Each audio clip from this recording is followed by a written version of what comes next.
PulpMX show presented by Motorsport.com. Decal Works, Fly Racing. Coming at you. It's Monday, May 6th, 5 p.m. Pacific. Thank you for watching and or listening. Got a great show lined up for you tonight. Lots of Denver Supercross talk. Yamaha LCQ Challenge talk. Keefer versus Mathis talk. We're going to give away a 2024 YZ450 tonight and the other prizes.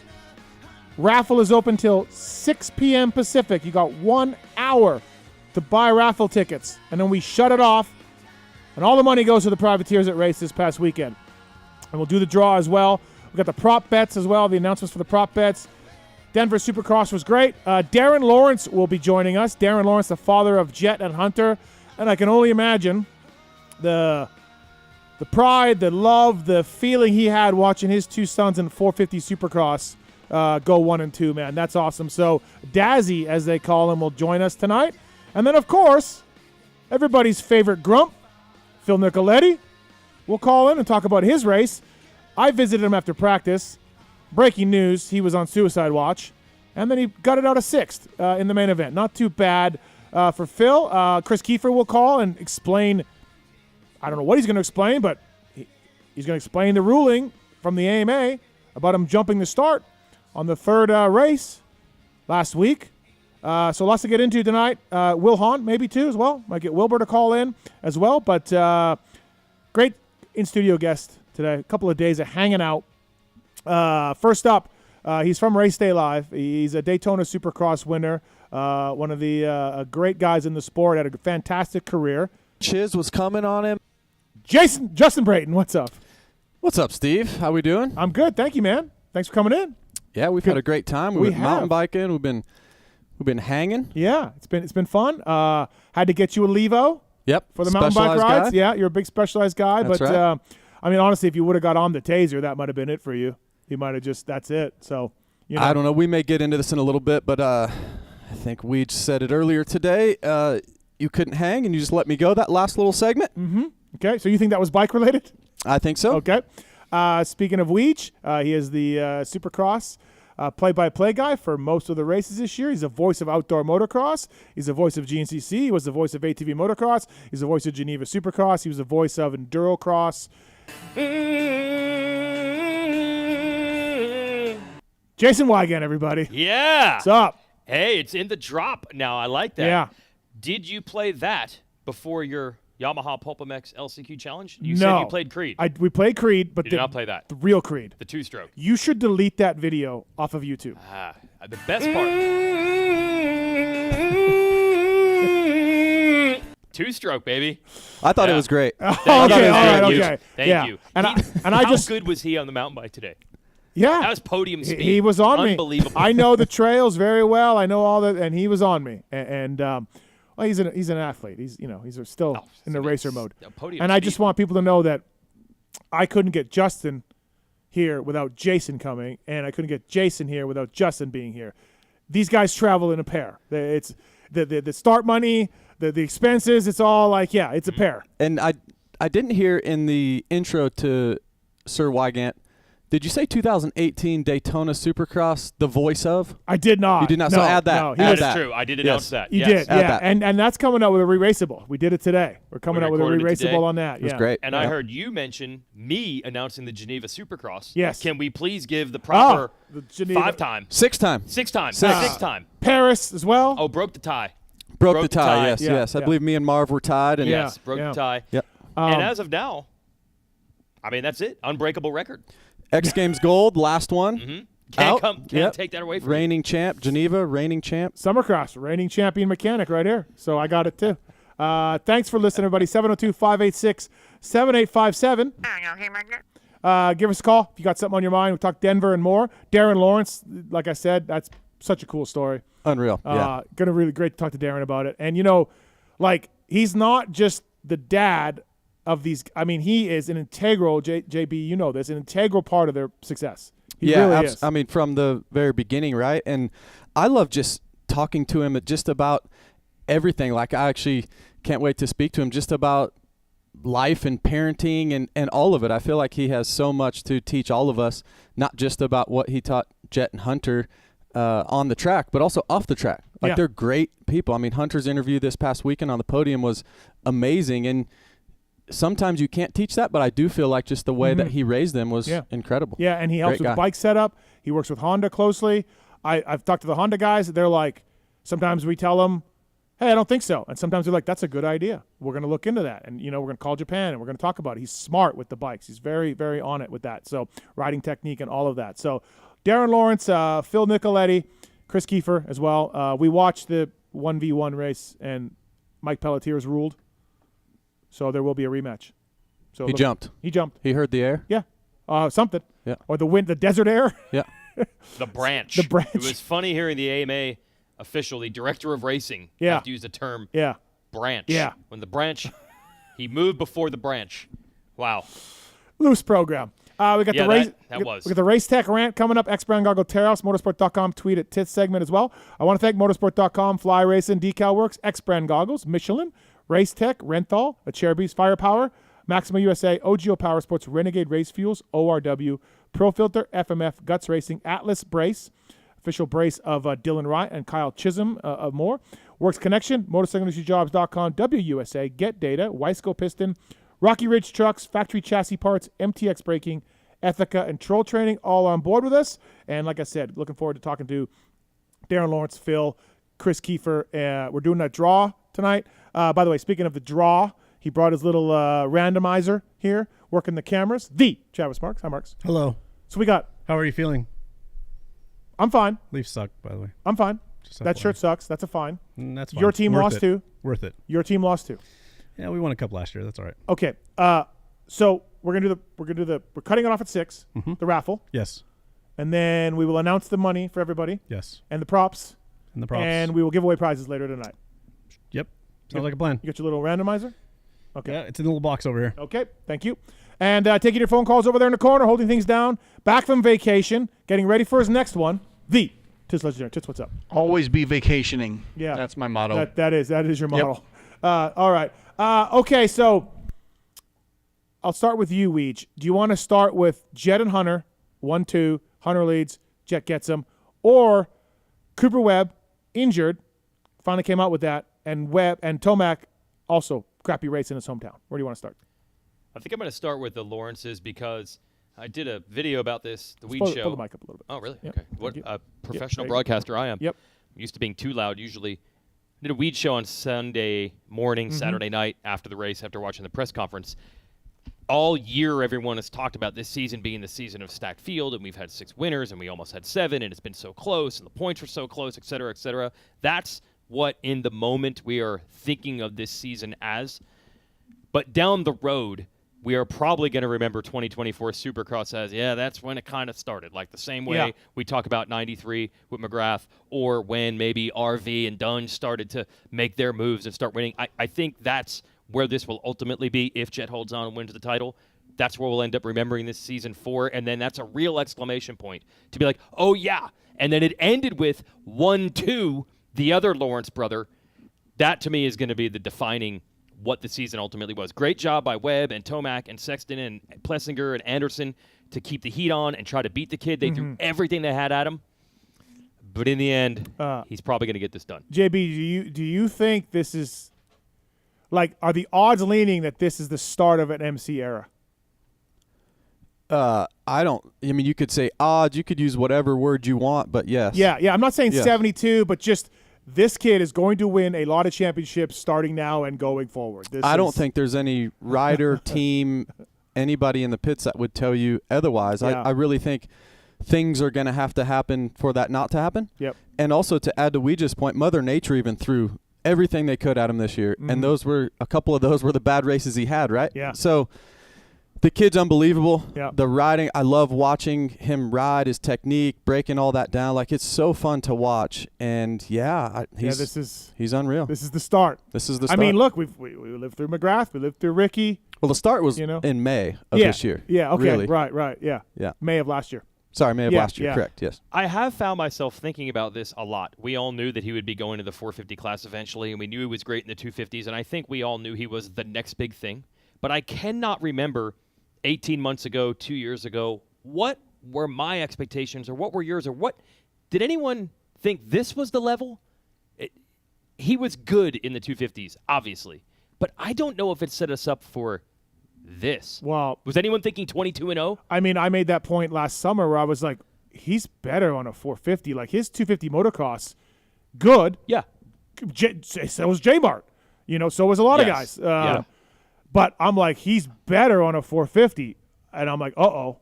You know what I mean? Like, yeah, like I remember thinking that, like, why is this kid taken to a new level? I guess just throttle control and 250 motocross. You're pinned, you're sweeping corners, you're kind of with everyone else riding the bike one way to get around a track. Yeah.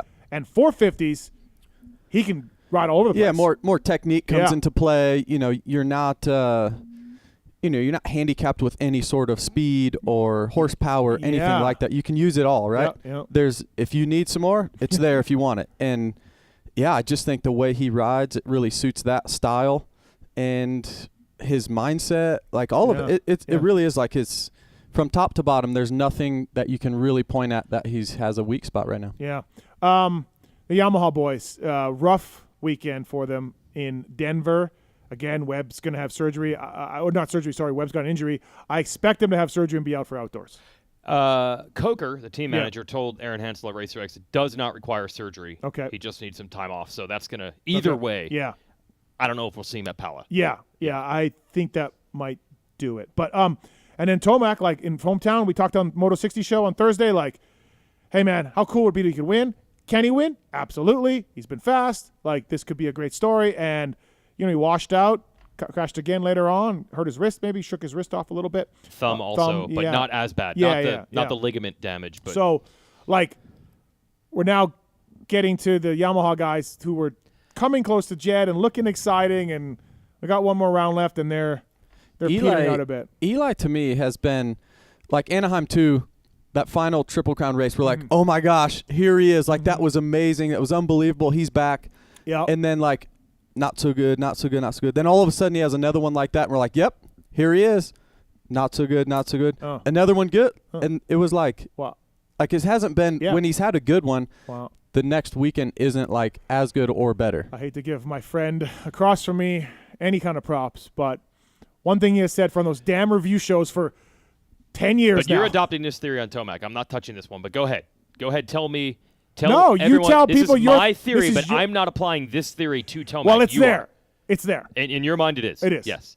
My thing I've always said is if you watch these other sports, the elite guys, you would think the first thing they lose is the top end. I say they lose having that top end all the time. The older NBA guys, there's an NBA game in your TV right now, they still have good games. Mm-hmm. They just aren't the best guy on the floor every single game anymore. And we saw it with Reed, or we saw it with Wyndham. All the guys toward Stu, there were still nights where they were prime, but there'd be 4 or 5 weekends. Is Dunge's last Supercross year? Not the fastest guy. That was different. He just wasn't the fastest guy. He wasn't as good in 2016 as he was in 2017. It wasn't like he was 2016 5 weekends. He just, to me, didn't have the level all year. Oh, what? It was the beginning of the end. But Dunge, as usual, there were not highs and lows. Right. He was just the second or third fastest guy every week. These guys can be the fastest guy. Instead of being the fastest guy every week now, they're the fastest guy every 3 weeks or every 4 weeks. So I'm not there on Tomac yet, but you are. That's where I'm at on Tomac. Why are you not there yet? Because it totally applies right now. Of course. I know it does. Older, coming off an injury. He doesn't want to get. I like Eli. I like Eli. It's great, dude. Because when E.T. looked into Lewis's soul and ripped it out, he doesn't want that to be the same thing to happen to him. Yeah. What if he wins 3 in a row at some point next year? I will not hear the end of it. Well, but it does look like that. I wonder if Eli would even say that. Maybe blame it on the injury a little bit more. Yeah. But, I mean, I wasn't that level. But for sure, the older I got, the more it was like I had to start picking, like, almost A races. Like in mountain bike racing, guys like, you throughout the year, you're like, okay, this is my A race. And you do these other races to get ready for that race. Okay. So you were not as sharp at these other ones necessarily. Correct. Okay. Yeah, it's like this building phase to get to X, where Supercross and motocross, you have to be on your game. It's one of the things that I used to say was unbelievable with Ricky. Yeah. I'm like, how can he bring that game every single weekend, week after week practice. after week? How could he bring that in practice every single week? Yeah, so when you get older, it's just inevitable for that to happen. And Eli's at that point. He's got kids at home. Like, there's so many other things in his life. So it's really difficult to be that razor sharp every single Saturday night. And I wonder if he would even Men's maybe. I'm there. That's what I think we're at. We're Tomac. I mean, JT and I famously debated all year long on the review pod about him being out of this. He said he just needed time and Yeah. he would get there. I'm just saying that's what we saw with Chad. Chad was podium, hungover, maybe even worse than hungover, still podium in his prime. The worst he could do is third, and the best he could do is win. Later on, he could still win, but then it would be a sixth, or it would be an eighth, Anaheim or it would Cowie be a days, fifth. the Yes. CR22 Cowie days. Or He whatever. was Yeah, not podium every Right. week anymore, and Yep. now we're just getting fifths. No, from and you're Tomac right at about times. like LeBron or Gretzky, or I can think back to Yeah. like you said, other sports. They can bring it every once in a while and have a vintage game, and you're like, oh shit, remember? back. Yeah, and then they can't do it all the time. So Do you think part of that is you kind of lose that reckless abandon of like, I have to feel good that day. The bike's got to feel good. The track's got to feel good. And when you're 24 years old, you're like, I don't care. I'm just twisted in anyway. Feeling good or not good, I'm still going for it. Is that part of it? Yeah, I think it's part of it for sure. And you think back to certain races this year, like even Daytona. We were all pumped going there. Eli, that's his house, Yeah. this and that. And it You was did beat all him right there, though. there. You did beat him there. Correct. Yep. Yeah, he just did. Okay. Just Jet want to let and, everybody know that, yeah. only Yeah. two, right? The only two people have yeah, beat Tomac. yeah, Yeah. yeah. Mm. well, I mean, I could bring this back up to only two riders really beat Timmy for a championship. Really? Yeah, Jeremy McGrath and Tim Ferry. What? Carmichael. Carmichael, you mean? Yeah, Okay. yeah. Just if you want to look I at wanna who look at it that straight way, up beat yes. Ricky for championships. Two guys. Oh, beat Ricky for championships. Yeah, Gotcha. Just like JB Yes. and Jet. No, you're right. Yeah. You're right. Yep. But it was all there for him. It was just Yep. the one jump, right? So Yep. would he have even thought twice about that previously? But then he ended up jumping it late in the race, which was the most difficult time to jump it. Yeah. So, yeah, I just think there's that tiny bit of edge that gets shaved off a little bit, Yeah. and it's just hard to bring it each and every weekend. It is. It is. So the Hunter Lawrence, we talked about this in the review show. We think Jet was going to sit behind Hunter and let him win, but the 21 may have jacked that up a little bit. Like, I got to go. I think it was the 3 points.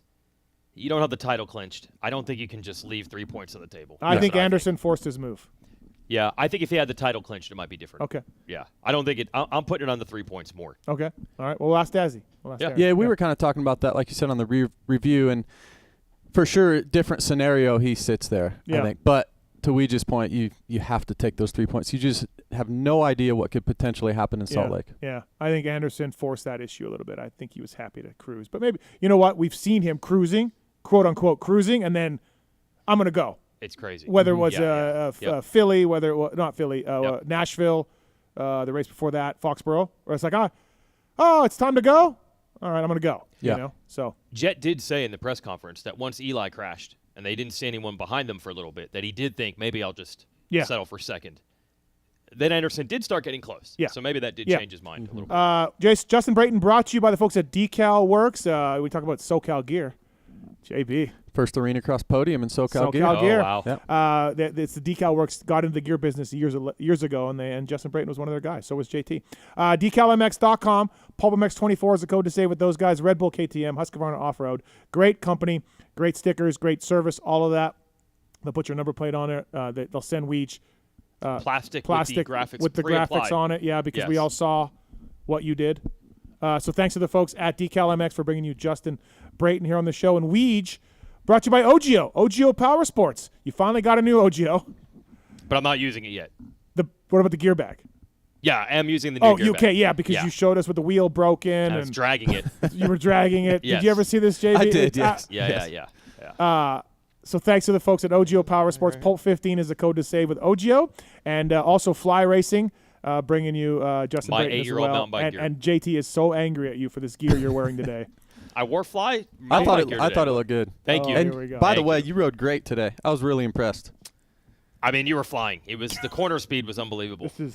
Steve had to let you go. I was Yeah, impressed. yeah. I was really impressed. How did the brakes work today on the Intense Taser for you, Weege? The brakes. The brakes? Yeah.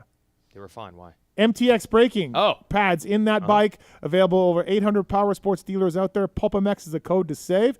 MTXbraking.com. They got red compound and gold compound. I like the red ones. That's what Weege had in his Intense Taser today. So, inspired by motocross and power sports, MTXbraking.com. What is the red? Is that like a Just a stickier compound. So I noticed it. I did. Oh, you did? Yes, Okay, yes, yeah. Yep. Well, we Got did a lot of feel. We did have a Lever. man down. We did have a man down. We had a man down. Yeah. Yes. That was not the brakes. That was Was not the on the guy? brakes. Was the other guy behind you or in front of you at that point? He was coming down another trail. Oh, so- he was. Okay. Yeah, he came from this fork in the road. Did so he that say, was "Are not you a factor." okay?" Yeah, yeah. Oh, yeah. More than you guys did. I think Steve sabotaged you a little bit because he put the air in your tires. He did. And when I felt how much air you had in that did, front he tire did, while he we were did. on the trail Yep. after you had went down, I'm like, Yeah. oh, wow. Okay. So I sabotaged Wow. him. Okay. It's just to try to run Right. Brayton's pace. I mean, I Yeah. really had to hang it out over the edge. The pace he was running was All right, I want to talk intense. Levi and RJ is also. We got a lot more to get into when it comes to Denver, and these guys are out tonight on a red eye. So shorter show tonight, Same flight. everybody. Same flight. Imagine that. Back Doing to that Charlotte. a lot this year. So we got lots to get into tonight. We got some phone calls here. Scott's on 3. Scott, what's up, man? Welcome to the show. What's going on? Hey guys, how you guys doing? Good. Hey, quick question. I'm a vet expert. Just moved to Oklahoma. I got hurt 16 months ago racing, and where bad enough that I was never going to ride again. I just started riding 2 months ago. Got a 250F, dropped down. Everything's going great, but it seems like every time I get up to anything with a decent sized lip, I get real scared and I roll it. I was wondering if you guys had any advice on how to get rid of this mental block. Like the corner squeeze there, the whoops are there, the rhythm sections are there, but anything that's got a big size lip, I just completely roll and jump. Are you outside in a hurricane right now? Well, yeah, we're in a tornado warning. I'm at work in Oklahoma, so it's horrible. Oh yeah. Okay. First of all, you're riding tracks that have rhythm sections And whoops. What happened? and whoops. All right, we gotta let you go, man. We gotta let you go. All right. Okay. So, what does he do? How does he get I confidence? mean, he's up a for vet jumping? rider. It's hard to bring it every weekend, right? That's what he It's said. just hard. Yeah. It's just Yep. hard to bring is it. Hard to bring it Listen, to different rhythms. I used to race Canadian Pro, and I am old and slow now, and jumps are where I'm like, fuck, like it takes me a while to jump shit. It really does. Even a tabletop where you're like, there's no consequence really. Like, I mean, the only consequence is bounce, come up short, bounce, and Sideways, yeah. Sideways. That's about all that can happen. It's pretty rare. And I take a while, man. I think as you get older, that's it. You don't want to jump stuff, you know?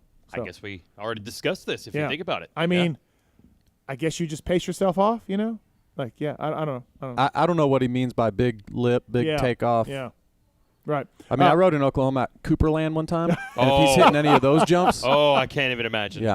Right. Oh, wow. Oh, I can't even, yeah. All right, Scott. No, this is Alex. Alex, what's up, man? Hey, man. So I'm sure you probably get this a lot, but I just wanted to say it's been really awesome watching the evolution of the LCQ race. And I think it's really cool watching somebody like yourself give back to the riders. And, like, even as a fan of just, like, the normal professional racing, I'm, like, finding myself looking forward to this LCQ challenge. And I just wanted to give you kudos for that because it's really fun to watch. Okay, thank you, man. I appreciate it. Yeah, look, Yamaha puts up that bike. We got all the other prizes. I'm not doing much. Like it's you know, I'm not getting any money if there's no dirt bike. No one's putting a raffle up for Ouija's Starbucks coffee mug. You know, we need prizes like that. So thanks to FMF and Fly and Yamaha and the Meat Guy, my dear friend at the Meat Company, and Guts and everybody that put prizes up. You know, FXR. So those are the companies. Thank you to those companies. So. Yeah, absolutely. Well, and you're the one that's facilitating it, and of course, maybe they're a big contributor, but it's really cool to see the way Thank you. you've grown it. Thanks, man. And my buddy Josh Hill absolutely. took the win. So thanks, buddy. Appreciate it. My buddy Josh Hill. Did the format work? I think the format worked. I liked it. Yeah, I still think got to figure out something different for the first race. Okay. A little boring. Second race, amazing. Okay. All right. Yeah, and I mentioned this we keep saying this on the review pod. The Verb guys who you had producing the show did a pretty good job of following Hill through traffic, but I'm wondering if there was chaos I didn't see. Yeah. And if I was in the building, maybe I would have seen Yeah, more. lack of cameras and, all that. I mean, well, at this point, you have to watch the lead and 22nd, which is rare. Right. Did you feel there was chaos or not enough chaos? I was fine with it. I could use more. More. I could use more. More than The last second year. race, there was definitely some chaos. that's what I meant. That's what I wanted to know. Yeah, It the first did work. race, not so much. No, Everyone was kind of like, okay, even Josh Hill mentioned this. He's like, well, I think I might drop back to fourth or fifth, but oh, no. Jeremy Hand just made a mistake, so I'm going to go to second. So everyone was kind of like not sure. Yeah. And then the second race from like third or fourth to 14th was just crazy. I think There you Mitchell go. Harrison was in position to win it, and Hill eventually won it, and they went 1-2 in race 1. I think Yep. that sort of proves go for the win in race Yeah. 1. Yeah. You know, that Yeah. shows that, like, Yep. no laying up, just go for it. Mm-hmm. Because Hill went from 21st to 10th in 5 minutes.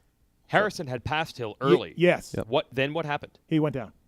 But not trying to make an aggressive move? No, or was it just because watched of his the- front. Yeah, watched his Oh, front. okay. On the rhythm where Ryder D kept getting passed on that corner.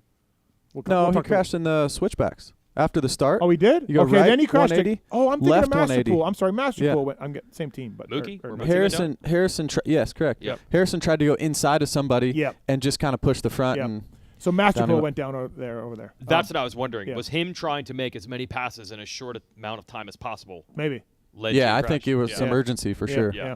yeah. Justin Brayton, Jason Weigandt here. Pro Filter, Pulp 20 is the code to save with Pro Filter and Maxima USA. Thanks to those guys. We get pre-oiled, ready to use. You're a Maxima guy. They send you some filters? No. They send you oil? No. But I'll take Okay, it. all right. Yeah. Maxima USA, Okay. Pulp 20 is the code to save. Don't worry about the sight window. Just put the amount of oil that your bike calls for, and you'll be fine.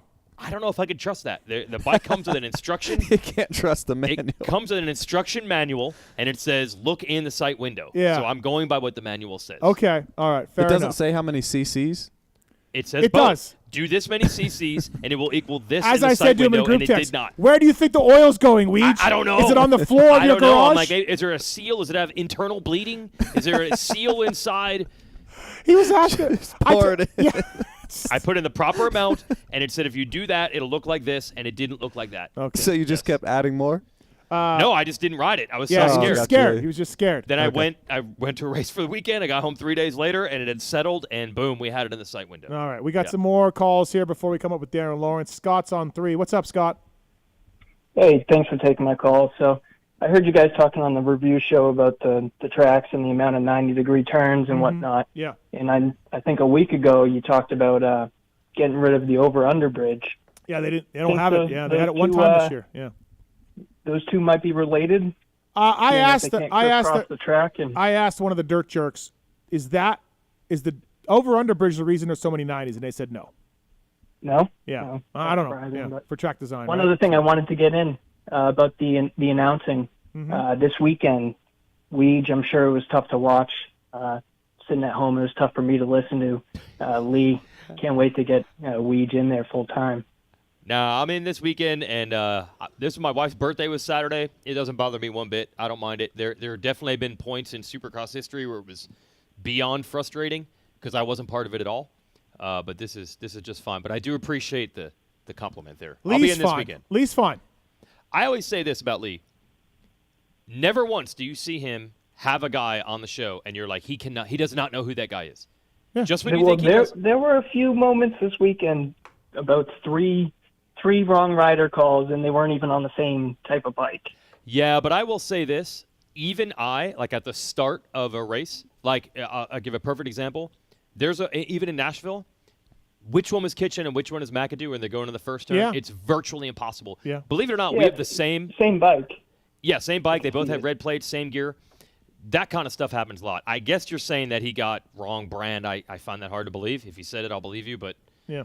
I just feel like he's pretty darn knowledgeable. I've seen some incredibly unknowledgeable announcers, and I've never gotten that vibe. Thanks, Scott. From him. Thanks for the call, Yeah. man. Thank you. Yep, thank you. Thank you. Tony's on 2. What's up, Tony?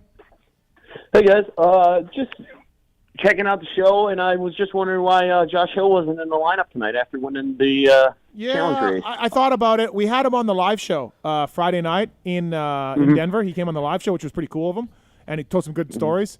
Honestly, these guys got an early flight. I really want to get Darren Lawrence on. Everyone loves Phil. I just kind of didn't have room. I want to get Keefer on to talk about this video, so I just didn't have room. Nothing else. Like, I mean, Josh and I talked before the race, on the gate. He came to the live show. We're fine. So it was nothing like that. Good. I just didn't have the time. Is So- the live show recorded? Can they listen to it somewhere? Yes, we are going to put that up. So you'll get to hear Yeah. a Hill interview. Yes, Okay. you'll hear it. He'll interview. So, thanks, man.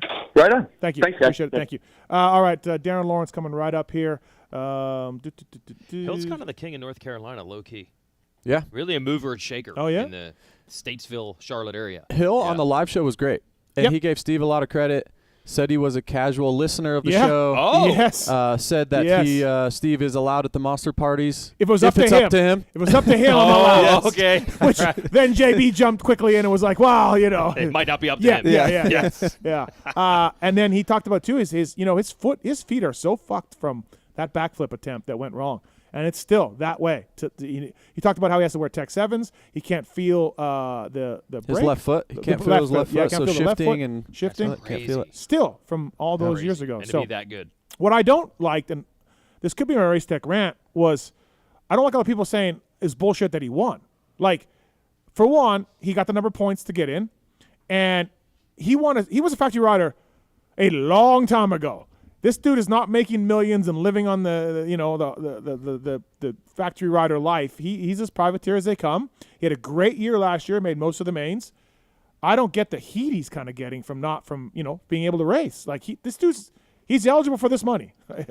Yeah. I think people think Hill's been with the Yamaha forever. He's probably pseudo factory. Is probably what people are thinking. He is not. But you're saying he is not. No. I mean, his bike sits at Bundy Built. Yeah. I see it once a week. I Yeah. just see it sitting there. He'll call and say, I'm coming into town. They prep a bike for him. I think he makes No money factory off the way from Supercross. He makes money from Monster and doing different ride days Yeah. and different but that's You don't think Yamaha's paying him any money? I do not. No. Right. No, I do not. Right. So he's eligible to win that money, and he won it. So I didn't like the heat that he was getting. That was going to be a race tech rant tonight, but we came I up with figured that something would else. happen. Yeah. All right, let's get to our first guest here on the show. Brought to you by the folks at Renthal. Love the guys at Renthal. JB, Barbend, Renthal.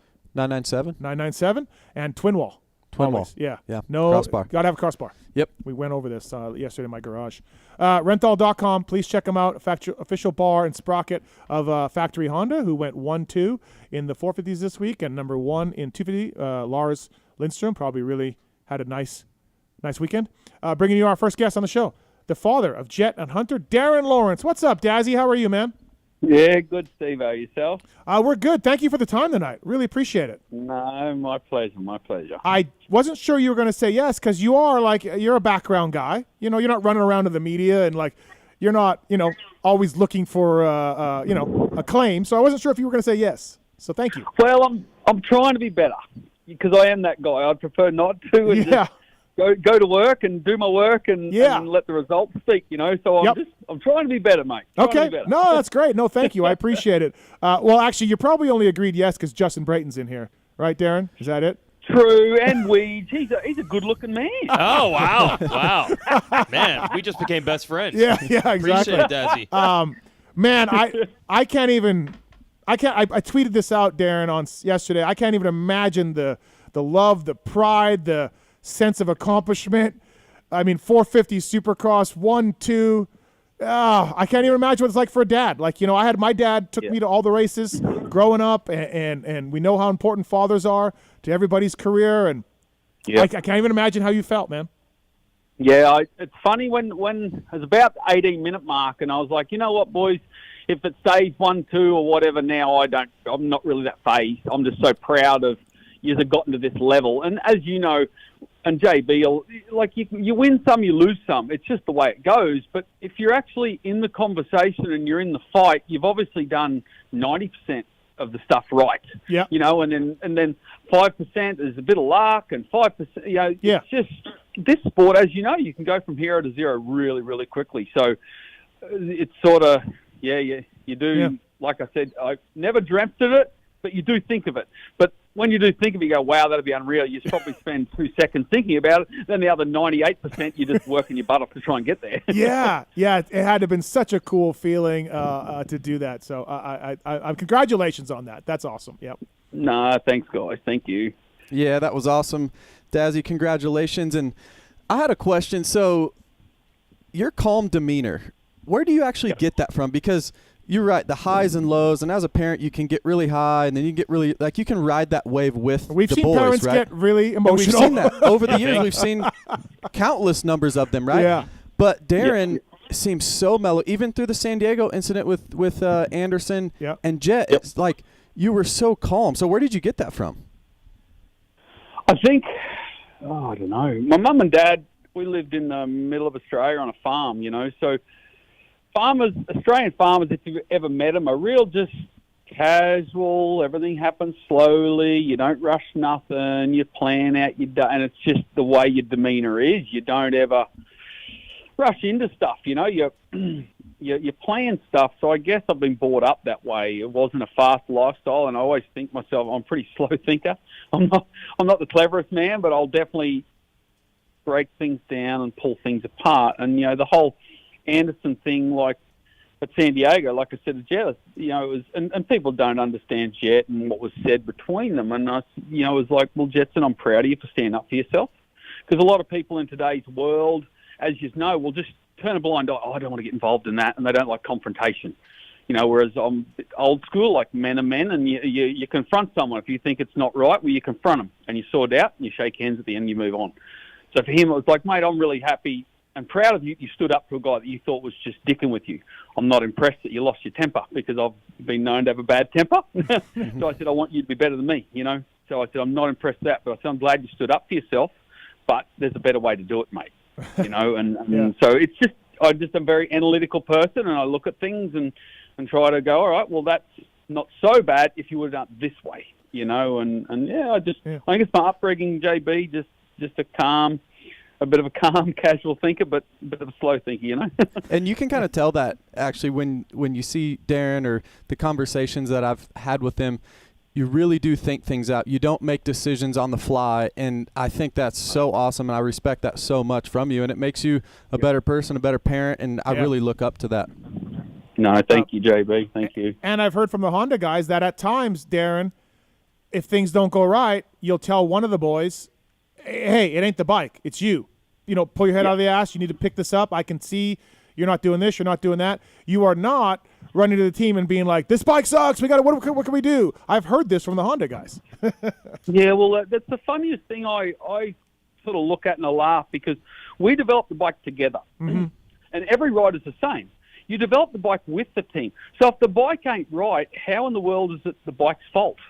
It's everybody's wrong collectively. You win together, you lose together, and we've apologised to our team, and we've not done.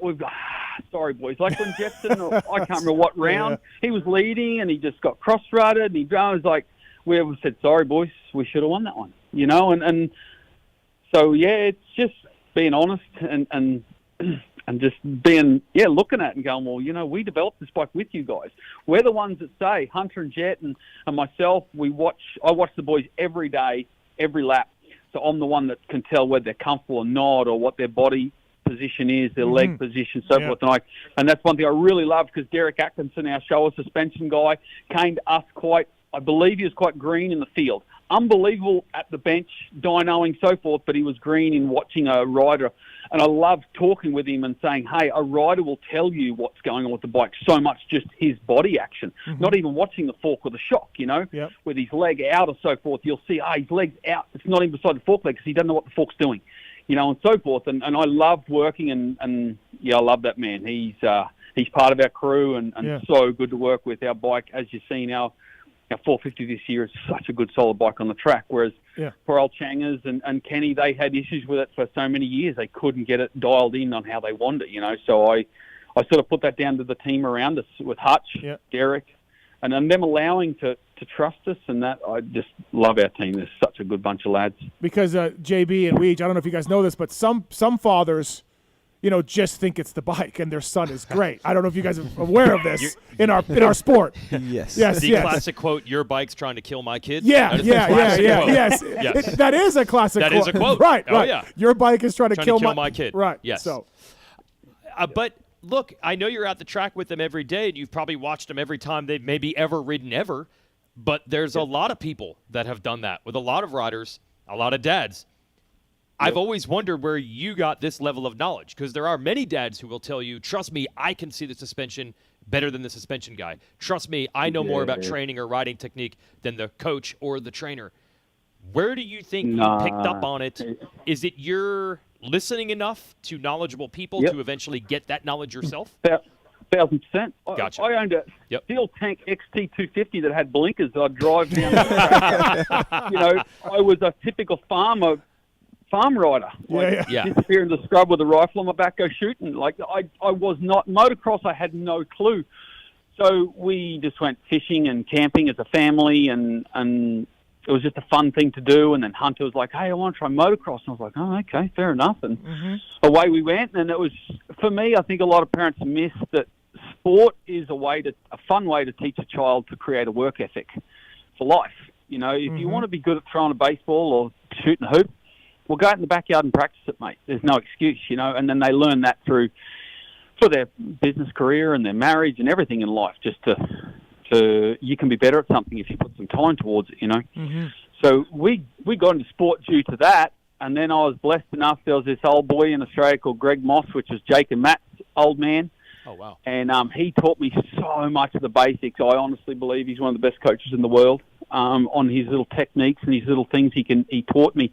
And I just listened. And he coaches thousands of people every year, you know, but none of them have got to our level because like I said, I didn't think I was a very smart person. So everything he said, I listened and we executed it. And we were accountable to it. We didn't just listen and do it in that day and then go home and never do it again. We went home and then the boys practiced it and we did it in the backyard. And so I think a lot of people in this world don't get held accountable to stick to something. Because everything, as you know, Steve and Weeds, you're probably a bit older than JB, but back in the day when you used to go to a burger shop, you used to have to wait 8 to 10 minutes to get a burger. Or you wanted to go somewhere to pick up a girlfriend. You'd go to the pub, you'd buy her a drink, you'd talk, and it'd take 2 to 3 weeks to charm her. Now you just like left or right, you know, or you go on a drive-through at McDonald's and get it in 2 seconds. Our current generation don't know what it's like to actually, you know, wait and be patient and work at something for delayed gratification in 6 months, 1 year, 2 years, 3 years. They want it now. And then when they don't get it, they get frustrated and give up. So sport is the best thing in the world, a fun way to teach children to be a better adult. And as any parent, Weeds, you know this, Steve and JB, you want your kids to be better than you. That's all you want, you know, but sometimes you can't give them what you want to give them. You have to make it hard on them, you know. Well, no kids over here, just basset hounds, but I'll take your word for it. You know, but yeah. But JB and I are in the thick of it with our kids every day, and that absolutely is the goal. You nailed it. So what I want to know for you, now your boys are racing at the very highest level, and it is performance and it's results, and it's dollars and cents, and this is how you make your living. But if you do too much too soon with a 6-year-old or an 8-year-old, how did you navigate? It's fun for the family. It's just teaching life lessons. Okay, now it's starting to get more serious because some people do too much too early. How do you navigate that time frame? Well, Jet, obviously, Hunter's, as you know, 24 going on 29. He's really mature and he's thinking and so forth. Whereas Jetson's 20 and he's 17-year-old. He's still just a kid, as you've seen with most of his speeches. He just says what comes to his mind. And obviously, sometimes it's not said the correct way, but that's just the way he is. And people that really know Jet, he hasn't got an animosity or a jealous bone in his body. He's just a kid, you know. So for him, making so much money, thanks to Mertzy, doing such great deals. Thank you, Honda. And Alpine Star and Red Bull. But for Jet, it was one thing I learned from Johnny O. You know, like Ricky, he said Ricky worked his butt off and he was miserable a lot of years. And that's where 26-year-old is gone. Then I spoke with Willow. Willow was the same. He was just expected to win. The fun wasn't in anymore. And so for me, that's why I balanced with Jet. I thought, man, he's making such great money. I got to make sure that, you know, at 25, he goes, I'm over this crap. I'm done, and moves on. You know, so that's why I allow him to buy his Ferrari. Yes, you invest this much money, Jet, but okay, you can have a little bit of fruit. And that's it's the same in life. JB Weeds, you know what it's like. You can't go to work 18 hours a day. That's not balanced. You go to work for 8 to 10 and so forth, and then you balance a couple of hours with the kids and a couple of hours with the wife. So the same with monetary. It's all about balance. Let him invest his money. He's got units, he's got houses, he's got his investments and so forth. But I've got to let him have some fun with cars. He's still 19, 18. He's 20-year-old. You know, so for this kid to be in the sport hopefully we get to keep him in the sport for as long as we can. I think it's important just to balance it out and let the kid have some fun, but yet rein it in. And that's why the Rolls deal was I made a bet way back at the start that he could buy a special car for every championship he's won. And that first year, I didn't think he'd win the championship, and the Toad did. So I was like, oh, crap. What did I do? Yeah. I made this deal thinking that, he won't win this year. You know, and then that was the Audi R8. And so then I was stuck, and I was like, damn it, this is a bad deal. So then he won the 450, and obviously 22-0, or whatever he did. JB, you know how much money there's in race bonuses. There's a lot of unforecasted income there. And he come up with this rolls, and I was like, all right, I need to be a parent here. I'm like, all right, all right, you can buy the rolls, yeah, but there's no car for 3 years. Okay. Okay. So it's that trying to teach, once again, a child that could have whatever he wants because he has made stupid amounts of money. You're trying to create a deal that they go, all right, I'll stick to my word. Mm-hmm. Do you know what I mean? So that's where the rolls came in. It's like, yeah, right, I'm cool with that. He said, I'll buy it. Yep. And that's so in everything as a parent, it's like you're trying to trick them into a life lesson any way you can. Oh, yeah, you can have the ice cream, but then you're going to have to go and mug the backyard. Negotiate bets, all that stuff. If it was a car for every championship, he's going to need a really big garage. Yeah, don't worry. I'm already getting told that Camaro that Hunter got me a few years ago, they're like, Dad, that's got to go, mate. I need that. Running out of room. I wonder why we have that stigma in our sport. Like, Jet goes and buys that Rolls, and there's, people talking online and stuff. And my comeback to that always is, like, to your point, Dazzy, let them enjoy it. And I don't know if people don't realize how much money is actually at stake or how much money there actually is, because why is it okay for the NFL or NBA player but not the top Supercross and motocross guy? Because there's a lot of money to be had in Jet's. I mean, he's doing everything he's supposed to do. I think off because the bike and on the track. It's like we're a working man sport, sort of. We are. Yeah, I don't think people understand. Like, hey, man, there's serious money at stake here. But I also think there's some fans that love to see that. I wish we leaned into that more. Like, hey, our sport is this big where these guys are making millions and millions of dollars, and I would even at my level would get that. Like, oh, you can do that for a living. Like, you can make a great living at it. Actually, You're right, JB, but sadly we're not really in touch with the real business world, and obviously I was up until 7 years ago, and it's hard slog, whether you're in Australia or in America. You're working your ass off day in, day out to pay your house mortgage or your rent or your taxes. It's harder to stay afloat nowadays than it was 30, 40 years ago. So you can imagine driving home from work, busting your ass, dealing with a cranky boss or some dickhead customer, and this kid goes and buys a $500,000 Rolls. That'd be like, screw that kid. He's got straight teeth. He's good looking. He sucks. You can't blame the guy for thinking. But if they knew the backstory and knew how much work it actually took, and he didn't just get on the motorcycle and twist the throttle, there's so much backstory and so much sacrifice, right? Yeah. Also, they need to know the $500,000 car. What the percentage? That's not all of. He didn't spend all the money he made. I think that's where they're. That might be less than 10% of the total year, but they don't know that. Yes. That's correct. And sadly, that person, like I said, is working 10 hours a day and then trying to spend time with his wife and his children. Has he got time to know the backstories yet? No, he doesn't. He just sees a little clip, and this is why I hate you media guys, Steve, because it's just it's a clickbait and it's something that comes up and they. Because our generation just looks at something for, I think it's 11 seconds now, our concentration span is 11 seconds, and they scroll on the next thing. Yeah, screw that guy. And they flick to the next thing. That's just the way our world is. Yeah. And it's a point where you put up a contest thing on Instagram and say, hey, you can win this bike with a graphic. Yeah. And then you write in the caption how to win the bike and then people say in the comments, how do I win the bike? Because they don't read. They don't even want to read the fucking 100 words. They don't. They just 1,000%. Yeah. You're just like, wait. Like it literally says right here. But anyways, I don't think I've ever heard the answer to this question, Darren. I was trying to think of stuff that maybe I don't know or I haven't heard you talk about. You sell everything in Australia. You go to Europe. Hunter's in MX2. Jet's in EMX. Was the goal always America, or at some point maybe we just crush it in Europe and stay here, like so many other people do? Or was the goal always America? It was undecided because I knew the most successful man that left Australia was Chad Reed. And I knew he went to Europe. So me not being a motocross person, not understanding one iota about, I knew that was the path we had to go because so many had gone to America from Australia, and I think the stage was too big. And America has such a population of good riders coming through. If you don't succeed in that first year or two, you're on a B-grade team, and it's even harder. Whereas Europe, to me, seems to allow you to work. oh, you're a 5 to 10 guy. We're happy for you to be there. This was especially on Kawasaki and Stefan's team. Hunter wasn't on a Jeremy Seaworth spec Suzuki. He was on the lower spec. So they were happy for him to get. So that's what I liked about Europe. Once I got there, I learnt this. And we were very happy there, but we were going broke because we didn't have the money. So the MXGP is an unbelievable series, but it costs so much to do Longo series for the manufacturers. The wages for the riders is terrible. Right. So the first year we obviously went backwards at 72,000 Australian dollars, and that had to last as long as possible. And we first got there, obviously, we couldn't get visas. It was such a hassle. And then the poor old Cowie team, they couldn't pay us because that was illegal to pay an illegal immigrant at that time. So we only got our first 3 months of money, and it was...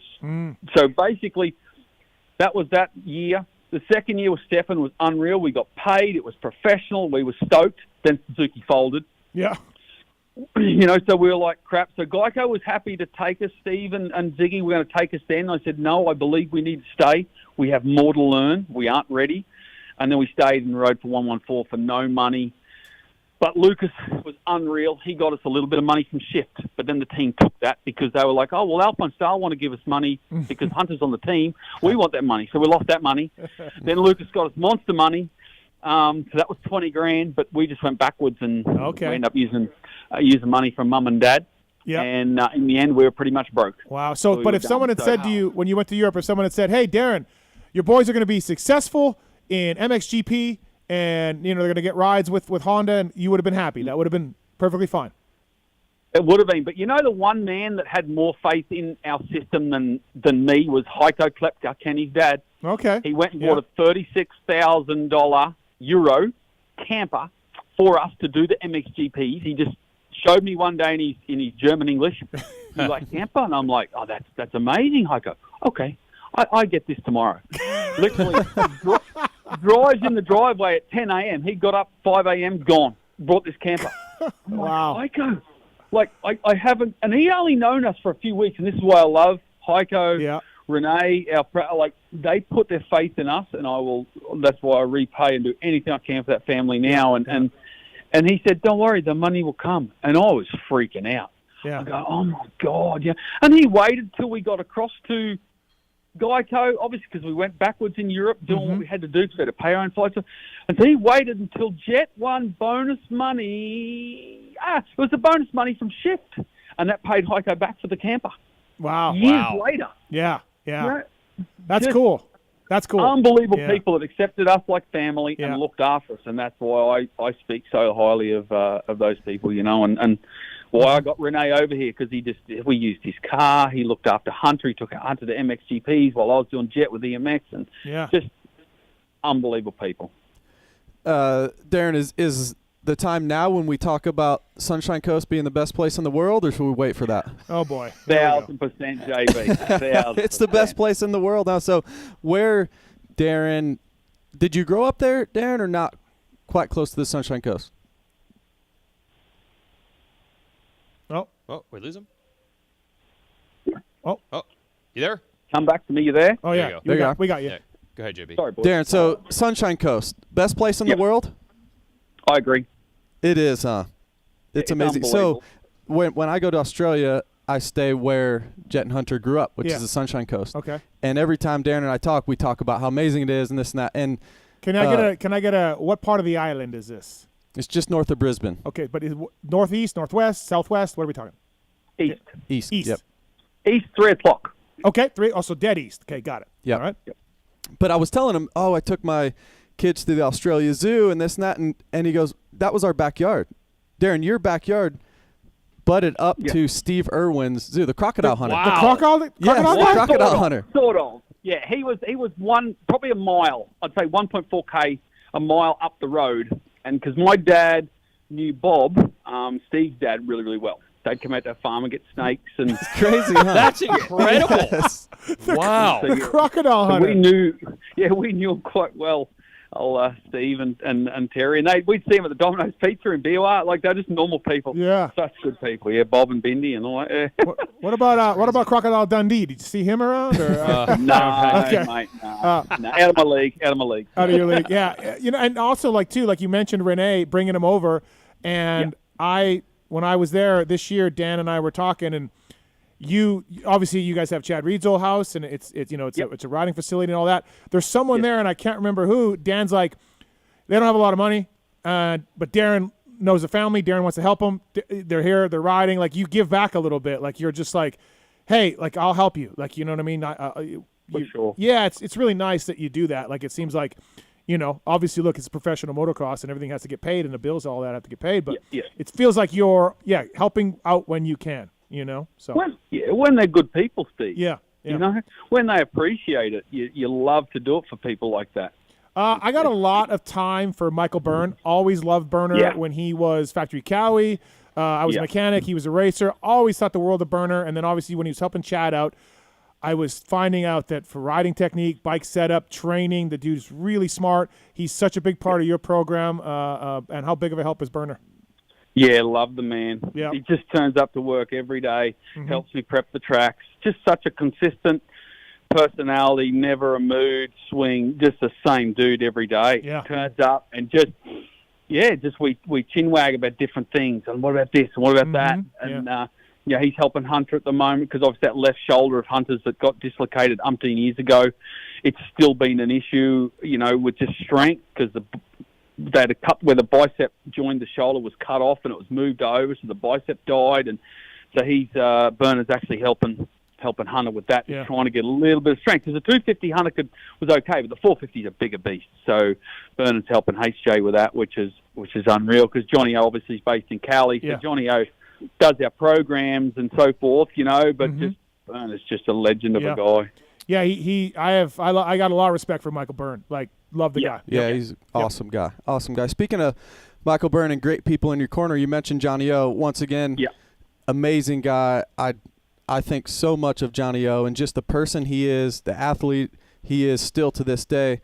Talk about getting Johnny O on the program years ago and now still to this day working with him and your guys' relationship behind the scenes.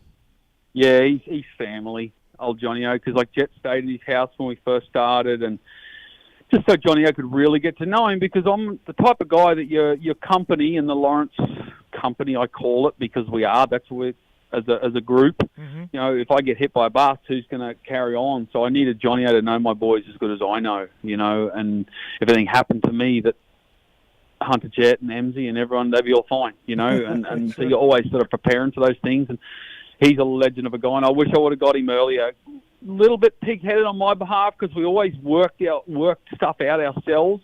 But the Supercross thing for Hunter was just, we'll work it out, but when you make a mistake on Supercross, it bites so hard, and that's what I didn't allow for. So it was a bit of stupidity on my behalf. I thought I'd work it out with, mechanics telling us, oh, honey, you're too far back, you're too far forward, you're through whoops and so forth. And Johnny O just simplified it. He just came and said, Hunter, just put the front wheel on top of every whoop, mate.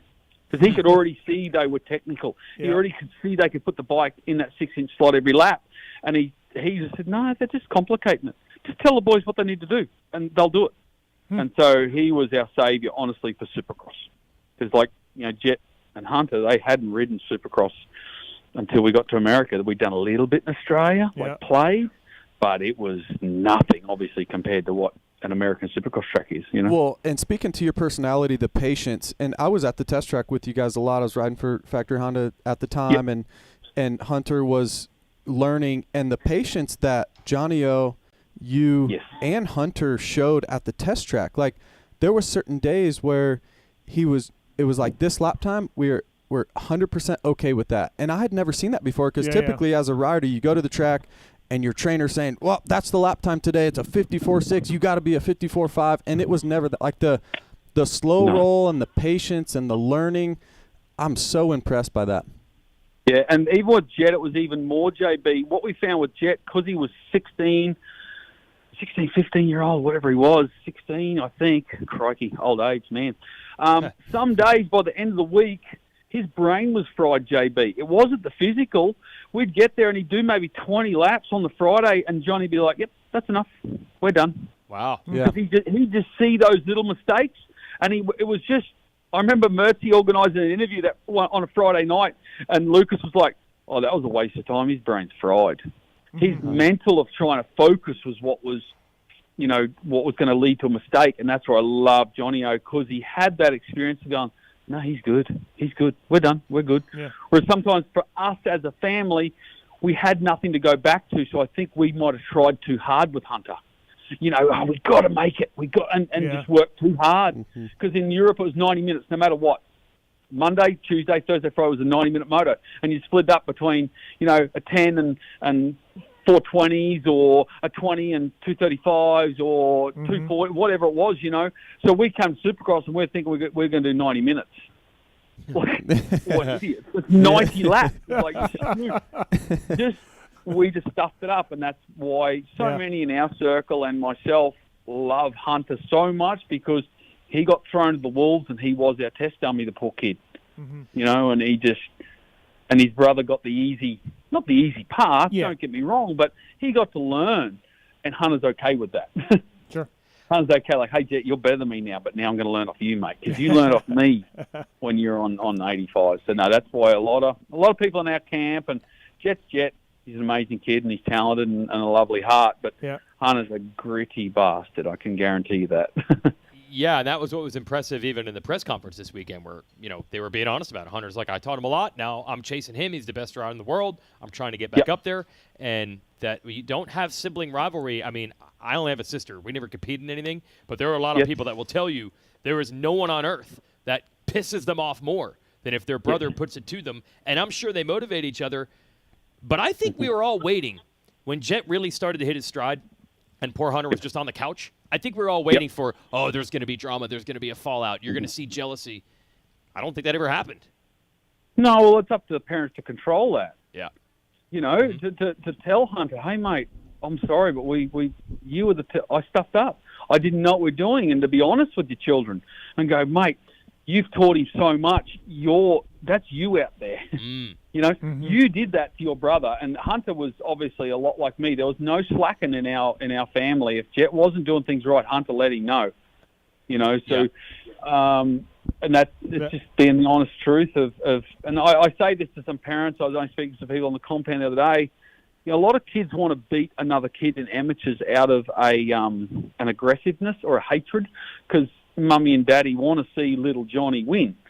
So they damn that kid's taking the light away from my kid. And in amateurs, I always controlled that with my kids and said, hey, we want to beat them because they're better than us. So we respect them. You don't hate them, because then all of a sudden there's megabytes in your brain and there's energy going into a hatred for a kid just because he's better than you. That's stupid. Yeah. You should respect the kid and go, you know what, he's playing better than me. I need to watch him and learn him. And then you're putting every part of your energy into you, not someone else. Yep. And that's why Jet and Hunt, it doesn't matter whether Jet lines up beside whoever. It doesn't worry him, because he knows I just got to focus on me. And if I win, I win. If I don't, I don't. Renthal, bringing you Darren Lawrence on the show, renthal.com for more information. That's why I loved in Paris this year when Jet made the pass on Hunter, and then he went for it again, and Hunter's like, no, not this time. I love that. That was great. That was fantastic. There was good drama there. We do have a Twitter question for you, Darren. Do you plan on moving back to Australia when the boys are done racing? No. No? You're here? All right. No, this is the best country in the world to live. And then we have a call for you on one from Michael. Michael, what's going on? You want to talk to Darren Lawrence? Yeah. Just really quick, congratulations, Darren. I know how proud you must be, but you mentioned multiple times that you didn't know much about motocross going in or anything, so I'm just wondering how both the Lawrence brothers have such good technique. I was watching videos of Jet from back on the 65, and you can still see that foundation. So I'm just curious about where they learned that, if you said you didn't know much about it. Yeah, Greg Moss in Australia picked Hunter up at 9-year-old. I rode in the bush, so all I knew was to grip with my knees and have my fingers on the levers and my elbows out. That's all I knew. And then, a coach in Australia, Greg Moss, taught me all the basics and all the little rudiments you can do in the backyard, because you don't need a motocross track to teach basics, doing circles, doing slow races with clutches, slow wheelies, nose wheelies like Jet does in the thing. A nose wheelie is one of the most important things in Supercross, because you get comfortable with the bike being in that angle. You know, you're comfortable, you can control it with your front brake and your revs. So that coach taught me the most, Michael, and I remember nights just watching Chad Reed, Villo, Ricky. More so Chad. I think Chad had the more, what would you say, JB, technically correct style, would you say? Ricky just made it happen, and Villo was a little bit like more unbelievable feet, but steered with the rear of the bike. But Chad would be more your real technique, like basic textbook. That's the word I'm looking for. Textbook, would you agree, JB? Yeah, he was a little more, he's more balanced, right? In his bike setup, all of it was just more balanced, more centered on the bike, right? Yeah. So, Michael, I'd watch YouTubes of them just on their spine in regards to where their spine is, their rear wheel, where their leg is, where their fingers are, and just I'm an analytical 1% guy. I'm always like things to be spot on. So we'd work on that, and I really enjoyed working with my sons after school because it was a father-son thing. Hey, Hunter, why don't you try this? Keep your foot in close to the fork leg, mate. And does that give you more feeling on the front? And that's why Hunter's such an analytical thinker, because I spent all this time with that stuff, and sometimes that gets in Hunter's road now because he thinks too much. It's like, mate, just shut up and go fast, will you? Yeah. You know? Ricky didn't worry much about technique. Like, I just got to go. I just got to pin this throttle and go. And sometimes you need to do that. Yeah. RC was still good, don't get me wrong. Yeah. But if you're looking at a textbook guy, like same for Hunter and Jet, if you're looking at a textbook rider, I'd probably watch Hunter more than Jet because Jet does shit that just, how the frickin' hell did he do that? That was a bit weird, but he just pulled it off. Whereas Hunter's that little bit more robotic, which sometimes goes against him. But, you know, it's just horses for courses. But, Thanks, Michael. Yeah, thanks for the call. Yeah, no problem. All right, thank you. Darren Lawrence here, brought to you by Renthal. What's the hardest part of, like you said, Hunter's 24 going on 29, and whenever you talk to Hunter, he's really smart. He's got it all together. Like, then you deal with your other kid. What's the hardest part? Like you said, there's millions of dollars coming in. He's in 5 championships in a row. What's the hardest part of dealing with this guy? Because he does have all the money, and everyone idolizes him. And what's the hardest part, Darren? Probably keeping. Sometimes it's keeping him focused because when you're so naturally talented, like we know Jet can do shit that just comes easy. Making sure his brain keeps locked in.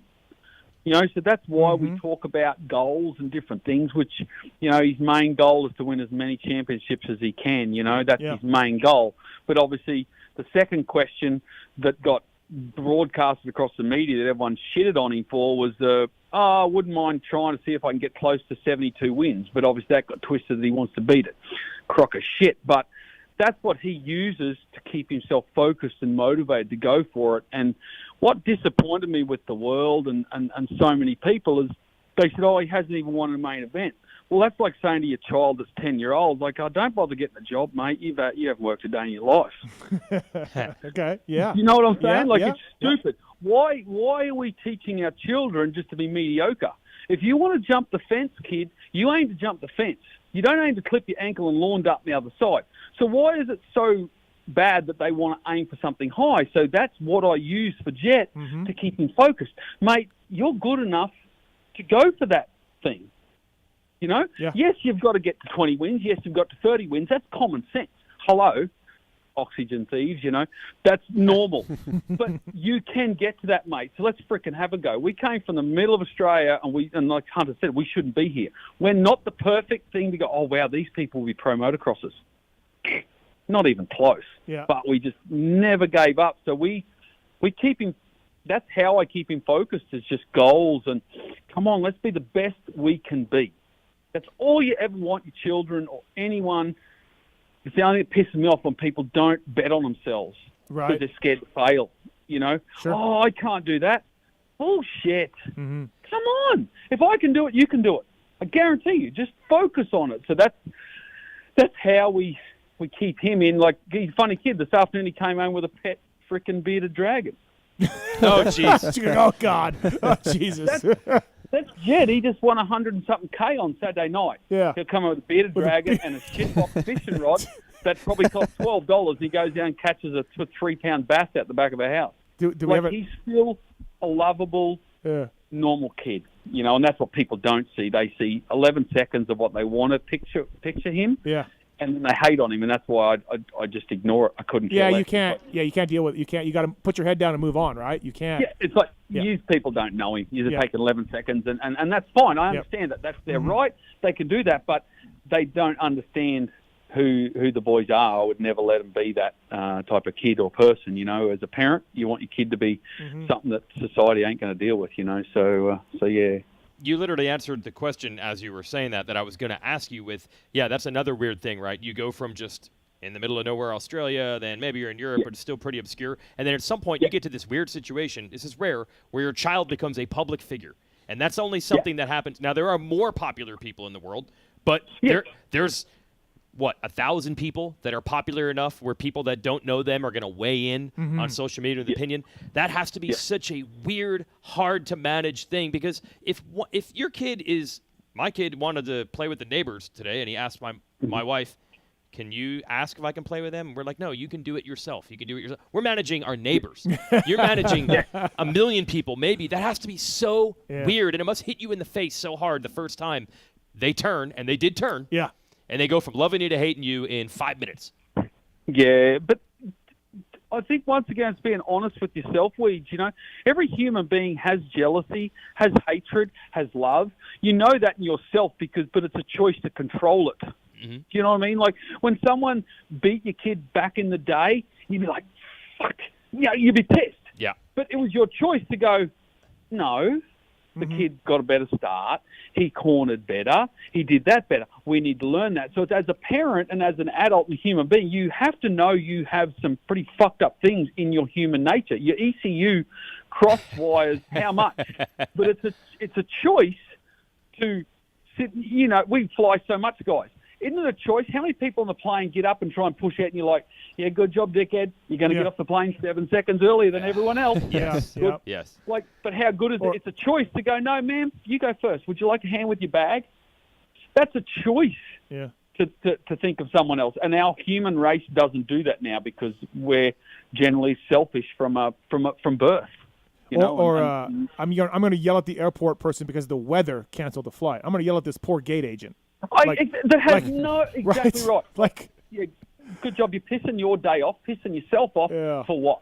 Yeah. You're a moron. No. Yep. So you've had to just come to grips with like, hey man, we're not going to win them all. Like this is just the way it's going to be. It's the way people are. And just laugh at yourself, Weege. Yeah. We all do stupid shit. Anyone that does nothing wrong is a person that's sat and done nothing their entire life. Yep.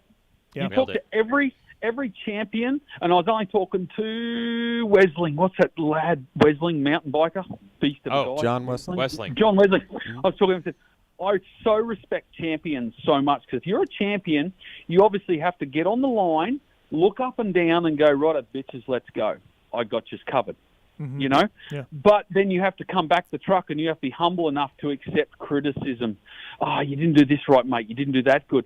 So I respect champions so much because I believe they're such a well-rounded personality that they can be confident, cocky, full of themselves with a helmet on, but then they're going to come off within 3 seconds and be all nice and oh, yeah, I had a great race. I'm telling you, when I was 20-year-old, I would have burnt the frickin' podium down. I thought it was funny when I was there and we were talking about Jet getting booed, and I'm not saying I'm some sort of wise old man here, but I was like, yeah, man, they booed Ricky, they booed MC. Don't worry about it. That if you're getting the boos, it's fine.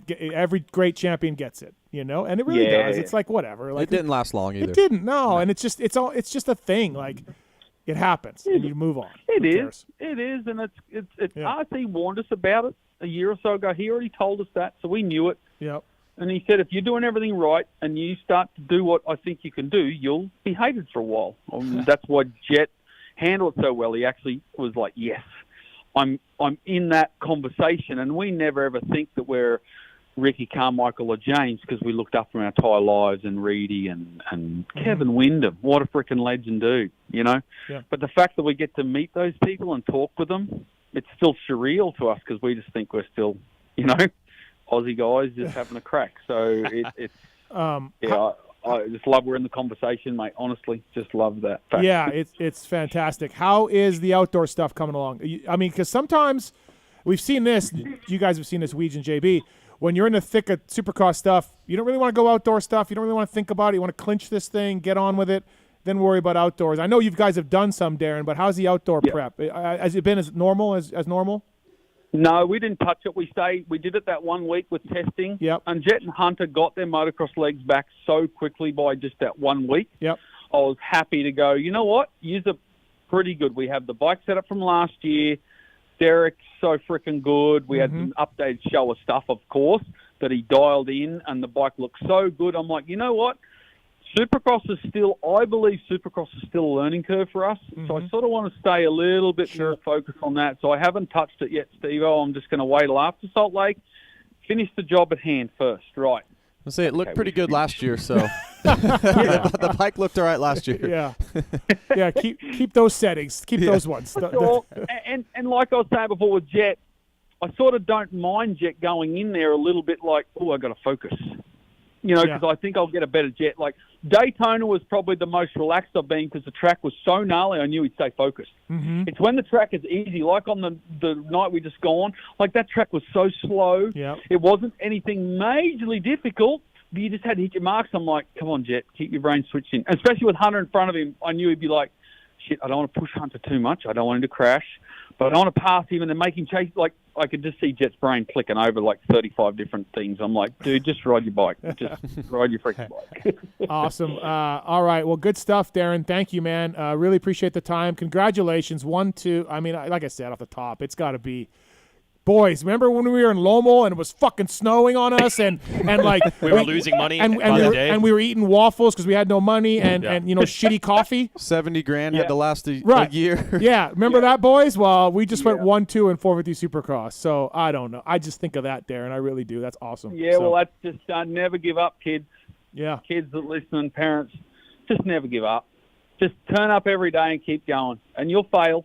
I guarantee you, you'll fail. Yeah. Every businessman with a successful business has failed. Every champion has failed, and that's how you learn how to win, is by failing. So just be comfortable in it. When you lose, kids just go, all right, what did I learn? So yeah, that's the epiphany of our story. We just never quit. Good stuff, man. Thank you, Darren. Congrats. Amazing. Thanks, crew. Thank you. Talk to you soon. Will do, guys. See ya. See ya. That's Darren Lawrence, everybody. I'm ready. I'm ready to go. I want to come back. I'm racing Salt Lake. How do I sign up? JP's back. That shouldn't have been free. I mean, no, he should be charging for that seminar. Yeah, that's absolutely. priceless information. I don't know how much time you spent around him, but I talked to him. We had a little moment where Darren and I had a discussion. We worked it out. Yeah, I worked it out. I was really impressed with that conversation. And I went to Florida this year and picked his brain a little bit, watched the boys ride, and I was like, oh shit! Like the two things that always impressed me. Actually, way back, I went to the Ossex Open, and who won? Who won that race the year I went? I don't know. Anderson was there. Anderson he didn't was there, win. but he didn't win it. Yeah, there was. Yeah, I think Justin Brayton won the year I went. All I know from your trip to Australia was you complained about the prices the whole time. You didn't even talk about JB winning. The money you spent. I was like Dazzy. I mean, I had a certain amount of American dollars to get me through the trip, and I was going backwards. I was going negative. Yeah. So they announced pretty late in the deal that Jet Lawrence was going to race. He had not raced Supercross yet. I mean, I think he was 16 at the time. I think it was right after he turned pro, and that group was very good at media. They did tons of interviews. It was really their specialty. The Adam Bailey and that group back then when they ran Ossex Open. So at one point, they were having me do these sit-down interviews, and they brought in Jet's dad. I'd never met him. And his answers, just like tonight, were so spot on. I was like, wait a minute. This is a difference maker right here. Because we've seen tons of talented riders and brothers come through. Yeah. But he was so, honestly, he was all about, then I don't think it was about the fun. He was really keeping his kids humble. And he kept saying over and over, we keep telling him, you have the potential. You haven't done anything yet. You haven't done anything yet. And I'm like, the accountability, I'm not telling the world how amazing my kid is. It was so different than what I was used to with most dads who are just a promotional machine all the time. Yeah.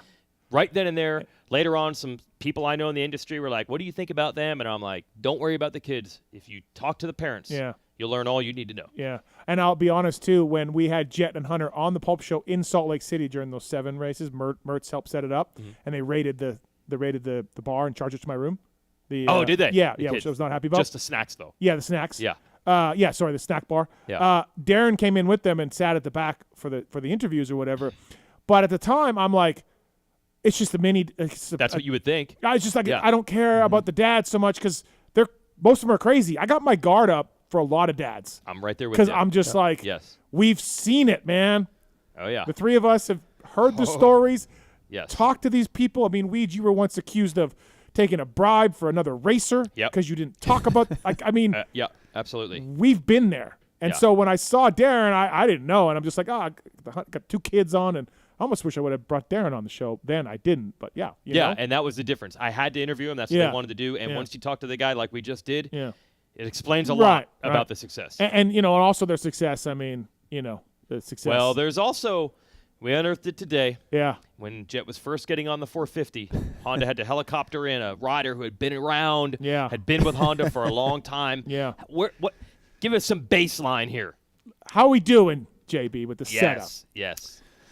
There's some truth to that. We saw a picture of Brayton sitting on a number 18. Yeah. At the test track. Well, listen, we just went from Jet, championship probably this weekend. Let's go to the other side. Bring him on in. Phil Nicoletti. Oh, wow. What's up, Philip? Steven, how are you? We're good. Thanks for calling in, buddy. Look, we just had Phil, Weege, and JB here. Just taking group text. This is just our group text. Our dynamic duo in studio. We just had Darren Lawrence on, really dropping a lot of knowledge, making us want to run through walls, believe in yourself, don't give up. You learn from failure. Do you want to just continue that same theme here? Is that what you can you do the same that Dazzy does? Yeah, well, he's got two kids that are basically a gift from God, so I don't know if I can compare to that. So no, I don't want to keep that going. That's not Phil's theme. That's not Phil's theme. No, Phil, you got sixth this weekend, and if Dazzy's advice is true, let's just not give up. You're fine. You're gonna just fail. Keep going. But You're keep gonna going. fail. Yep. Just keep going. So this whole retirement thing.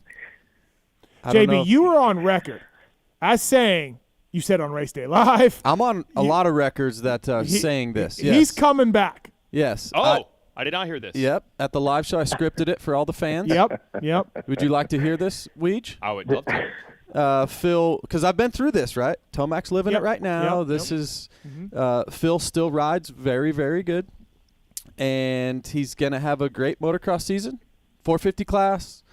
He's done with Death Cross. It's over. He's going to have a great SMX playoff, the 3 rounds. No LCQs for him. Right in. No LCQs. He's right in. Yep. We've seen how great he rode last year, beating Cooper Webb straight up. Whole shotting.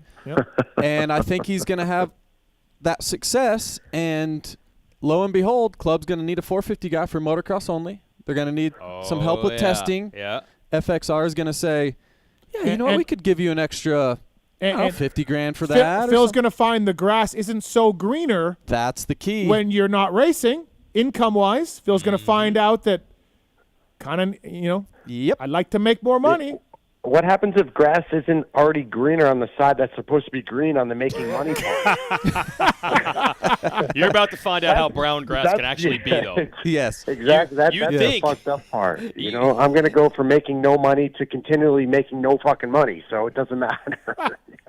No, it's going to get worse, buddy. It's going to get worse.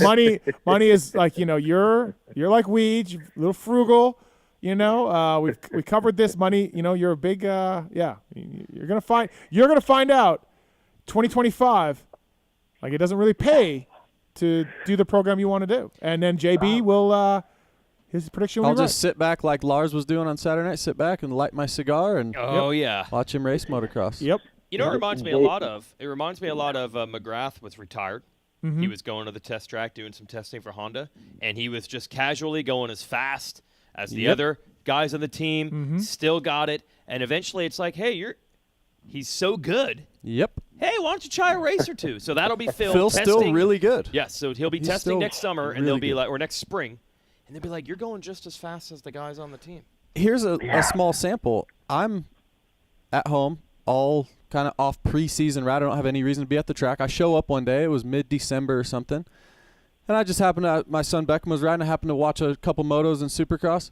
Phil whole shots every moto. There's Marchbanks, J Mart, Freddie, there's a lot of guys down. Phil whole shots every moto, wins everyone, looks unbelievable, skimming the whoops, threeing out of corners.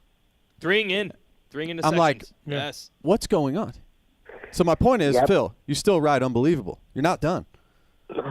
Yeah, I'm over it. As of 3:30 p.m. on Saturday, you can ask Stephen Kellen, I was telling my team to pack the fucking semi up, and we're going to the fucking airport. He said you wasted your gas. You Yeah, wasted I'm the like, gas. This is a waste of money to be here right now. I don't know why, Like Enzo said one time, or at San Diego last year at Snapdragon Stadium, He's just like, they're like, Steve goes, well, where are you struggling? And Enzo goes, Steve, Snapdragon Stadium? You know the entire arena? That's right. He's struggling in Snapdragon Arena. That's where he's struggling. Yes, that's right. I remember that. Oh, my God. Not just one section, the whole fucking arena. That's how it was in Denver. And I literally told the guys, I said, I'm sorry, I'm fucking wasting money here. Let's go home. I just got a text from a mutual friend of all of us that said 1,000% this is a fake retirement. Oh, really? Yeah. Yep. Wow. Yep. So, is it a publicity stunt? You just want people's sympathy. Hey, how many times did Brett Favre say, "Hey, I'm hanging it up. I'm hanging it up," over and over and over? He still was able to collect millions. I'm not collecting millions. I would fake it too, but I'm out. I'm so done.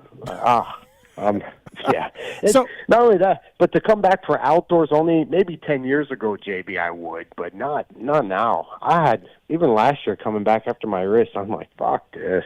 So you did. It's not fun. You rode well, 6th place. You needed that crash in the heat to get you going. Is what you told me. Yeah, I don't know if JB can relate, but yeah, I just like had my head up my ass the whole day, and I started in second gear for the heat race because you know how to do the practice starts or whatever with everybody. Fake starts, yep.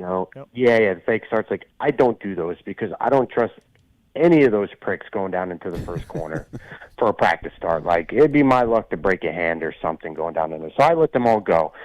But I thought my bike was okay enough to do a second gear start, and I had done my practice starts in second. So I'm like, all right. So I line up in the heat race, go to the inside, and I'm like, all right, second gear. Gate drops, and I just got yarded. And I'm like, fuck. Went down in the first corner, then I went down, and then I'm like, all right. And it was just kind of like I needed to not be able to think for a little bit. And, going down, it's kind of like an oh shit moment to where, you just got to go. So it kind of helped blow out the cobwebs a little bit because I was not having a good day, and that kind of turned it around a little bit. And then, started on the outside, went back to first gear, shake and baked in the first corner, and kind of came out sixth and kind of rode there. I mean, I still rode bad, like it wasn't a good race, but sixth.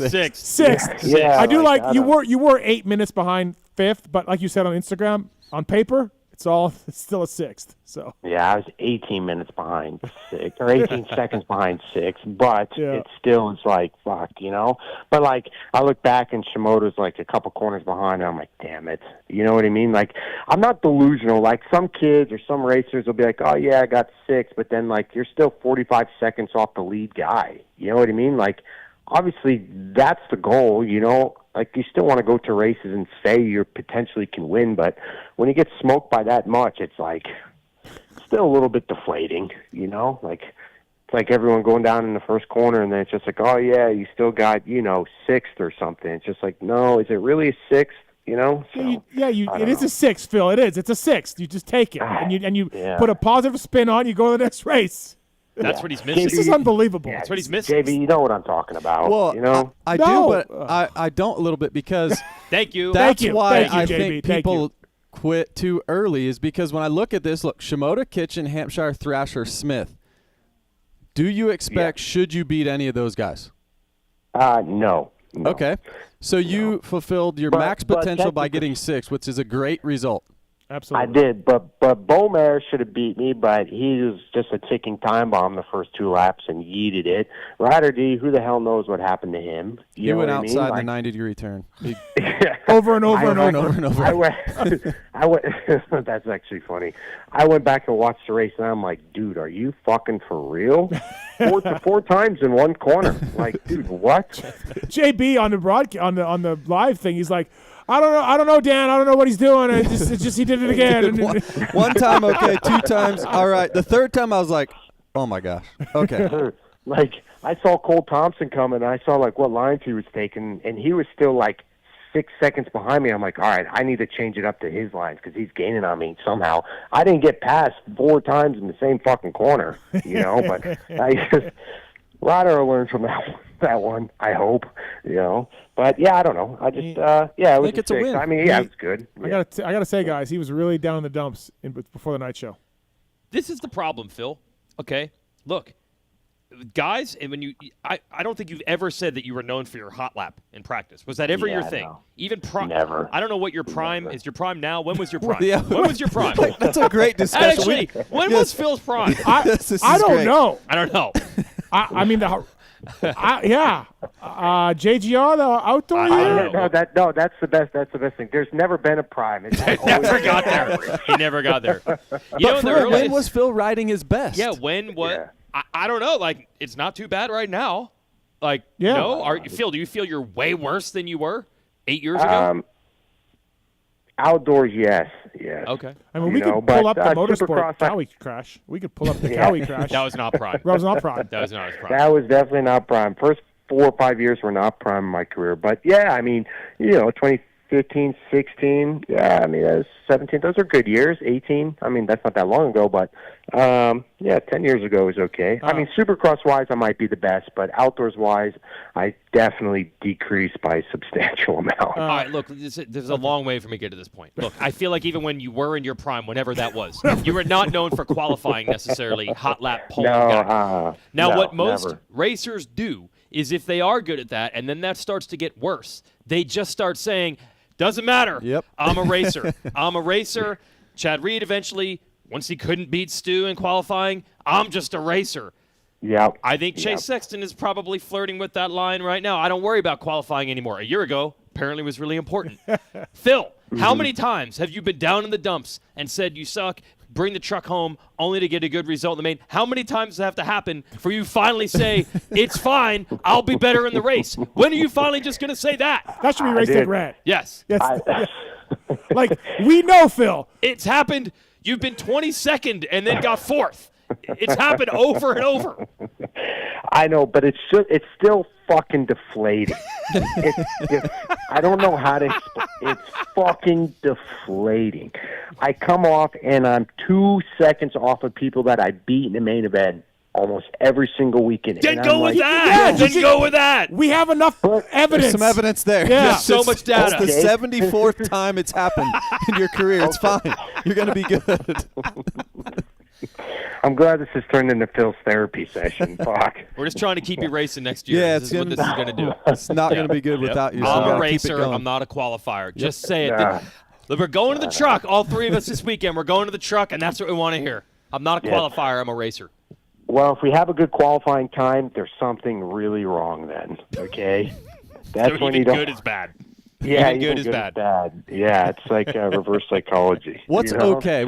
You come back, the guys at club say, hey, you were 10th, 14th. Like, what are you okay with?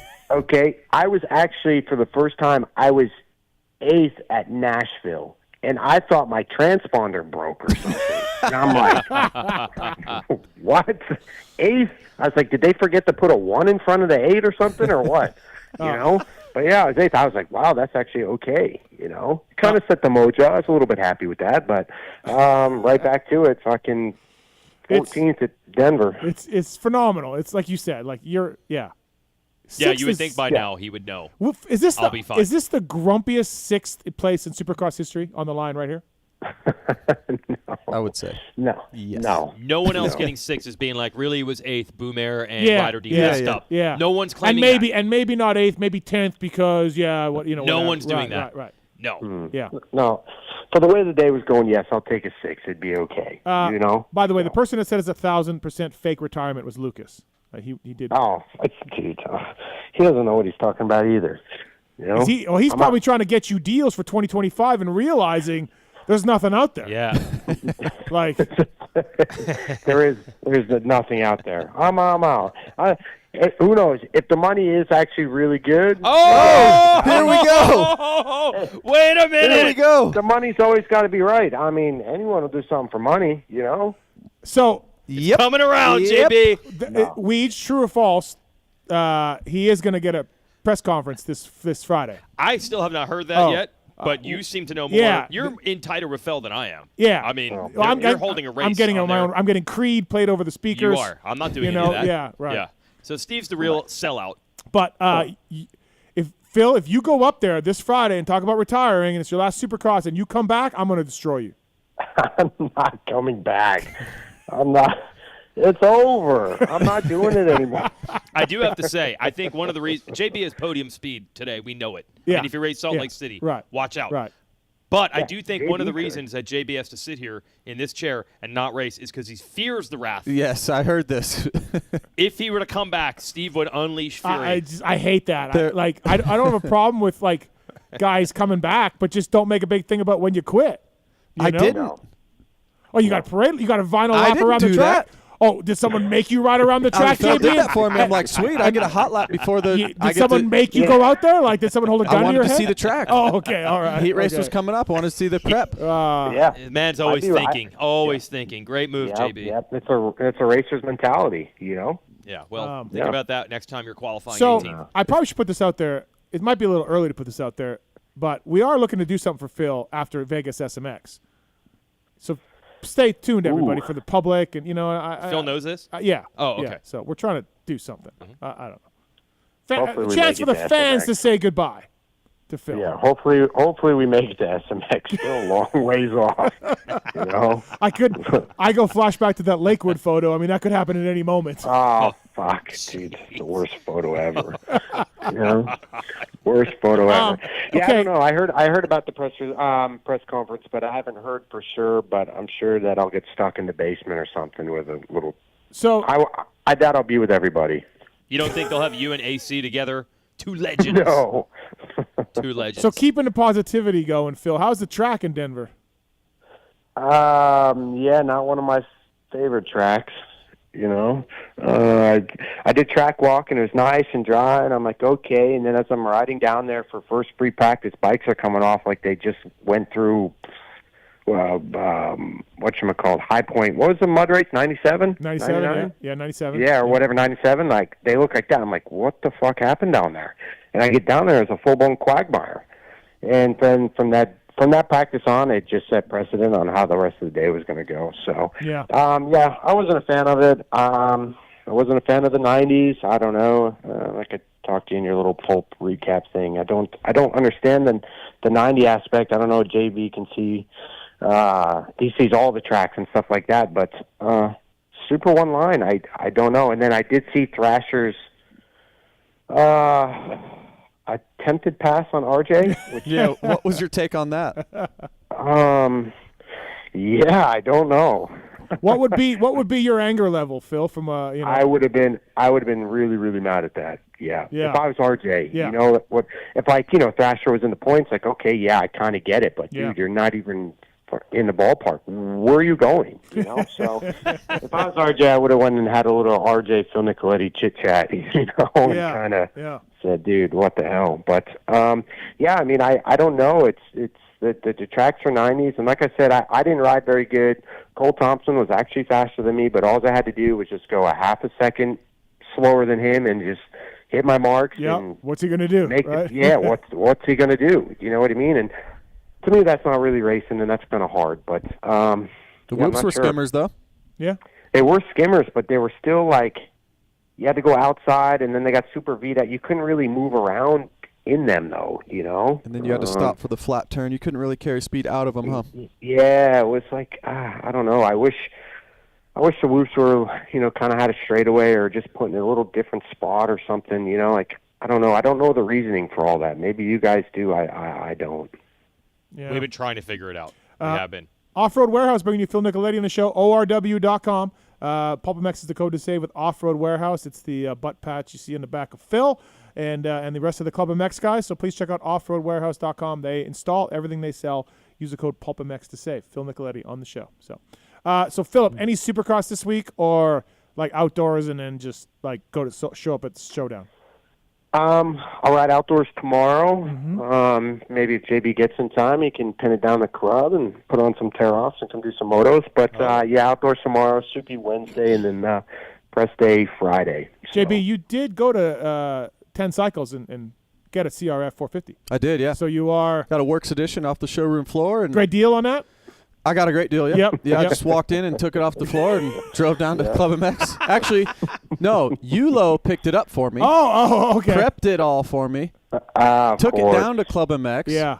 So then I went down and I rode for about, 6 minutes the first time. The track was really muddy. And then the next time for about 7 to 8 minutes. And that was good. Called it a day? Yep, that was good. The track was really muddy and Yeah. It was not ideal conditions, but I'll come down. Definitely do some riding. 20 days till Paula. You got plenty of time, dude. No chance. What's great about Phil's positivity is we know he's a better outdoor rider, and then we also know that he loves Paula. So he's just going to come in hot. Yep. Favorite track. Loves Paula. He timed it perfectly last year. Yeah. He magically skipped. When did he show up for High Point, right? Yeah, High Point. Perfect. Missed Hangtown, missed Paula. Because High Point, my first practice, and the track was just beautiful.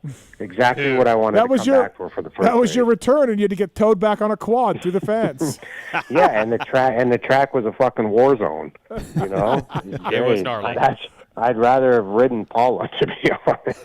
So you're gonna ride a 450 this week, a couple days? Yeah. I rode 450 last week too on Monday, Supercross on Wednesday. And then, 450 tomorrow and back on the 250 Wednesday. We do have Nash on the line, of course, Phil. What's up, Nash? Gentlemen. What's up, wow. Nash? What's up, Nash? Power packed. There's a titan of media industry sitting in that studio. A titan. Hey, it's a package deal, Nash, though. It's true, but you get JB, you get Weege, you get Weege, you get JB. That's just how it works. Hey, Steve, I'll tell you what, there must have been tough negotiations right there to get him in. You know what you should have been in the group chat, Nash. And fucking Weege, of course, can't commit until the last second. Do you know how much his flight was? Unbelievable. Nash, guess how much Weege's flight was for this show? It'll be prices right. I'd say $650. Oh, not even close. I wish it was $650. But here's how Steve lives now. So I take these screenshots. I'm like, man, these are really pricey. And then I'm expecting Steve to be like, okay, we got to work something out. Maybe I'll get you a different flight. I think one time I came here and you're like, you just use your miles and I'll just give you some cash. Okay. No, next morning I just get an email. And I'm like, he just lets it rip now. $1,500 for Weege's flight. Steve didn't even care. Didn't even blink. $1,500. Yes. $1,500. He didn't even blink, guys. Well, because JB wasn't coming. We could have worked something out, like, hey, can I get you a flight that has a connection? I need you to come a day or like whatever. He didn't even care. He didn't even blink. He just sent me the email. $1,500, no worries. JB's like, fucking, I flew United from Denver to Las Vegas. Oh, that was fine. It was a short flight. It was fine? It was an hour and a half flight. Wow. It's an hour and a half. You're fine. JB's like, never again, dude. I love it. And I just can't. I'm listening to this incredible, uplifting Phil Nicoletti share what he loves about the sport as he heads off into the sunset. And he's not shared one thing that he loves. I'm hearing it. I'm just wondering. I'm wondering when Lucas Myrtle can be brought into the conversation because there'd be some heavy negotiations coming in towards the end. Ticket sales are increasing. There's a fever. There's a fever sweeping over the crowd. Sixth place with more potential to be had on the weekend? Yes. JB, yes. I can't see how Myrtle's not capitalizing on this incredible marketing opportunity of one of his marquee riders. Sixth place, 50 seconds behind the leader versus the guys that went 1-2-1 this past weekend. Yeah, I don't know. I mean, the upside Phil Nicoletti seems really high at the moment. Does Jets and Donuts, do we have any sort of incentive from Jets and Donuts to come back next year? No incentive. Nope. No, all my deals are a up. Farewell tour. Phil comes out, eats some donuts on top of the finish line, jump. Look at he's our hero, everyone. The common man. Look you can be him too and experience the joy in his art. It's right there. No. No. No. No. No. No.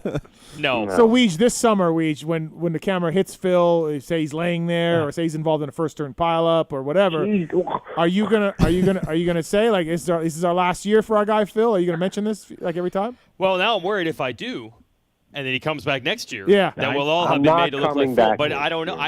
We already heard him start to crack. Yes, he did start to crack. We already Absolutely, it's on the record. Well, if the money was, yep.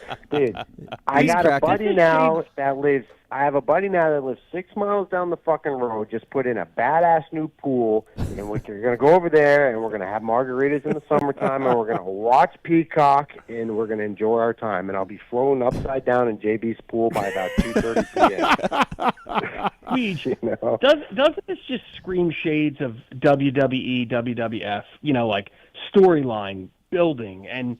You know, everybody's getting on the bus of, it's 18 years, and the guy's going out, and next thing you know, kablam, he's back. Like, I can just see it.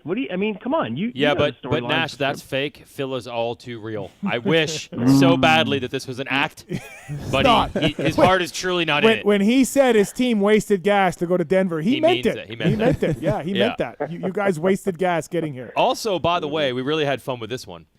He's texting us while on the flight, paying for Wi-Fi, by the way, Phil. So you're going to have to race next year to make that income back. He's telling us how miserable he is, and he doesn't want to go, and this sucks, and this is terrible. And then the team sends out the press release saying, hey, guys, show Phil some love. He's getting very emotional about only having 2 races left. He's touched. His heart is touched. Only 2 Supercross races left in his career. While he's complaining to us about, you're wasting the gas in the truck. Very well, you were emotional. I don't know what emotion it was. But you know what should happen, actually, is I would like to see Weege and Phil, you guys go back to E-Town. Go back to E-Town together. Yes. You know, Nash would like that. Yeah, bring it back. Bring it back. On that. Yep. Nash should be in on that. That'd be one last flagger, one last moto at E-Town. I'd be in for that. Yeah. If it was the OG track, I would, but I'm not going around that practice track. Oh, Phil again, finding the dark cloud. They all hate the new layout. Everybody hates the new layout. It breaks your heart. It breaks your heart, Phil. But you can still do it. Race of Champions, come on. What about the whip, Steve? I got it. The whip contest. Oh yeah, Phil's known for that. That's a good one too. Dominate. Yeah. Dominate. Him and Wild Wally. and the cast of characters. Brian Carroll's kid would probably be there. You know, it would be awesome. It's a win-win-win. This idea. I like this idea. I'll flag Phil races. Oh, there we go. I like it. Yeah, because you never really flagged back in the day that we know of. I did. Well, we'll get Ripper Rob, your personal video guy. Who did you say? We'll make some proof this time. Who did you say you talked to all the time, and then Phil came back and said nobody. Like, yeah, I thought I pulled out a really solid reference. Whatever your reference was, and Phil, you shut me right down on that. Right. Like Phil was like, "Yeah, that's not a reference, man. That dude is not a reference." Yeah, I'm not going to say the name, but Phil, you shot that right down. Yeah. Yeah, he doesn't even know who he is himself. So okay, Nash, we got to run. Thank you, buddy. Go get gents, get it, Phil. Hey, I'm proud of you, buddy. Well done, buddy. Well done. Thanks, Nash. I appreciate it, dude. All right. Next call. Guys, see you, Nash. Next call is Blaine's on 4. Blaine, what's up, man? What's up, guys? How are y'all tonight? Good. What's your comment?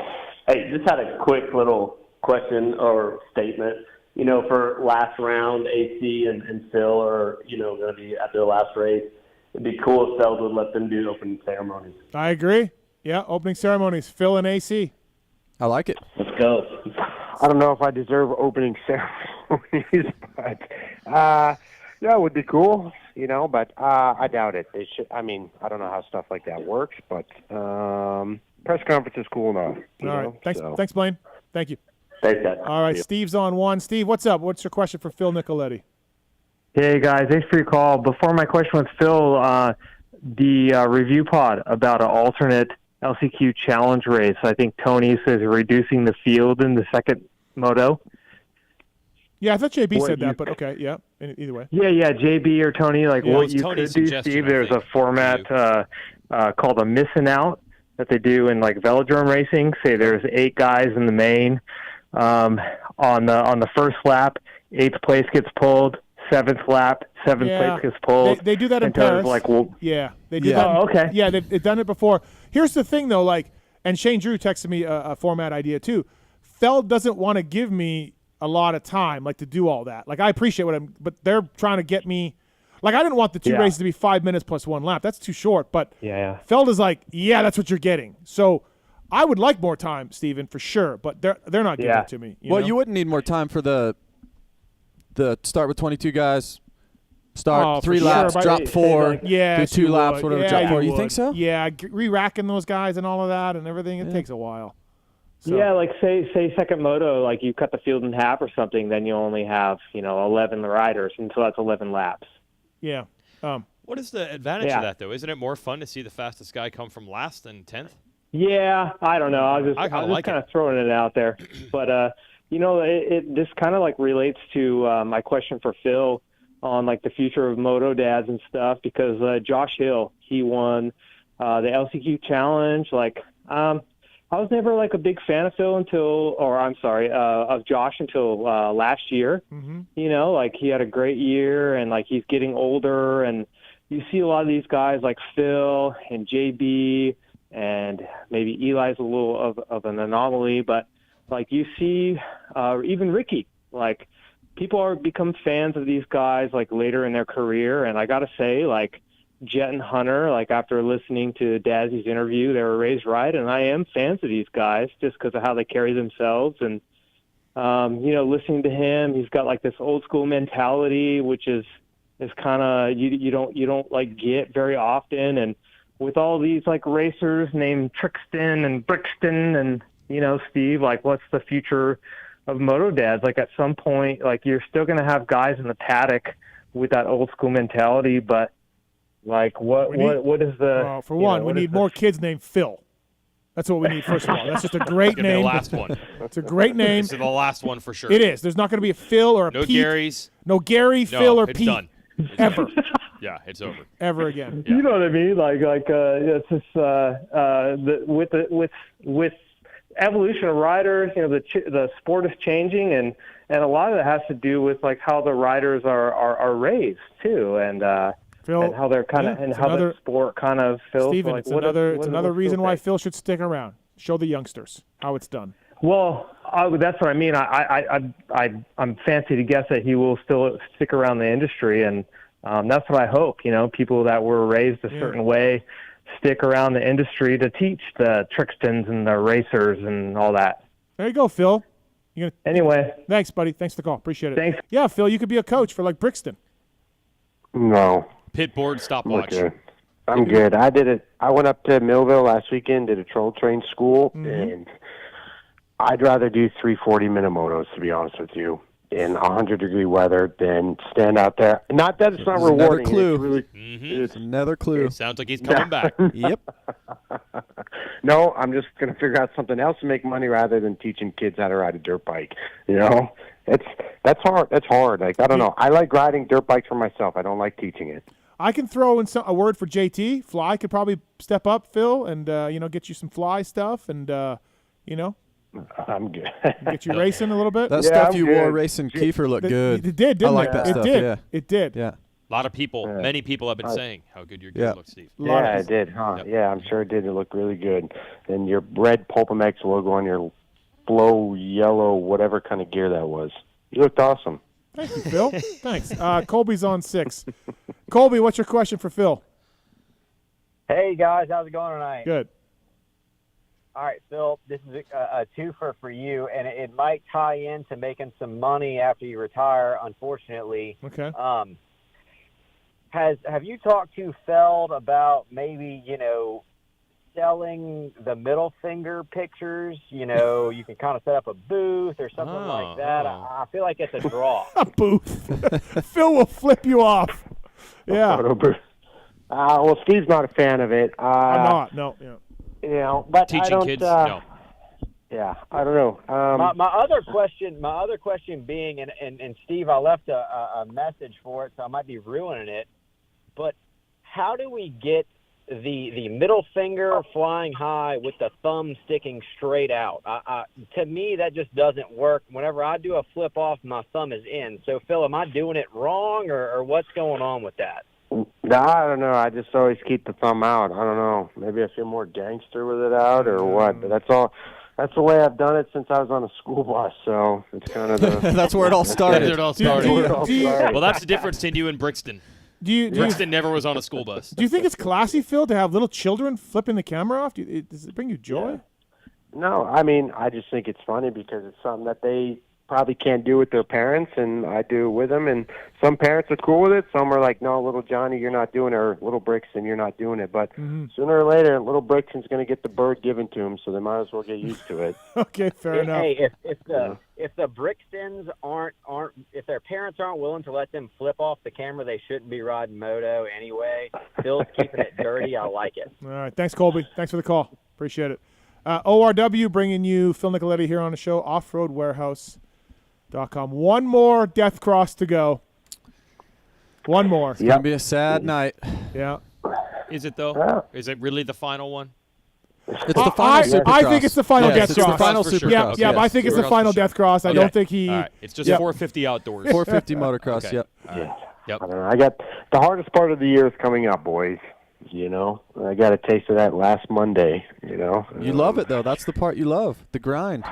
I do, but that part's kind of fizzled away. You know how it is, JB. Just kind of like. Right. He went mountain biking today. He was on it. He seemed to like the grind. JB's a good mountain biker though. Don't let him fool. He's a sleeper. You know. I don't think it's a sleeper. I think everybody knows. Steve, what did you say about JB at one point? Honestly, I take a lot of people mountain biking, Phil, including you, and a bunch of people mountain biking. I want to say JB is. I knew all the trails, so I'm not a great mountain biker, but I just know all the trails. So he was all over me everywhere I went, and he didn't know where the fuck he was going. Yep. Yeah, no, JB's got some serious handling skills. Yeah. You said he might have been the best you've seen. I did say that. Phil, Levi or RJ, who you got? Oh, God. You want to know what? It's really hard because I like both of them a lot. They're both really good kids. Like, fuck. RJ's 30, sir. That's how old Phil is. RJ's a kid to Phil. RJ still feels like a kid to me. I don't know why. You know, he's got you're that old himself. You know what I mean? RJ's married and got 2 kids, and he's way more established in life than I am. You know, but oh man, it's a tough one. I don't know. It is a tough one. I just feel like Kitchen has more time to do it. You know. Not who you want to win. Who do you think's going to win? That's the question. No, I know. I just feel like RJ will kill somebody for the title and kill himself for the title. So I think RJ will pull out all the stops to get it done, you know. So RJ, you know. All right. Unless I just think he's got the kill mentality a little bit more than Levi, you know? Sure. Yeah, no, I don't makes sense. Yeah, I just think I think if RJ's 5 bike lengths behind, he's got one last corner to really send it in there and get the title, he'll do it. I don't think if the roles are reversed, I don't think Levi's going to do that, you know? You know, it is a scenario we haven't seen. We've seen pretty much RJ do anything that you could ever imagine someone could do, but we have never seen him in a do-or-die, must-win, tied title fight. I mean, I can't imagine. He almost died in practice twice on the slippery track, and that was just practice. Yeah. So, yeah. What's he willing to do halfway through that main? Right. Yeah. I don't know. Who do you think? I think Kitch because he gets a better start. Yeah.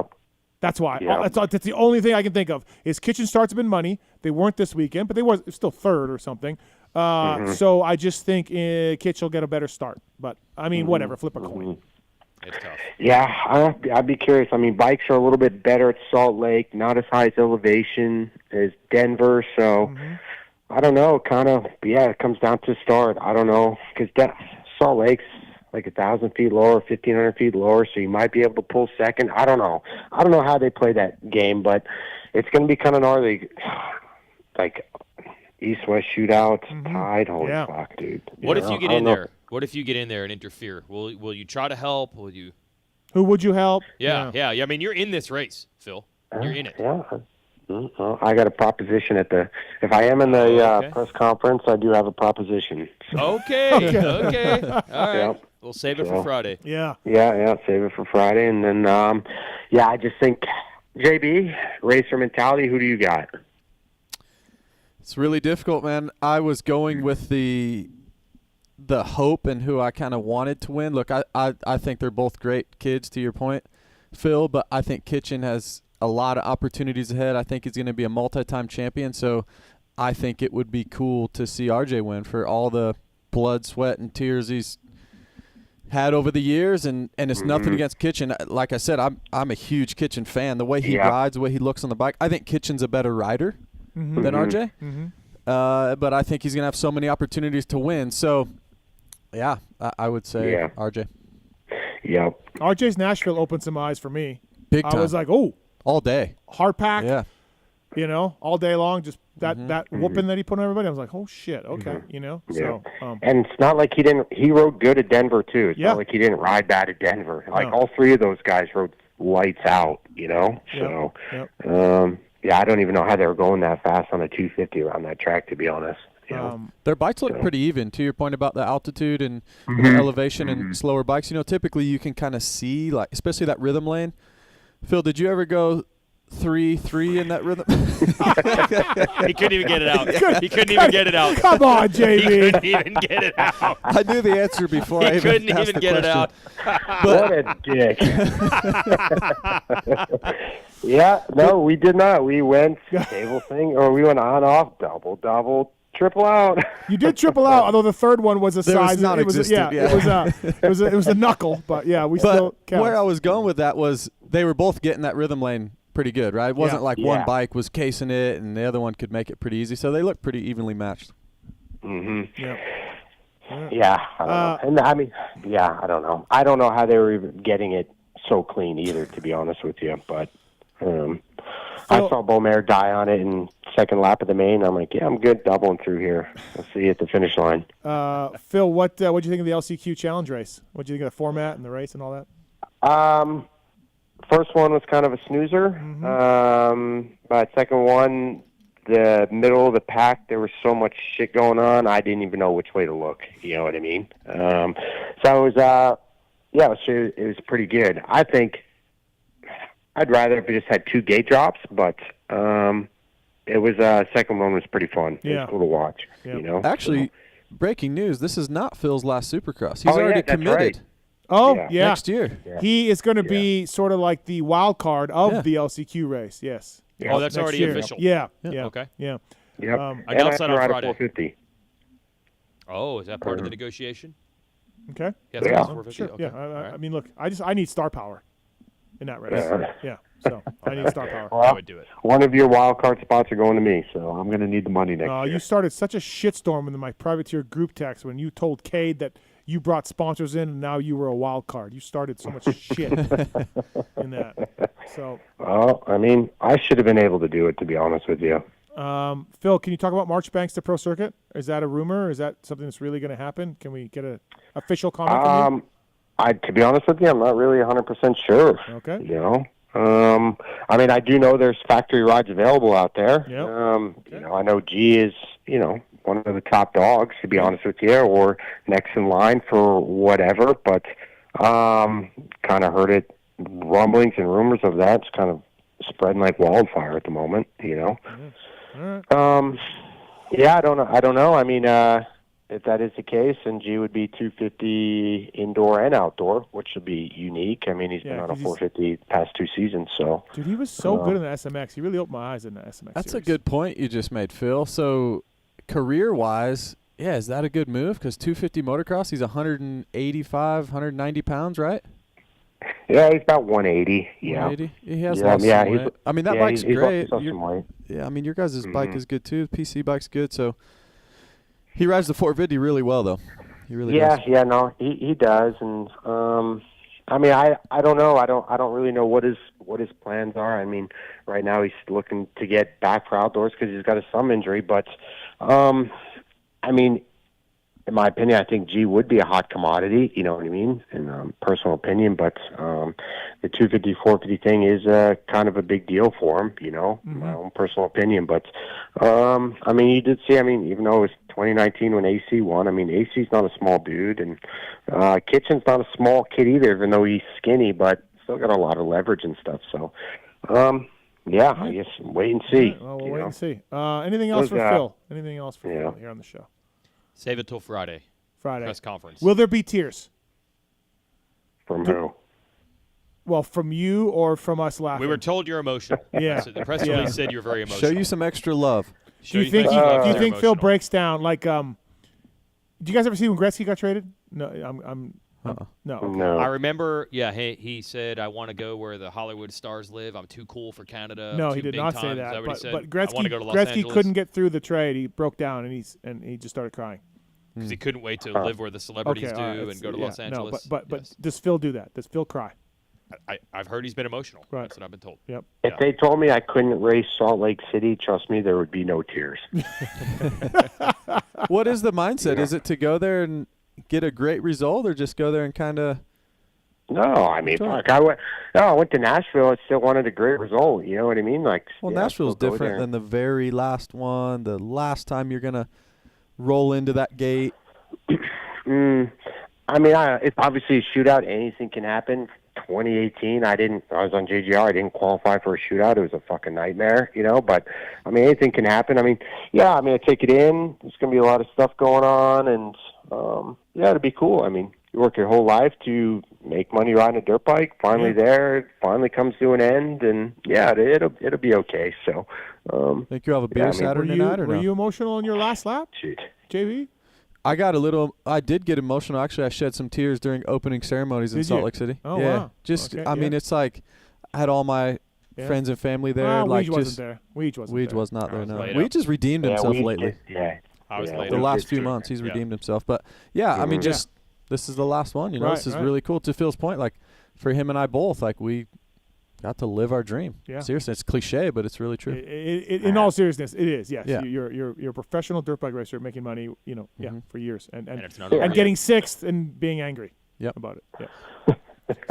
So, Yep. Thanks, We'll Philip. see. Yeah, thank you for the time. We'll see you in Salt Lake. I'm going to the press conference. I changed my flight to make the press conference on Friday. Oh, Jesus. Yep. Great. He wants Really to be looking there for forward to it. AC. You just want to be there for Adam. Yeah, and I that's have no it. idea if they're doing something for Adam, but I'm going to assume if they're doing something for Phil, who's not even retired. He's still racing for 4 more months. Yeah. I'm assuming they're going to do it for Cianciarulo, who's not racing anymore after Saturday. Do we even know that? I mean, Yeah, we don't know, but listen, I'm not retiring unless I'm doing full outdoors. I'll retire after outdoors. So it's if I quit just after Supercross, there's no way I couldn't live with myself. thanks, Philip. Thank you, buddy. See you, Phil. See you, boys. See ya. Bye. That's Phil Nicoletti, brought to you by offroadwarehouse.com. As always, a beacon of positivity and sunshine. 6th place, angry, just garbage. Now, look, he's friends with Jet and Hunter. I'm sure he's had conversations at Dazzy. Is it not sinking in? Is it not It's working? not working. It's not working. Yeah, It's not working. It's not working. No, Yes. no, not at all. None of those lessons. No. Thomas is on 1. Press day. Thomas, what's up, man? Oh, g'day, fellas. How you doing? Good. What's your question, man? I'm just calling up because we're coming over from New Zealand to America for the first time to go to the first round of the motocross. Mm-hmm. And I got 3 rapid-fire questions for you. Okay. First of all, I'm going to press day on the Friday, but I have no idea what's going on, so I want to know what I'm getting into. Well, first of all, I Second believe all, it's is on the lead Thursday. show- I believe it's on Thursday at Pala. I hope your flight Oh, is allows it? for that. Oh, fuck. When do you Yeah, get I'm in? coming on Monday. Oh, okay, you're good. Monday. Yeah. Yeah, so I have plenty of time to sift around. Second question is the best post-race show ever coming back? Yeah, we've been doing it lately. I don't see why we wouldn't. Again, that's the level of organization we have, Racer X. I think back in December we said, will we do this? And we said yes, and I haven't thought about it 1 minute since then. But, yeah, we're only a couple weeks away, so sure. Yeah. So if you're in the pits, Sweet, I'll come and drink a tea with you, mate. 100%. Come to the Twisted Tea rig. I don't even know who's racing for that team. Is it just McElrath and Chiz? Is that it? Is it McElrath and Chiz? Yeah. Oh, that's fine by me. Chiz has a World Supercross only deal that he says he has to figure out. So it might not be Chiz? I don't know. Okay. Anyway, come I have think a Twisted Tea Chiz with races us. anywhere. So yeah, It's true. Come on by. Oh, fantastic. And one last question I got is this is not motocross related, but in the California area, besides fentanyl and retail crime, what is there to do that's cool? Besides the moto stuff? Here's the thing about California. It's really fashionable for people to bag on California. It might have more stuff to do than any state or any country on earth. Yeah. The amount of things to do in California are unlimited. So don't sweat it, man. There's cool. You have everything from beaches to snow-capped mountains, and you can see the two from each other. Yeah. Maybe New Zealand actually might be able to boast the same thing, but there's not many places that can boast that. Yeah, there's lots of stuff to do. All right. Yeah.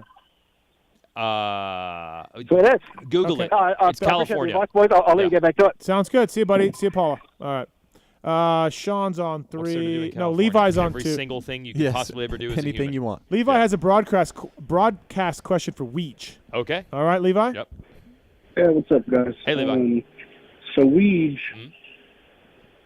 what are some of the biggest differences between the Supercross broadcast versus the outdoor broadcast? It's a two-parter. That's just the first part, if that's all right. You know, there's really not that much different. The crew behind the scenes is almost identical. Now, there was in the past, Supercross added a few other people that fell that also are part of their TV production that obviously we didn't have in motocross. But the truck, the camera people, a lot of the equipment, you'd be surprised how similar it was. Now, Feld's running all of it. All the TV is run exactly the same. It's 100% the same crew. There's very, very, very little difference. And I'll add to that, when I first started doing Supercross, first time this year at Anaheim 2, I really prepared myself for it to be different. And after about 4 minutes, I'm like, yeah, it's exactly the same. Same. Yeah. So almost nothing, to be honest. All right, and my second part was thank you. That we are not having that on the show. We are not having that on the show. Sweeping the nation. Sweeping the nation. Catching on. Sounded great. Yep. Thank you. MichelinMan.com/motorcycle. Learn more about the complete offering of Michelin motorcycle tires, mountain bike tires as well. Hooking up out there. The DH34s you had on your Intense Taser today. If you're going to have the red brake pads, Mm-hmm. you better have a tire that can handle that kind of braking power. There you go. And we did it. That's great. Michelin designed to win the Starcross 6 I had on the back of my bike when I worked Keefer on the 1990 YZ125. So thank you for the folks at Michelin. Starcross 6 tire, it's fantastic. Offers up to 16% more traction when new, up to 19% more traction when worn in comparison to the other models. So thanks to the folks at Michelin for coming on the show. We have Sean on 3. Sean, is this Sean? Yes, sir. What's up, buddy? What's your question? So perfect timing, talking about your sponsors with your YZ450. Mm-hmm. You know, I appreciate what you've done and what you've done for yourself, and got all these amazing sponsors, you know, to provide these, massive ceilings that you have. I noticed the FMS sponsor banner on your website, but you're running a Pro Circuit pipe. Yes. What is up with that? Did you ever notice the Pro Circuit pulpcasts after every single race? No. Oh. No. You have multiple sponsors. Yeah. Yeah. Did you know that I have a FXR Privateer Island pod and a Leatt re-raceable pod? You do? You do. Yeah. And that's really funny. So I had an never done FMF. that. They gave me an FMF. I ran that for a long time. And then Mitch said, hey, I'm going to send you a slip-on. I said, sure, why not? Again, sponsored by both companies. Both companies are great. Sean. So there's your answer. I'm just fucking with you, man. That's awesome. Okay. One more thing. I hate to do this. Marks needs to pull the drop from the video of Keefer saying he's going to come inside of you. Oh, we know. On the I know. We're all 12 years old here in the world Yep, of motocross, we are. supercross. I get it. It's on the docket. Don't worry. Thanks, Sean. Appreciate it. Thank you. Thank you. All See right, ya. thank you. All right. Commercial break time. Wil Hahn, Kris Keefer. I got a Race Tech Rant with the 250 Supercross class, guys. Coming up. Shocking. Buckle up. Yeah. Yeah. I feel like you've teased this for about 9 years now. We have the final purse numbers for the LCQ Challenge as well. We got the raffle coming up. So that's going to go really great. Good news, Tits, great news. Short show? The American Airlines flight that these gentlemen are on is delayed. We're good. So buckle up. Buckle up there You in said the corner. good news. Yeah, good news. That doesn't sound like good news. So what time would we land? We were going to land about 6:30 in the morning. We were going to 6:15. Yeah. So we're going to land maybe 2 hours later. Not quite 2 hours, but. Well, what'll be interesting about that is at 10 a.m. back home, Mhm. JT and I have to shoot our SMX Insider Oh, program. okay. So I'm going to be fresh Am- off the red eye, running in the door. Am I on that this week? Or I was on last week, so is It was not well received. The ratings Oh. went down. Yeah, Oh. yeah, a lot of negative comments. Oh. Yeah. Okay. Yeah. So. All right, we're going to commercial break. Got more to talk about. The great Justin Brayton and the average Jason Weigandt. I'm Steve Mathis. We'll be right back after this, everybody.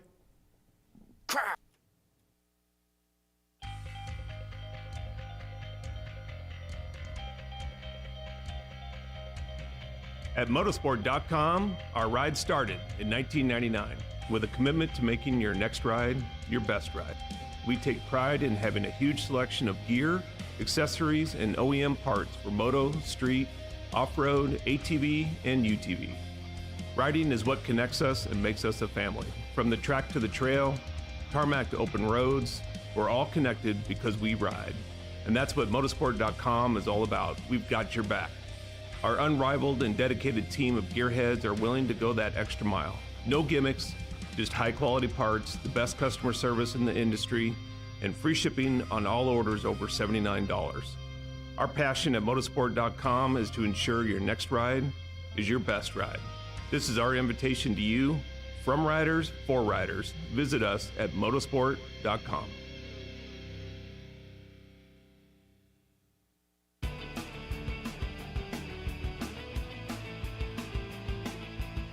You likely know Racetech as the suspension and engine tuner of choice for the world's fastest privateers. But what you may not know is behind the scenes, Racetech is the trusted source for many OEMs and factory teams throughout the motorcycle industry.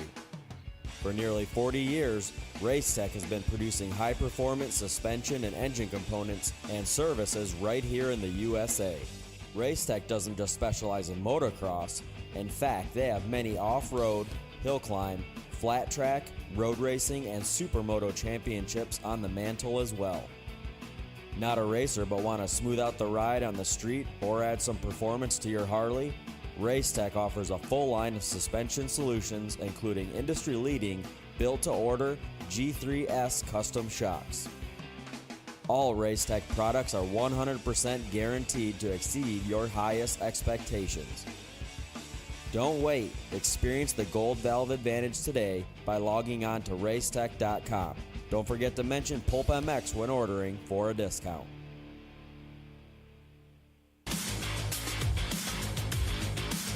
Established in 1989, Eric Phipps had the idea to manufacture factory-styled products for the everyday rider.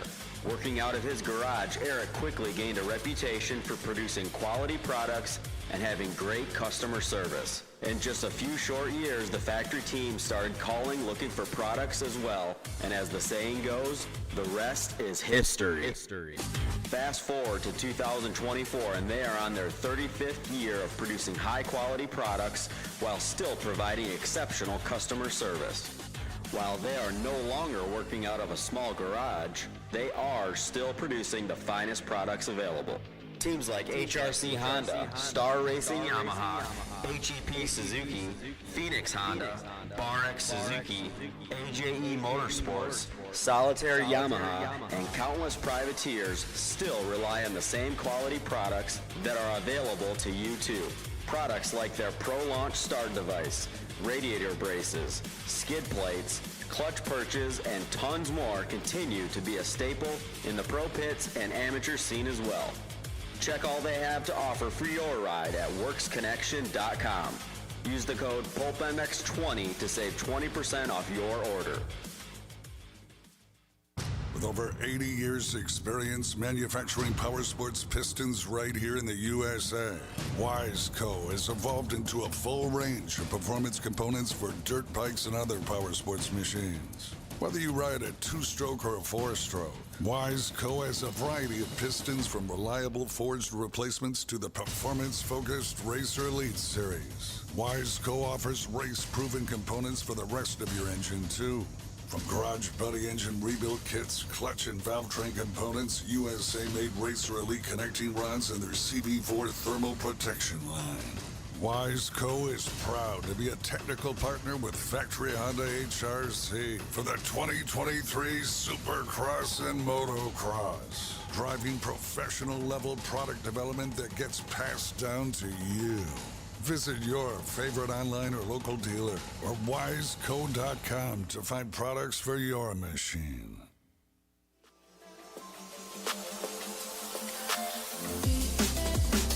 Rocky Ridge Trucks, your ultimate off-road vehicle capable of getting down and dirty. Rocky Ridge has a rich history and has been building custom vehicles since 1983. Proudly partnering with the finest OEMs including Chevrolet, GMC, Ford, Jeep, Nissan, and Ram, we bring you the ultimate turnkey custom truck on the market.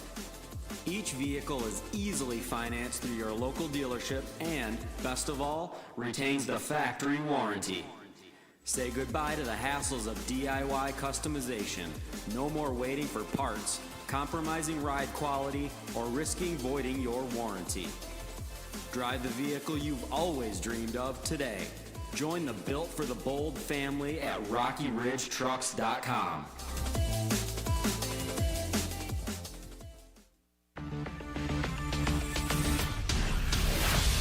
Factory Chassis Parts, established in 2018, is the home of the original high-performance FCP racing engine mount kit, designed to improve traction, handling, cornering, and feel. Used by top-level racers and race teams worldwide, including Phoenix Honda, Justin Starling, the F&H MXGP Kawasaki team, Rock River Yamaha, and many more. CNC machined parts out of high-quality aluminum and titanium. They are easy to install and bring drastic improvements right away. Stop by FCPRacing.com to learn more and order today. Maxima Racing Oils was created for world-class racers who challenge the limits of possibility. Their demands on equipment drive us to look beyond conventional ideas and to exceed industry standards. It's in our DNA to identify problems, formulate solutions, and execute at the highest levels of competition. Case in point, the championship-winning Factory Kawasaki race team, longtime Maxima partners who extensively use Maxima throughout the bike. Maxima's USA-made products exceed JSO requirements and can be used in all motorcycle brands: Kawasaki, Honda, Yamaha, Suzuki, KTM, Husqvarna, and more. Maxima Racing Oils. Experience the difference. Visit MaximaUSA.com for more information.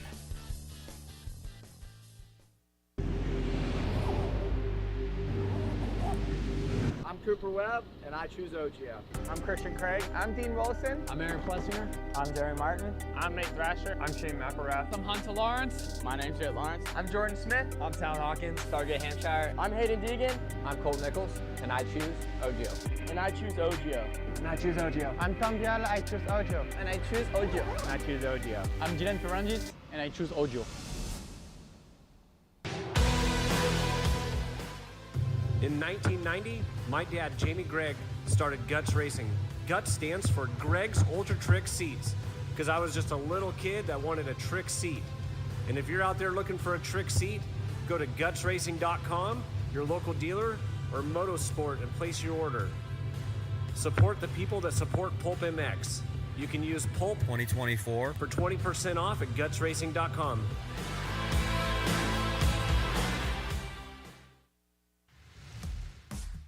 FMF Racing is proud to celebrate over 45 years of fun, building every FMF exhaust right here in the USA. Owner and founder Don Emler may have started FMF Racing in his garage 45 years ago, but Don is still hands-on in our 100,000 square foot state-of-the-art manufacturing facility in Southern California. FMF's goal? Design and manufacture the world's best performance exhausts 100% in the USA under one roof. FMF is a proud sponsor of the Lucas Oil Pro Motocross Championship for over 25 years. Hi, it's Tomax Superfan Dylan here. The only thing I love more than seeing Eli win... Whoa, wait, Dylan. Sorry to cut you off like Steve does his callers and guests, but a lot has changed.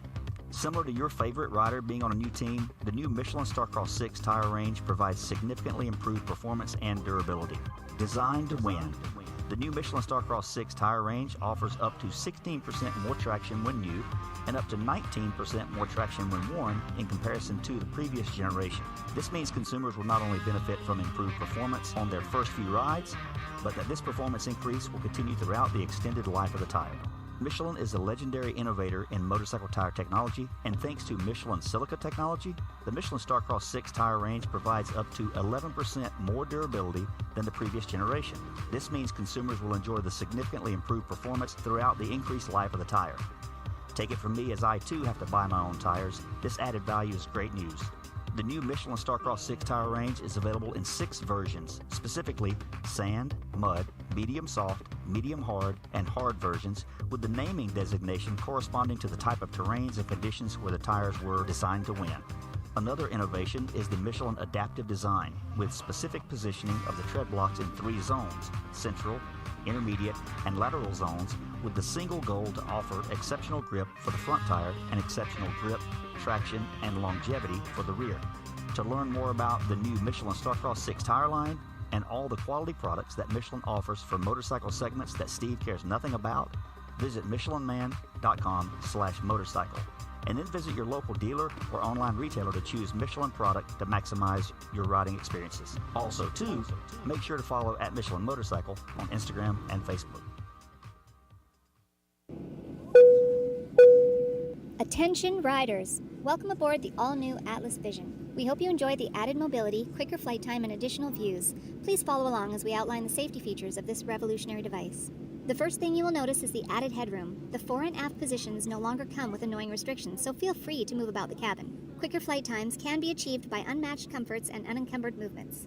Yes, we're built for speed and comfort. And now available to all customers is a 360 panoramic view. Go ahead and look around the cabin. These new angles are available at no additional charge. Located on the underside of the frame is the gold standard of impact absorption, D3O.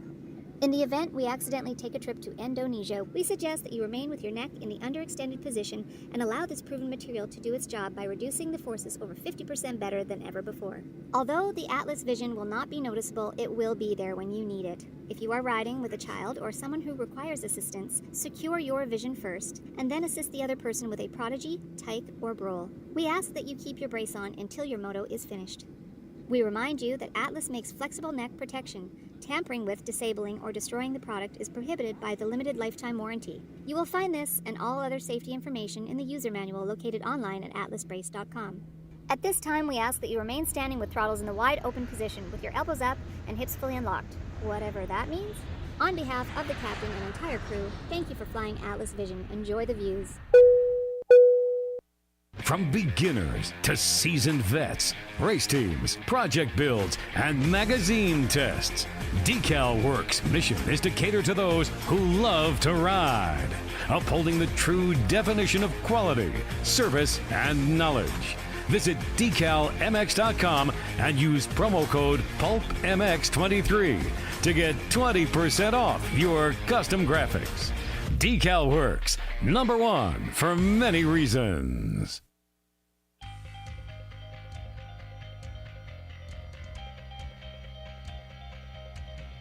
At motorsport.com, our ride started in 1999 with a commitment to making your next ride your best ride. We take pride in having a huge selection of gear, accessories, and OEM parts for moto, street, off-road, ATV, and UTV. Riding is what connects us and makes us a family. From the track to the trail, tarmac to open roads, we're all connected because we ride. And that's what motorsport.com is all about. We've got your back. Our unrivaled and dedicated team of gearheads are willing to go that extra mile. No gimmicks, just high quality parts, the best customer service in the industry, and free shipping on all orders over $79. Our passion at motorsport.com is to ensure your next ride is your best ride. This is our invitation to you, from riders for riders. Visit us at motorsport.com. Maxima Racing Oils was created for world-class racers who challenge the limits of possibility. Their demands on equipment drive us to look beyond conventional ideas and to exceed industry standards. It's in our DNA to identify problems, formulate solutions, and execute at the highest levels of competition. Case in point, the championship-winning factory Kawasaki race team, longtime Maxima partners who extensively use Maxima throughout the bike. Maxima's USA-made products exceed JSO requirements and can be used in all motorcycle brands: Kawasaki, Honda, Yamaha, Suzuki, KTM, Husqvarna, and more. Maxima Racing Oils. Experience the difference. Visit MaximaUSA.com for more information.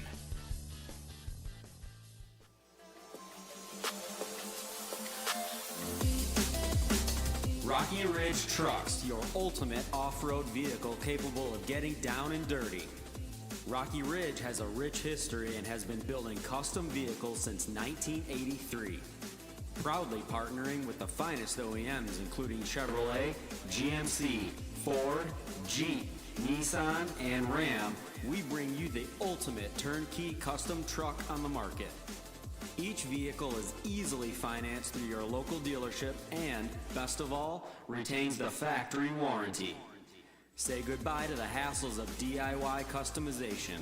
No more waiting for parts, compromising ride quality, or risking voiding your warranty. Drive the vehicle you've always dreamed of today. Join the Built for the Bold family at RockyRidgeTrucks.com. Hi, it's Tomax Superfan Dylan here. The only thing I love more than seeing Eli win... Whoa, wait, Dylan. Sorry to cut you off like Steve does his callers and guests, but a lot has changed. Similar to your favorite rider being on a new team, the new Michelin Starcross 6 tire range provides significantly improved performance and durability. Designed to win, the new Michelin Starcross 6 tire range offers up to 16% more traction when new and up to 19% more traction when worn in comparison to the previous generation. This means consumers will not only benefit from improved performance on their first few rides, but that this performance increase will continue throughout the extended life of the tire. Michelin is a legendary innovator in motorcycle tire technology, and thanks to Michelin silica technology, the Michelin Starcross 6 tire range provides up to 11% more durability than the previous generation. This means consumers will enjoy the significantly improved performance throughout the increased life of the tire. Take it from me, as I too have to buy my own tires, this added value is great news. The new Michelin Starcross 6 tire range is available in 6 versions, specifically sand, mud, medium soft, medium hard, and hard versions, with the naming designation corresponding to the type of terrains and conditions where the tires were designed to win. Another innovation is the Michelin adaptive design, with specific positioning of the tread blocks in 3 zones: central, intermediate, and lateral zones, with the single goal to offer exceptional grip for the front tire and exceptional grip, traction, and longevity for the rear. To learn more about the new Michelin Starcross 6 tire line and all the quality products that Michelin offers for motorcycle segments that Steve cares nothing about, visit michelinman.com/motorcycle. And then visit your local dealer or online retailer to choose Michelin product to maximize your riding experiences. Also, too, make sure to follow at Michelin Motorcycle on Instagram and Facebook.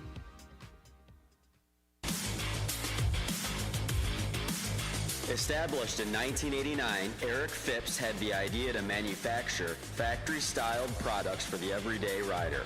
Working out of his garage, Eric quickly gained a reputation for producing quality products and having great customer service. In just a few short years, the factory team started calling looking for products as well, and as the saying goes, the rest is history.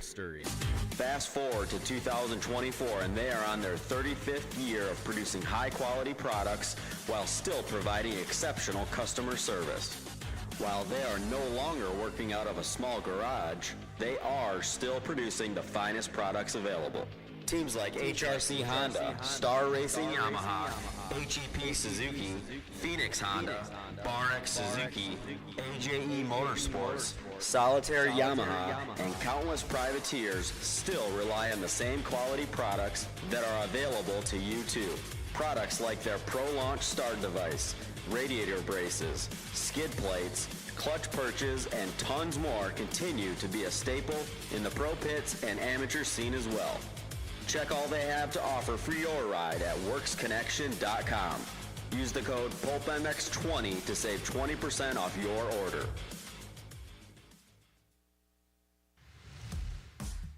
FMF Racing is proud to celebrate over 45 years of fun, building every FMF exhaust right here in the USA. Owner and founder Don Emler may have started FMF Racing in his garage 45 years ago, but Don is still hands-on in our 100,000 square foot state-of-the-art manufacturing facility in Southern California. FMF's goal? Design and manufacture the world's best performance exhausts 100% in the USA under one roof. FMF is a proud sponsor of the Lucas Oil Pro Motocross Championship for over 25 years.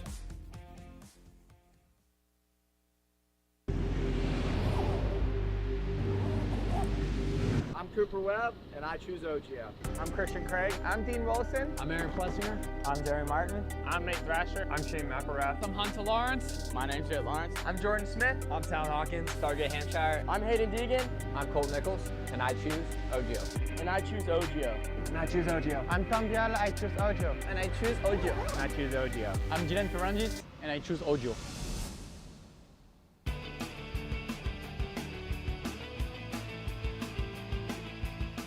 You likely know Racetech as the suspension and engine tuner of choice for the world's fastest privateers. But what you may not know is behind the scenes, Racetech is the trusted source for many OEMs and factory teams throughout the motorcycle industry. For nearly 40 years, Racetech has been producing high-performance suspension and engine components and services right here in the USA.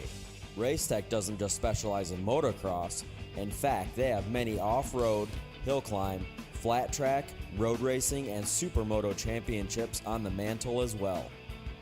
Not a racer but want to smooth out the ride on the street or add some performance to your Harley? Racetech offers a full line of suspension solutions including industry-leading, built-to-order G3S custom shocks. All Racetech products are 100% guaranteed to exceed your highest expectations. Don't wait. Experience the Gold Valve Advantage today by logging on to racetech.com. Don't forget to mention PulpMX when ordering for a discount.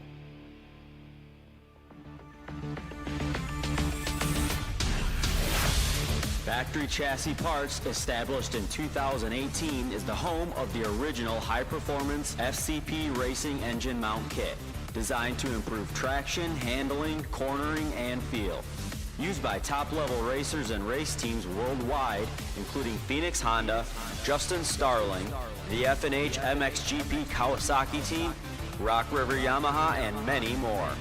CNC machined parts out of high-quality aluminum and titanium. They are easy to install and bring drastic improvements right away. Stop by fcpracing.com to learn more and order today. With over 80 years' experience manufacturing power sports pistons right here in the USA, Wiseco has evolved into a full range of performance components for dirt bikes and other power sports machines. Whether you ride a 2-stroke or a 4-stroke, Wiseco has a variety of pistons from reliable forged replacements to the performance-focused Racer Elite series. Wiseco offers race-proven components for the rest of your engine, too. From garage buddy engine rebuild kits, clutch and valve train components, USA-made Racer Elite connecting rods, and their CB4 thermal protection line.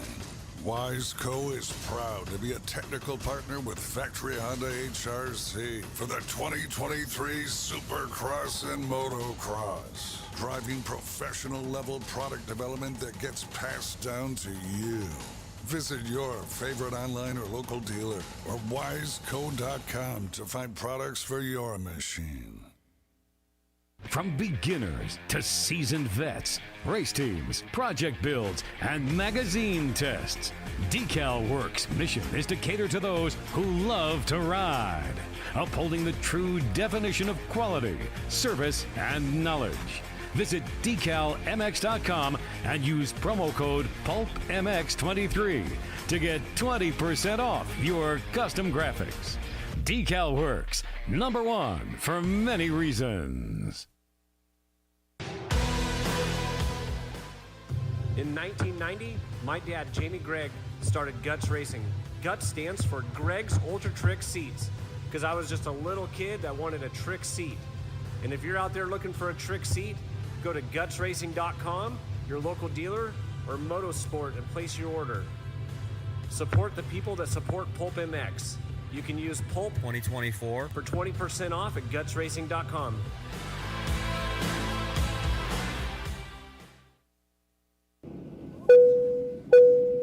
Attention riders! Welcome aboard the all-new Atlas Vision. We hope you enjoy the added mobility, quicker flight time, and additional views. Please follow along as we outline the safety features of this revolutionary device. The first thing you will notice is the added headroom. The fore and aft positions no longer come with annoying restrictions, so feel free to move about the cabin. Quicker flight times can be achieved by unmatched comforts and unencumbered movements. Yes, we're built for speed and comfort. And now available to all customers is a 360 panoramic view. Go ahead and look around the cabin. These new angles are available at no additional charge. Located on the underside of the frame is the gold standard of impact absorption, D3O. In the event we accidentally take a trip to Indonesia, we suggest that you remain with your neck in the underextended position and allow this proven material to do its job by reducing the forces over 50% better than ever before. Although the Atlas Vision will not be noticeable, it will be there when you need it. If you are riding with a child or someone who requires assistance, secure your vision first, and then assist the other person with a Prodigy, Tyke, or Brole. We ask that you keep your brace on until your moto is finished. We remind you that Atlas makes flexible neck protection. Tampering with, disabling, or destroying the product is prohibited by the limited lifetime warranty. You will find this and all other safety information in the user manual located online at atlasbrace.com. At this time, we ask that you remain standing with throttles in the wide open position with your elbows up and hips fully unlocked, whatever that means. On behalf of the captain and entire crew, thank you for flying Atlas Vision. Enjoy the views. Welcome back, everybody. PulpMX Show presented by Motorsport.com. Fly Racing, Decal Works. The great Justin Brayton in studio. JB, thank you. Thanks for coming in early. Thanks for having me. For commercial Been break. fun. Yeah. And Weege, you're back on. Yeah, I had to fill my coffee mug with water again. Okay, fantastic. Yep. All right, lots to get into tonight. X-Brand Goggle Tear-Offs, Race Tech Rant, of course. And again, Justin Brayton brought to you by Decal Works. Jason Weigandt brought to you by Ogio. Thank you to those companies as well. Thank you to Ethica. Love Foz and everybody at Ethica.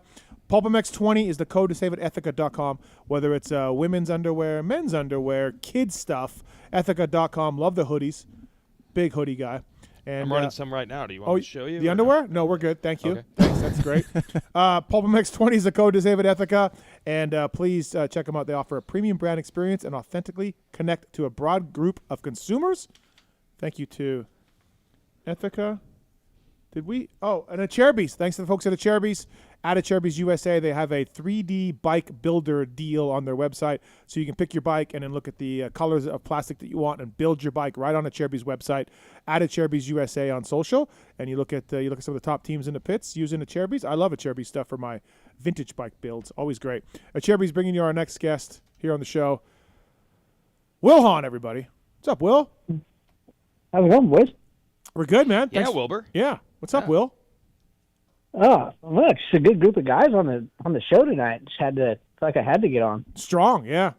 Yeah, but as Strong I've said lineup. over and over, Wilbur, you're best friends with 300 different people. So what Sure. different? And no matter who Steve had on, best friends with Wilbur from way back, every week. I don't know. JB's got a special part in the heart. You were telling us about Me this, and Will are JB. tight. Yeah, Yes. me and Will go way back. Arena cross guys. I was really Tommy's age. Tommy, obviously Will's older brother. But got to watch Will kind of grow up through the amateur ranks and became teammates with Will at one point. And it's a good dude. Yeah. And Like Weege says, does anybody not like Wilbur? Does Wilbur not like like Weege says? I had to step away. I had Yeah. to step back. I felt like he had too many friends, Uh-huh. and I just needed to. I don't know how you manage it all, so I've stepped back because you have so many other friends to manage. I don't know how you do it. What I'm realizing is I just couldn't give Weeds the adequate time to feel that.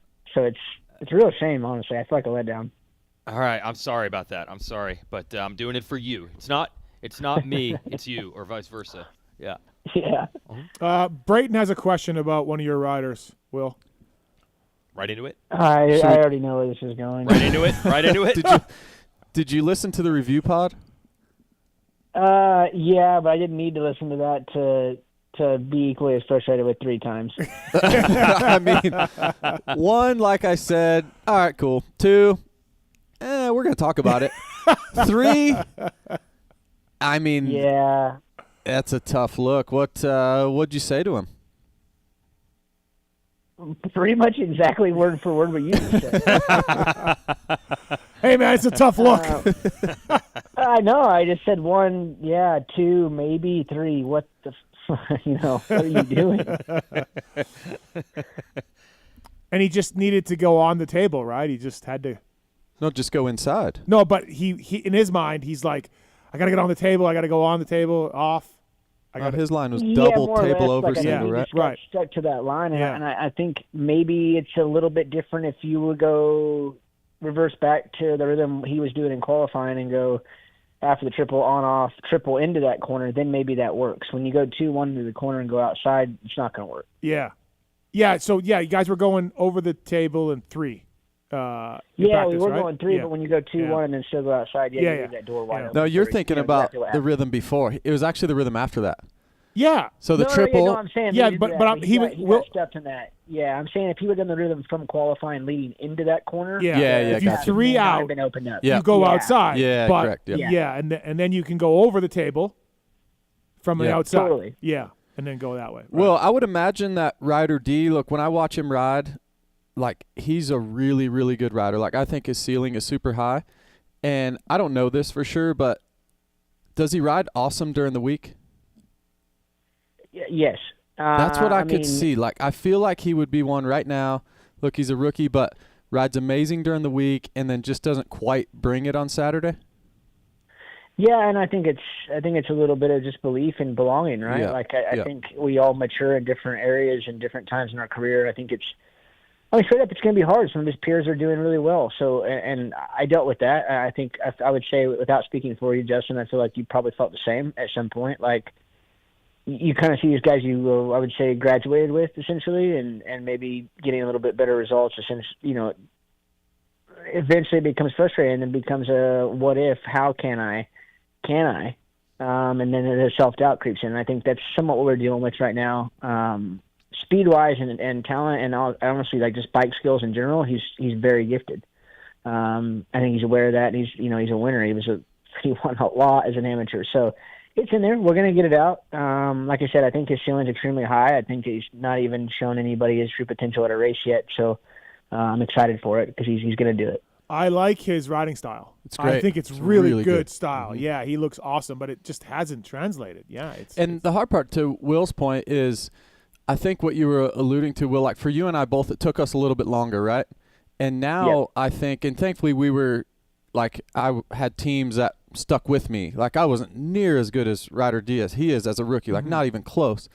But I had opportunities to slow build. Now, especially if you're Ryder D, you come off winning so much, you're expected right away because you have other people, like you said, you have other peers that are doing that right away.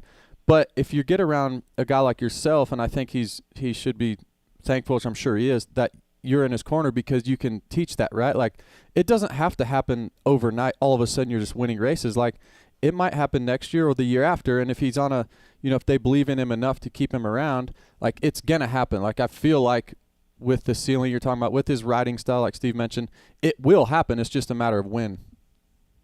That's exactly how I feel, and I'm pretty sure team wise, it's exactly how we feel as well. So yeah, I think we know what we have there and know what we're dealing with. So it's exciting. It's exciting to see some of the growth. And like I said, you see it during the week, and you see the growth during the week. And yeah, some of it hasn't translated on the weekends and stuff. And he's had some good heat races, but it's just one of those things you got to taste once, and then you start to figure it out and believe in yourself. And we've seen with Pierce, TLD Gas has patience. You guys have patience. You're not gonna cut him. So yeah, it should. When you look at his background, winning pedigree, his riding style, you look at the team and the support, should come together. Unless he's doing like mounds of coke during the week or something. Will. I mean, to stay lean. Yeah, that's a good point. Yeah, so much energy all the time. Yeah, exactly. Well, actually, I don't know if you're the guy that actually decides who you sign or whatnot, but I talked to Cowboy guys. They didn't really even, I think, try to keep him. Yeah. Did you guys say to yourselves, wow, this is amazing that this talent is just out there. Did you guys almost not believe your good fortune to get, this is considered a really hot prospect, right? I don't know if you're involved in those negotiations, but I would feel like your team is saying, wow, this is very fortunate that this guy was on the market.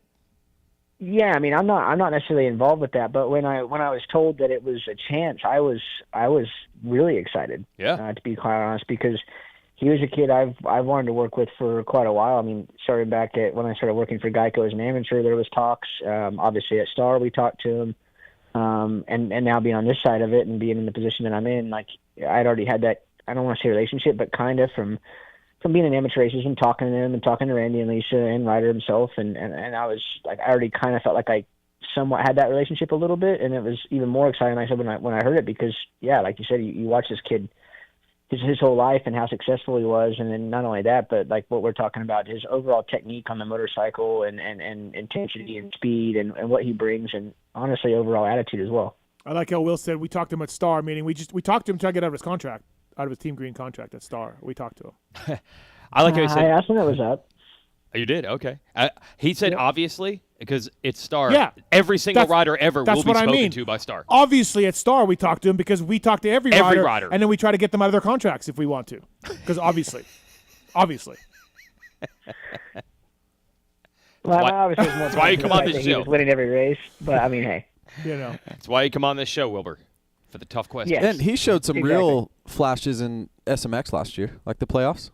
That's right. Yeah, he did. really, really good. Time. And you know, I'm glad you brought that up, JB. Always with the great questions, always with the great analysis. Oh, boy. Wilbur, you and I were talking about this at the beginning of the year. I think most people forget that this is actually Ryder D's first year in Supercross. It doesn't seem like it because of SMX, and he jumped in and out of motocross 2 years ago and then raced it last year. Probably if you quiz most fans and said, is this his first year, they would say it's not. And he's Ryder D. Like we've talked He's about been him around forever, right? So yes. Yep. Yeah. Yes. And even myself, with dealing with him on, I would say just from the training side and even some of the Supercross side of things, where you feel like you're dealing with this, I mean, I'll be honest, a third or fourth year 250 guy. Like, that's just what he seems like. There's 34 on the bike. He holds himself like that, and he is a really mature kid. So at the same time, like, there's been races where I've had to kind of, I don't want to say cool down, but kind of just be a little bit easier, because I'm like, well, dude, this is literally his first time. He's never even been to this venue. He's never been to this town. Like, he's never been to this Supercross. Like at Anaheim, it was funny because I wouldn't even talk about like hot lap and plan for that because he'd never done one. Yeah. And so it's just little stuff like that you just I don't want to say overlook, but pretty much, because like you just said, we carry this kid no differently. Like, he does feel like a second or third year pro. Will, what about Pierce Brown to Star? That's what we're hearing. Obviously we're hearing they're Pierce talking Brown to to Star. Yeah. Yeah, I listen to all your shows. I'm hearing it too. Only through the shows? Yeah. Oh, okay. All right. So nothing to do with like Pierce is on your team or anything. Like nothing. No, I think we just covered it a minute ago. I don't really deal with any of the contract negotiations. Like Tyler Keefe, nobody's mentioned anything to you. Nothing at all about this. No one said a word. Nope. Okay. All right. Moving on. I guess it's just my show. I guess it's just my That's show. where you go for your scoops. That's where I go, dude. And Vital. We had a live show on Friday night. Josh Hill, Phil, and Denny Stevenson were on it, and JB co-hosted with me, and JT, obviously. I'm going to ask you the same questions I asked them, all right? Are you ready? I'm ready. Who was your funniest teammate you ever had? Dude, Josh Summey was pretty funny. Josh Summey? That's what Brayton's answer was. Really? Yes. Yeah. He was great, huh, Will? Yeah, Unbelievable. Dude, he was really awesome to have around. I mean, I'll be honest, that whole team in that year for me was like was a pretty pivotal part of my career. Like, JB was a really big influence on me, and just being around that time, and like Sipes and Sonny and Preston, like it was really fun. So fun. Preston didn't make it long, but no, it wasn't long. But Brayton pulled out the Summy thing on stage, and then Wilbur just matched it. Yeah, this was not discussed in advance. No. Unbelievable. No, and I haven't listened to anything or anything like that from that show. But no, it's just, man, like, dude was. I remember at the test track, this RC car had the planes that fly by the test tracks over there, and one had crashed like right in front of our box stand, and obviously the engine's 40 feet away. There's wings everywhere, and somebody had grabbed it, and like he's looking at the guy, and he's like, "Let me toss it back up in the air," like asking like, "Hey, I got it. Don't worry, it'll go back up, and just grab your remote." And the thing's really? just mangled. Yeah, it was just mangled. Grab your remote. I like. Will, sorry to interrupt, Steve, but Will, how about one time you were probably there, but at the test track, it's like 2 p.m., the test track's just complete concrete, and somebody just in his nonchalant voice like, track's about good, huh? Coming in good. And it's like the worst. And he doesn't crack a smile or nothing. No, yeah. I remember, I think we were all doing motos together or something, but I remember the same thing, coming to one of the flat corners, just terrible dirt, terrible dry. I barely touched front brake, and it slammed me on the front, man. And like, as soon as I get up, I barely got my breath back, knocking the wind out of myself, and he's like, "Yeah, just gotta be easier on that front brake, man." It's all little things like that. Yeah. It's I just could see him because hilarious. I was around him at Triple X days. Absolutely, that was that little bit. Will, messiest teammate? Bogle. Okay, all right. Teammate you didn't gel with? Hard for you. Hard for Wil Hahn. I mean, he has an unlimited list of best friends. Yes, yeah. I'm just thinking back on the other teams. I don't really know that there was. I mean, I know you're probably shocked, but I don't really remember anybody that I just was like couldn't really deal with. I mean, Seeley was awesome. Obviously, JB. MDK guys were pretty cool. Geico, I thought we had a really fun time at Geico. JB said Josh Grant. Danny Stevenson said Bob Hanna because he was just the rider coach at Suzuki that year. Oh, I'm sure that went real well. Yeah, it did. I'm sure that went real well. Right. Hey, your Cowie years, you two 450 years of Cowie, right? Yep. Who was your teammate then? Eli and Davey. Yeah. Were you hanging out with Eli a lot? Actually, you probably were from the Geico days. You probably were. Yeah, I mean, I don't think I won't say we going to dinner and stuff like that and hanging out extra. I mean, not really, no. But I mean, there wasn't any ever an issue or nothing. We didn't get along. Like at the test track, I remember even like Cowie has my skid steer, and he even like put a bunch of money into my skid steer at one point for just because he's a good dude. Like I don't know, Eli and I always got along. That's right. You were with him at Geico for years. So Eli, especially young. Yep. What was the other question for teammates? Funniest, messiest teammate you didn't gel with? I feel like there's one more, JB. I can't remember. Damn it. Anyway, Wil Hahn here on the PulpMX show, presented by Cherubies at Cherubies USA. Cherubies, I believe, gas. You guys use Cherubies, Will. As far as I know. Okay. Will, what was the best bike you ever had? It was definitely a toss-up between my 13 250 at Geico and my 14 450 at Geico. Those two bikes were really good. Will was good in 14. We joke about it all the time, but Atlanta Supercross, some of the biggest whoops that season, and I was pretty good in the whoops that year on that JGR bike. And I think Will, you got fourth, right? Yeah. Yeah, and I was fifth, and I'm thinking, all right, I'm going to get Will on the whoops. Yep, here we come, whoops. And he would match me every lap. And, he was unbelievable. He was really, really good that year. I think people forget about that year, how fast you were. Yeah, it was coming on. And the 13, was that the year? What was the year outdoors where you showed up like halfway to the year and then got like 9 hole shots in a row? Was that year? It's 13, yeah. Was it? Same year. So that bike was good, huh? That was random, yeah. You were pulling every start. Wil Hahn, noted outdoor guy, The starts were unreal. Yeah. Yep. I mean, I'll be honest, I didn't stay up front too long, but that was just an easy bike to start on. It was an easy bike to ride. I mean, outdoors is a different story. We did struggle, I feel like, with that whole platform outdoors now, knowing or being on this side. Like, I didn't know any different, right? Yeah. Like, I'd only ridden Hondas my whole career, so at that point I didn't really – I mean, I would say when I was actually, like, racing correctly at that point. So, to me, I didn't really know much different of an outdoor setup once I got experience. So, yeah, we did struggle. But, man, I don't know. That 14, that 450 at Geico was so much fun. Like, it just I don't know what we figured out, but it was easy to ride. It was really easy to hit whoops and just made it simple. By the way, Will, I want to thank you again for being the 32nd boy for the LCQ race. I mean, you could at least be man. Man, nice, 32nd girl. I mean, 32nd man. It was good job on that. And even we had to clarify: are you doing the staggered start? We weren't sure, but you did. So yeah. Yeah, I don't know why I was so nervous about the stagger start, but I really didn't know what the hell was going on. Is there a 30 board for the Yeah, they brought start? it out like last year. They used to just do the flag, and like last year they brought up a 30 board. So there was a staggered start in a real race, not your race, and they did a 30 board. Yeah, they do that. Wow. They use a 30 board now. They started like last year. So now, did you know to get off the track by the time the riders came around. Did you know that? Yeah, I honestly thought about making that joke to one of the AMA guys, but I was like, yeah, it's probably not the time. Yeah, probably not. I got to the bottom of what happened there. Oh. Well, she said one thing that was not. Yeah, the 450s went too fast. Right, yeah. It was the end of the night. So she's like, hey, you know what? While I'm over here, let me just pick up all the boards. And then in the 30 seconds that it took to pick up all the boards, the lap had gone by. And they're like, yeah, just get off the track. You can clean up the boards after the race. Yeah. Don't take an extra 30 seconds to be like, well, I'm walking off anyway. Might as well bring the boards with me. Oh, no.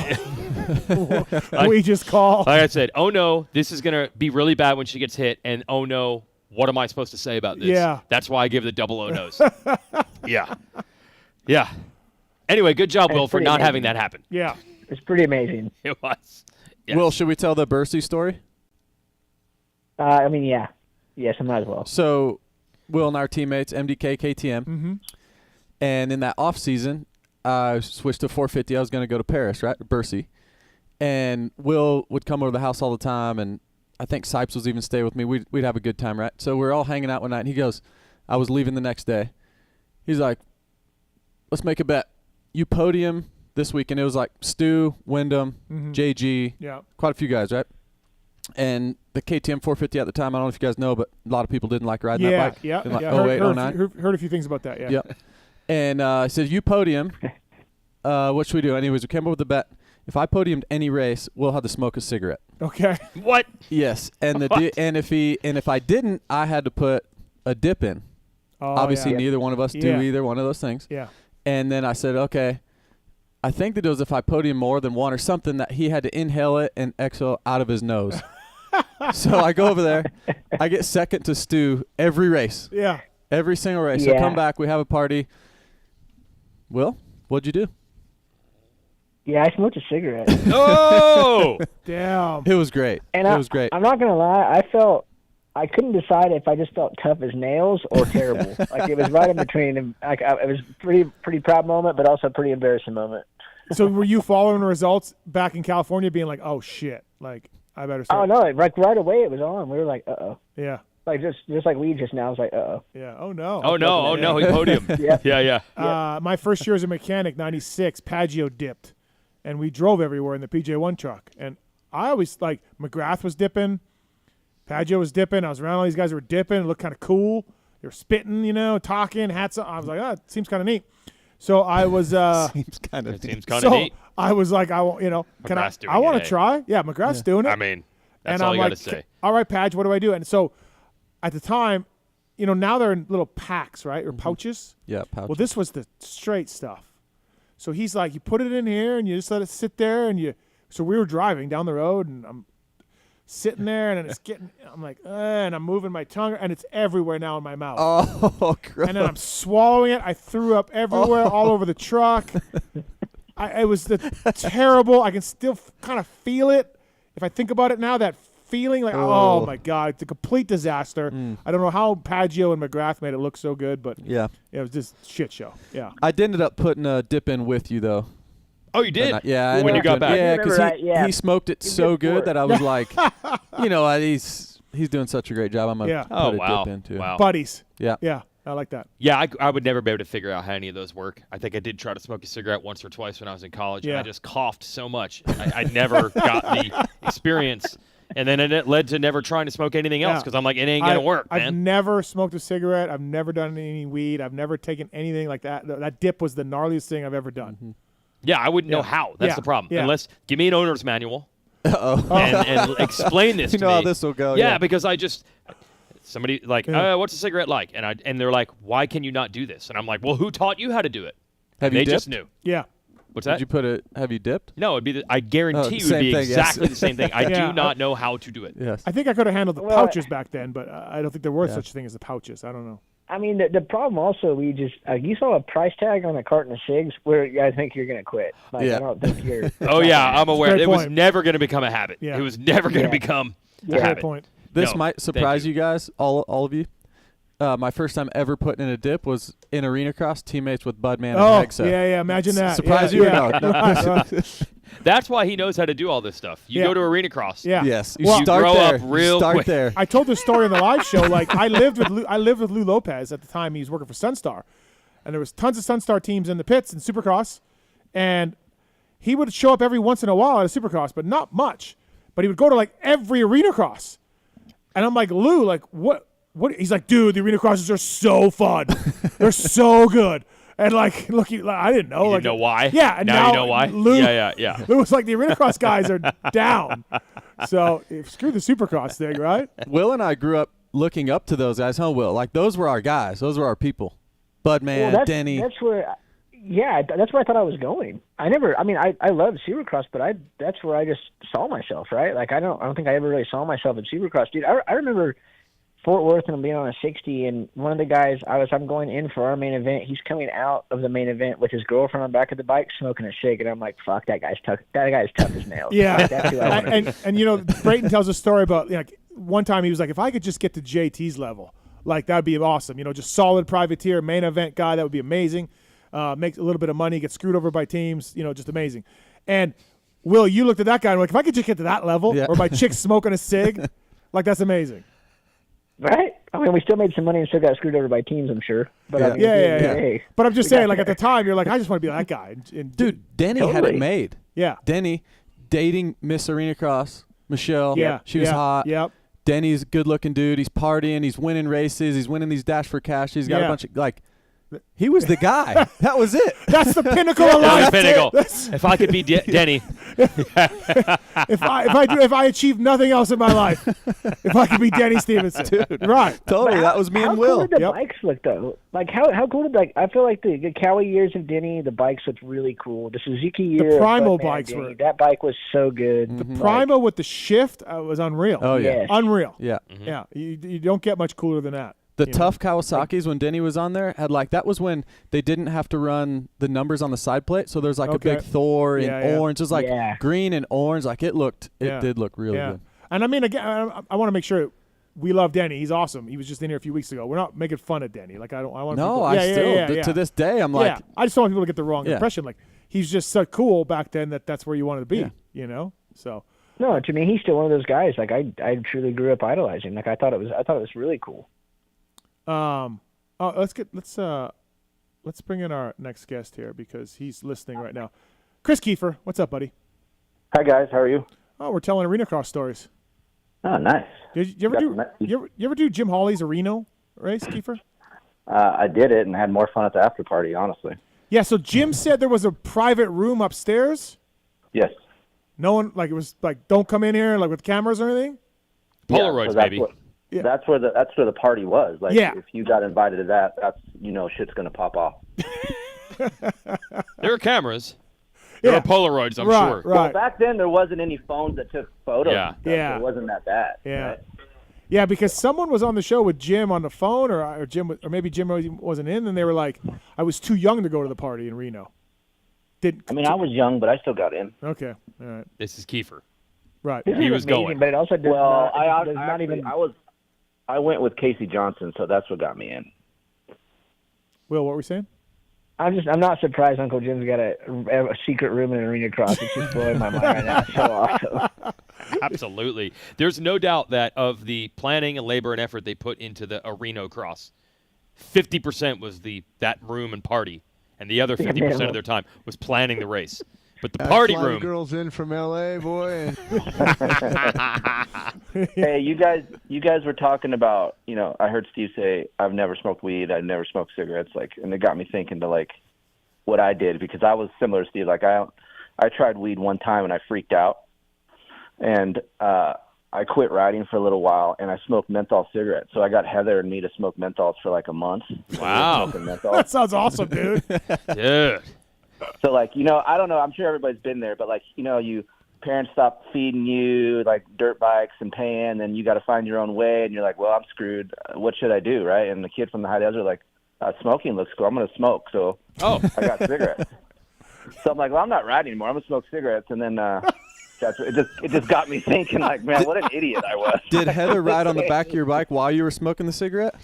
Well, I was a closet smoker, so like I would still ride it from time to time, but then I would like go ride and like bring my cigarettes with me when I go ride down the Sandwash and smoke a cig down there. And then Wow. Anal bleaching. Will, did you ever hear the story of Keefer? I don't know if this was during the cigarette days or not.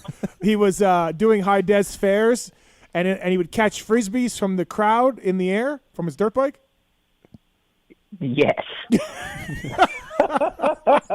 Brayton, you ever heard this? I have not. Kris, tell the. I don't know. Was this during the menthol days or no? no, well, this is what I was finding myself. Yeah, so it could have been, honestly. Like, I don't know.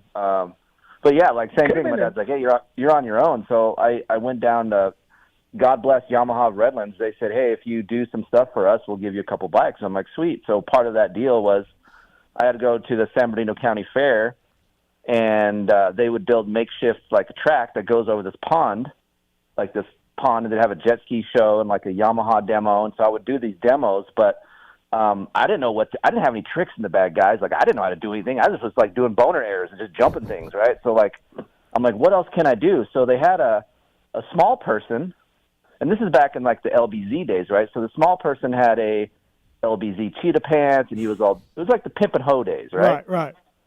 So he would dress up as this like pimp, and I was like, dude, all these kids have frisbees out in the fair. Like, let's get some frisbees and see if you can throw me a frisbee while I jump over this double over the pond and see if I can catch it, right? And I thought that was the sickest thing ever. So I'd have this small person on top of a bobcat that would chuck frisbees at me, and I would catch these frisbees with my hand and land, and people would go crazy. And I felt like I was Justin Brayton winning Daytona every time I caught a frisbee, dude. It was awesome. Honestly, it does sound pretty impressive. Like, if you ask me, can someone do this, I think I'd be more tempted to say, I don't think it could be done. You did this. Or did you drop 9 out of 10, or was it? No, I mean, I dropped some, but like I ended up catching quite a bit because it was kind of easy, right? You catch it and then you just kind of put your hand on the grip with the frisbee, so it wasn't that bad. And the double was like 45, 50 feet, so yeah, it wasn't bad. And the small guy was up high enough where he didn't have to chuck it really hard, so. Okay. Well, yeah, man. Yeah. That was it, and then menthols afterwards. Yeah. I feel like it might have started at the fair. Like every carny I've ever met smoked cigarettes. It could have started at this fair. Well, you probably did some fair racing in your time. Yes. Yeah, well, quite a bit. I would imagine. That's just Midwestern life, right? Or whatever you would consider. I remember actually at the Oklahoma State Fair one year, one of my buddies had somehow another guy and him had crashed during practice. And for some reason, like I probably should have pulled over being a friend, but I didn't. And somehow him and the kid ended up like getting an altercation, and I watched the dad from the stands run out and just flatten my buddy, like just completely level him like a football tackle for him and his son getting into it on the track. And it was a pretty good memory, honestly. Was this during the race? Yes. Wow. JB, did you ever do that? Was it Wisconsin Lake County? Lake County Fair. Oh, did yeah. you ever do that? Several I did that times. with Birdwell one year. Yeah. Like 97 Won a lot of 98. money at Lake County Fair. Yeah. It was a big one. It was a big one, yeah. I raced JT a lot there. Oh, yeah. That would have been JT's, like Subway days. Subway guys would come, like Clark Stiles, JT, Joe Aloff. Right. They would come. And then, like, Demuth, Hoffmaster. Yeah, it was a good one. No Frisbee guys in the No for Frisbee halftime? guys. No, I didn't do that. But Okay. yeah. Wil Hahn on the phone brought to you by the folks at Cherby's, and Kris Keefer brought to you by the folks at Rocky Ridge Trucks, your ultimate off-road vehicle, capable of getting down and dirty, which Keefer, down and dirty. That's right, Keefer's ballpark. Rocky Ridge has a rich history. He's been building custom vehicles since 1983, whether it's GMC, Ford, Jeep, Nissan, Chevy. They bring the ultimate turnkey custom truck on the market. Check it out, RockyRidgeTrucks.com. Say goodbye to the hassles of do-it-yourself customization. Check it out, man. And finance through your local dealership and retains the factory warranty. So, Kris, you saw the verdict from Mike Pelletier Jeez. on social media. You're something else, dude. You're something else. You jumped the start. Will, did you see this? Listen. I mean, I did watch the race. What is everybody's take on it before we get into this? Everyone saw it, so what does Will think? Okay, I don't have a take on jumping the gate because the track was too janky for me to have a take. Fair. Yeah, that's a fair take. Yes. He clearly did watch the video. That's accurate. I watched it going, where in the hell is it? Well, it was Barstow. Clearly, dude. What sucks is everyone thinks I picked the damn track. Look, I didn't do that. Well, because it was exactly what you explained. Left at the refrigerator, right at the old dishwasher. Like, I know, but I was when I saw it, I just smiled. Will, I was like, "Oh, this is great. I love it. I love all this." It was a little narrow in spots. Little narrow. little dusty. dry. Yeah, a little dry. Dry. Our How guy. about the guy when we get there? He's like, "Yeah, I was riding the other day, and there's some moisture in there." So I'm like looking around, going, "What the hell is this moisture?" So is everybody familiar with the Rocky movies? Right? Everybody's familiar with the Rocky movies? Well, yep. It's thought of often that Rocky wins in the fight in the first one against Apollo Creed. He doesn't win. He loses that fight. Apollo Creed hangs on to the title, but it's the ultimate underdog, getting to the shot at the big time, and he almost won. But Apollo, in the end, did win. Rocky 2, Rocky wins. He beats Apollo. What you guys witnessed on Racer X Films was Rocky 1. Oh, okay. That's what you witnessed there. Rocky 2 is coming up because Pelletier was ruled. Kris jumped the start. There's nowhere to get by him once he jumped the start blatantly and cut in front of me. Nowhere to get him back. And the rematch has been set. Set. Here's my thing. And Rocky this time, Rocky will win. I'm looking forward to your Rocky 3 when you're just wearing fur coats and you're driving your Porsche and you're not training and you're just rich. Yeah. And then some other man says he's going to have sex with my wife. And show a real man. Show a real man. Right. Wow. Yeah. Where's this rematch? How does Pelletier get involved when it's a bush? That was my favorite part, that he had to reference the bike went before the bush was waved. Yeah. Bush, flag, gate, what does it matter? First of all, sir, AMA, it was not involved. This was like a vicious cockfight out in the streets, okay? So, there's no sanctioning body out there? Yes, there's no sanctioning body. If there was, we would have hired some homeless person out from the North 40 out there to help us out. But there is some wind on this day, fellows, and the bush moved. I went, and if you look at the tape, if you have it there, you guys can see it. They've seen it. It's on social media. Everyone looked at it. Chase Sexton looked at it. Noof, Galdi. You're asking guys that race gut with gates. If you ask any off-road guys, anybody that does a flag start, anything. Have you asked anybody? No, I asked people who race motocross, Chris. Sorry, yeah. So there's an art to the bush. There's an art to how the bush works, and only off-roaders know. Right. Yes. Flag starts, bush, all those things. Those guys know. It's a great take. So you're saying the wind made the bush move, so it actually had moved?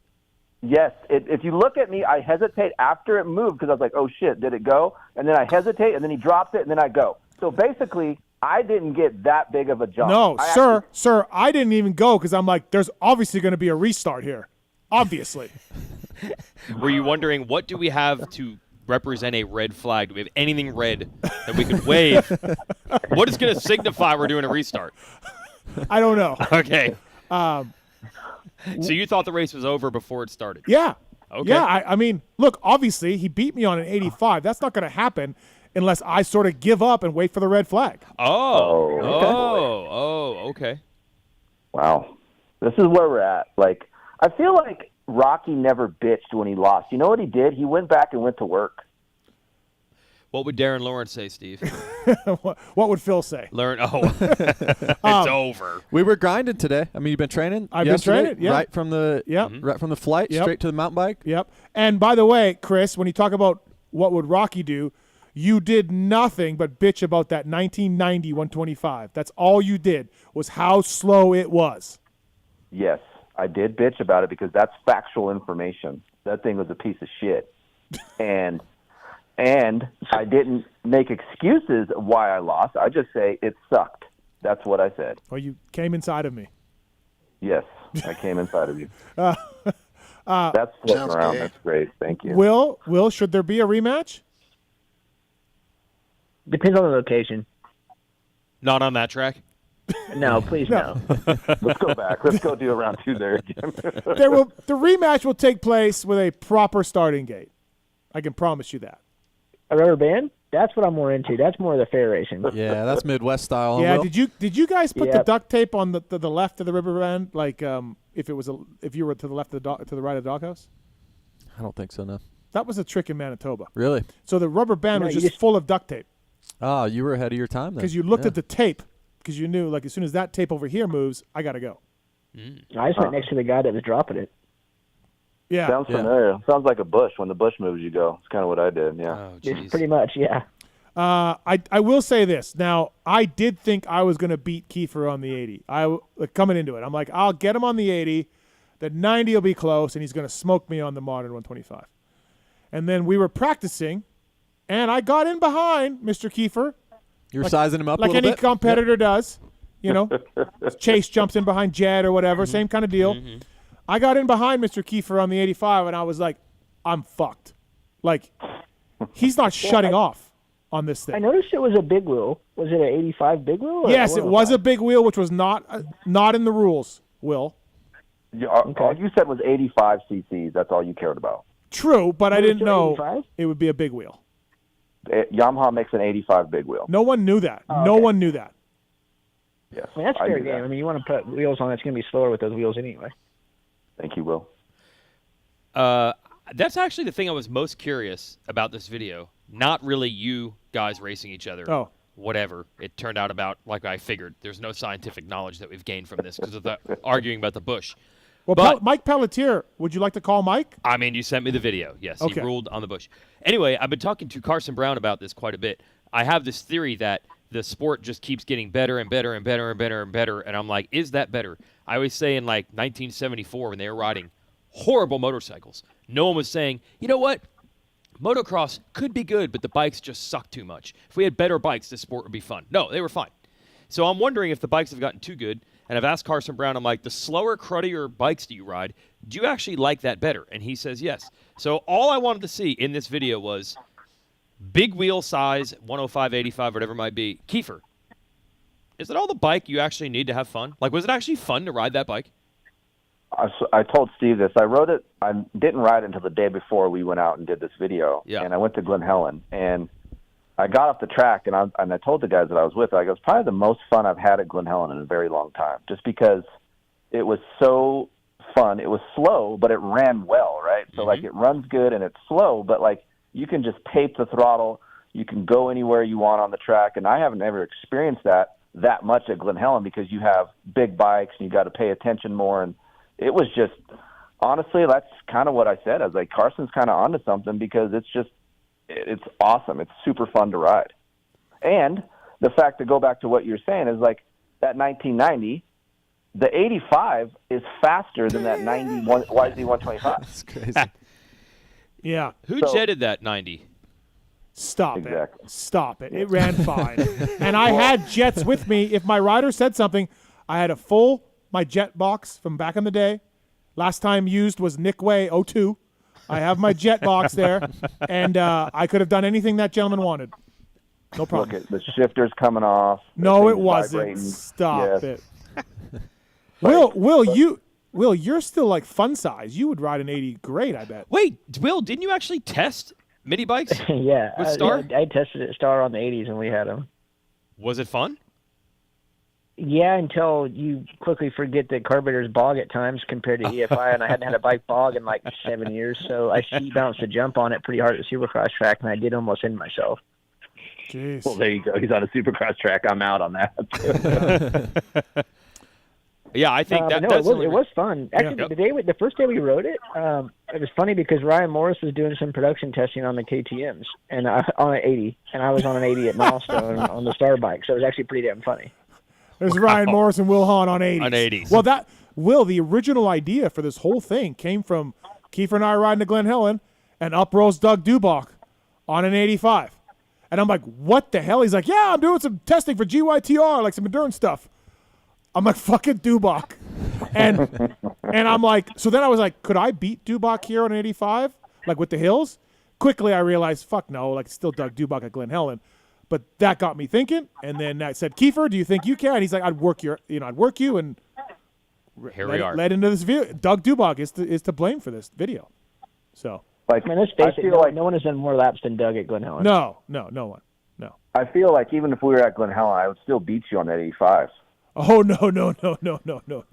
Where's the track? Where's the location to the next? We're trying for GH. We are, but we don't. I don't. Keefer's got some Triumph stuff in another country. He's running away. He's running away. Scared, huh? Yep. Yep.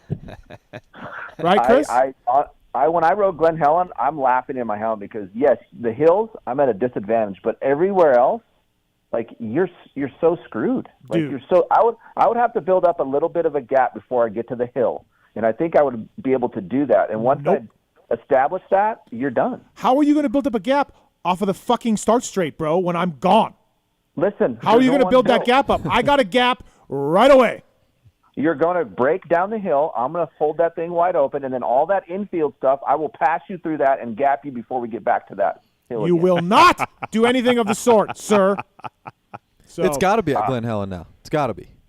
I feel like it should be. Right? Yeah. And here's the thing, JB. You know, all I need is a half a wheel off the gate, and I'm moving over, and he's screwed.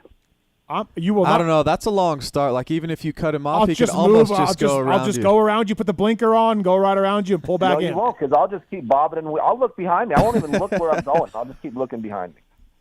Bush tactics. Yeah, if you actually do it at Glen Helen, I'll come and do a 30-second car. We can do some stuff proper. Okay. All right. We'll do the 30-second board again. Oh, this is great. Yeah.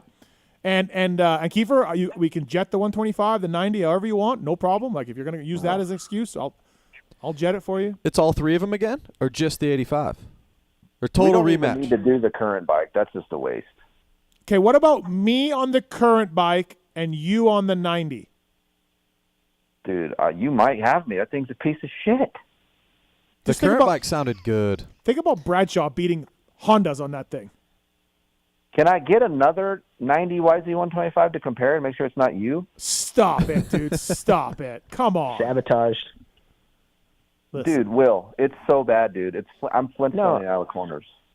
I seen one of the ski jumps or some sort that you had to like basically roll, and I'm like, dude, this thing is bad. Also, by the way, for the record, he was behind me a bunch, so I don't know, but I was told by reliable eyewitnesses on the 90 he was cutting the track. No, not cutting. I was just straightening out a little. Again, we're in the desert. Where are the rules? Where is the fucking rule book? Yeah. No, I agree with that. I mean, there was no track markers. I mean, honestly, he could have gone for your neck and that right-hander, and he did not. 2 laps in a row. I thought about Pookie. Pookie needed a husband, and I didn't want to kill him. I'll be honest. If the rules, if I'm in that video, I'm going for the neck and that right-hander. Well, listen, we're going to do it again. We're doing. Rocky is back. Pelletier has ruled. There will be a rematch. At what point does he go back on anything Pelletier says? Next year sometime? How long do we give him? What do you mean? Like, something's going to happen here in the next few months, and you're going to be pissed off again. And say Mike Pelletier's full of shit? Yes. Yeah, exactly. probably. But in this case, he's ruled that the bush hadn't moved when you went. This guy would go in this left-hander when I was on this 90 YZ125, and he would almost stop. Like, I'm like, this guy can't go any slower in this corner because he's going to fall over. And I'm thinking he's doing it on purpose. And then I tell him after the race, nice move, man. I appreciate what you're doing. Like, you're stopping because you know I have fuck all for bottom end. And nope, I just couldn't do that corner very good. And I'm like, holy shit, man, it was bad. Amazing, shocking that we find out tonight Keefer jumps at the bush. When he sees bush, he jumps. Yeah, shocking. Yeah, we knew this. Yes. Shocking. Yeah, Yes. yeah. The bush is really gets him going. All right, Wilbur. Yeah, you like that? Wilbur, you have anything else to add? No. I think I'll leave it at the bush. Will's like, make it stop. Can I just get the fuck out of here? I'll leave it at the bush. Will, you got to work with Ryder on some right-hand turns. Insides of right-hand turns. Some 90-degree right-handers. We are definitely on it. Did you guys talk about that? Oh, we did. Yeah. Would you like to weigh in, Keefer? I just couldn't believe it. I did not believe what I was seeing. That's all. Poor Ryder. Yeah, poor Ryder. All right, Wilbur. Thank you, buddy. No, like I said, have a good night, guys. Good to hear your voice, William. Bye, Will. Likewise. Have a good one, guys. See you, Will. See ya. That's Wil Hahn, everybody. Brought to you by the folks at Cherubies. Rocky Ridge Trucks bringing you Kris Keefer. Speaking of Ryder De Francisco, Yep. could you please explain the geography of California to me, Keefer? Because we had the Bakersfield group, which he is a part of, and then Yes. for years I was saying high desert area, and then That's one insulting. year I believe, I was corrected. I think by Ryder's dad. It said Bakersfield is not high desert, and then he further. I was like, man, he's really mad right now. But then he said Bakersfield's horrible, but it's not that horrible. So can Not you as please- horrible as the high des. Yes, Right, exactly. yeah, like, yeah, don't bring yeah, us down like yeah. that. I'm not saying Bakersfield is great, but it is not high des. So can you please explain that Ryder D is not a high des guy? That's not the Ryder same. D, he's not a high des guy. He's Central Cal. That's Central California. That's considered Central Cal. Yes, Wow. that's like the start of Central Cal. It's like when you go over the Grapevine and come down in Bakersfield, that's the start of Central Cal. Oh, so he's not even Southern California, Bakersfield. No. No. that's like, Oh, yeah. You didn't. Okay. Yeah. JB, any It's not high, NorCal. any high des time for you? Yeah, actually, there was a Supercross track up there. Where was that? Keefer, it was past Sunrise on the left-hand side, some random Supercross track, maybe the biggest whoops I've ever hit in my entire life. Like by Alessi's? No, it wasn't Alessi's place. It was some other track. If you're heading north, High it's on the des. left. Yes. You would see it off the side, right? You could see it from the road? I can't remember. Okay. But and then obviously I would go to Alessi's place like, the week of A1 or 2 weeks before when it's literally everybody. Yeah. And Tony gives you a printed out sheet of like 250 class at 12:20 for 20 minutes. Like he totally had it dialed in. Yeah. But that's about it. Okay. Yeah. Yeah. Never lived. Did you never ride Travis's house when you guys were teammates? No, I never did. One of my favorite tracks ever was Comp Edge, though. I love that place on Tuesdays. Remember Tuesday used to be so good. Yeah, it was really good. When I was racing Supercross, that's where I rode. Is Comp Edge, Alessi's, and then Sunrise had, or Racetown, however you want to call it, had a Supercross track too. So. Well, I feel like we got to the bottom of this tonight. There will be a rematch. Rocky 2. Yes, it's going to happen. We're going to go legit track. It just wasn't our, we wanted a real track. We thought we were getting one, and it didn't happen. So we just were like, hey, we're here. We cannot shoot it. Because imagine if Steve and I didn't do this video after all this hype, we would have got killed. Yeah. Well, I know your guy Randy. I was Francis Van just Piedmont. thinking that. If you had let him down. Hi, Randy. Oh, here we go. Oh, there it is. Hi, Randy. Yes, How are there you? it is. There it is. Let's Yes, go. Good evening, everyone. Hello, Good Randy. evening, everyone. Good evening, sir. Oh, my gosh. That's right. I'm old. I got up for my first tea break of the night, and I hear you guys bantering back and forth about this pathetic excuse of a head-to-head race. Nothing's good enough for so I had to Randy. call Nothing's in. good enough. I have a couple of thoughts on this. First of all, Mike Pelletier should not be the judge on whether or not a Bush moved. You should ask Jim Holly for sure. Yeah. For sure, you should ask Jim I don't Holly. think they get a All right, blowjob that's before one the main thing. event. He'd analyze the photographs. And then the second thing is you guys saying this race is going to happen again, right? It's going to happen again. Uh-huh. I just like to know on behalf of Pulp Nation, do we have any update on Life Swap? Any ideas when that might happen? That's happening. Just we're not quite sure yet. Yeah, I think it could kind of be happening right now. Kris, are you in California, buddy? Yes, sir. And where's Heather? She's in Georgia. With Brownie? Yes, sir. No. It did happen. Okay. All right. No. Yep. You guys ever seen that movie Hall Pass? Yeah. Okay. Uh-oh. Don't think that didn't come up a time or two before she left either, so that actually came up. Oh, me. Well, You're I just fucked. thought I'd call in and see if there's any updates on Life Swap. I would like to see this head-to-head race take place at a real motorcycle track with a real gate. Yep. And then Steven, when that's the case, buddy, you're done. I'm done. Any racetrack where it's, huh? I'm done with him on the 80. Yeah, you're done. Yeah, him on the 80 and on that 90. If the track's even open enough to where he can move around and open it up and work corners, yeah, you're done there as well. Anywhere he can keep up momentum. Sir, this track in Barstow did not favor to a 450 power advantage at all. The start did. Well, it did. And when you had to stop and make a 90-degree turn, then go back, or 180-degree turn and go back. You know, when you come in, you're familiar with this. You know, when you come into the GNCCs and they put those zigzag. That's what those corners look like. Purposely slow you down? Yeah. Yeah, to purposely slow you down. Yeah, exactly. Some call them toll booths, but yeah, that's what it looked like, those corners there. So on a real track, your work, Steve. Sorry about that, bud. All right, well, I guess we'll see, won't we? I mean, here's my thing, Steve, real quick. Like, when I was on the 90 and I got beat, I was on your ass. Yeah. Right? Yep. Okay, so where were you on the other two? If you were going to be as good as you think you are on a real track, why wouldn't you be on my ass? You jumped the start on the 80, and I was rattled and confused and, thinking to myself, where's the red flag? Where's the red flag? What's going on? And then I'm like, do they have a red flag? Then they just kept racing. So I just kept racing. By then it was too late. And I never got a chance to open up the big dog. I never opened up the big dog. The big dog was not opened up. So if I can open that thing up, Kris has got a fucking problem.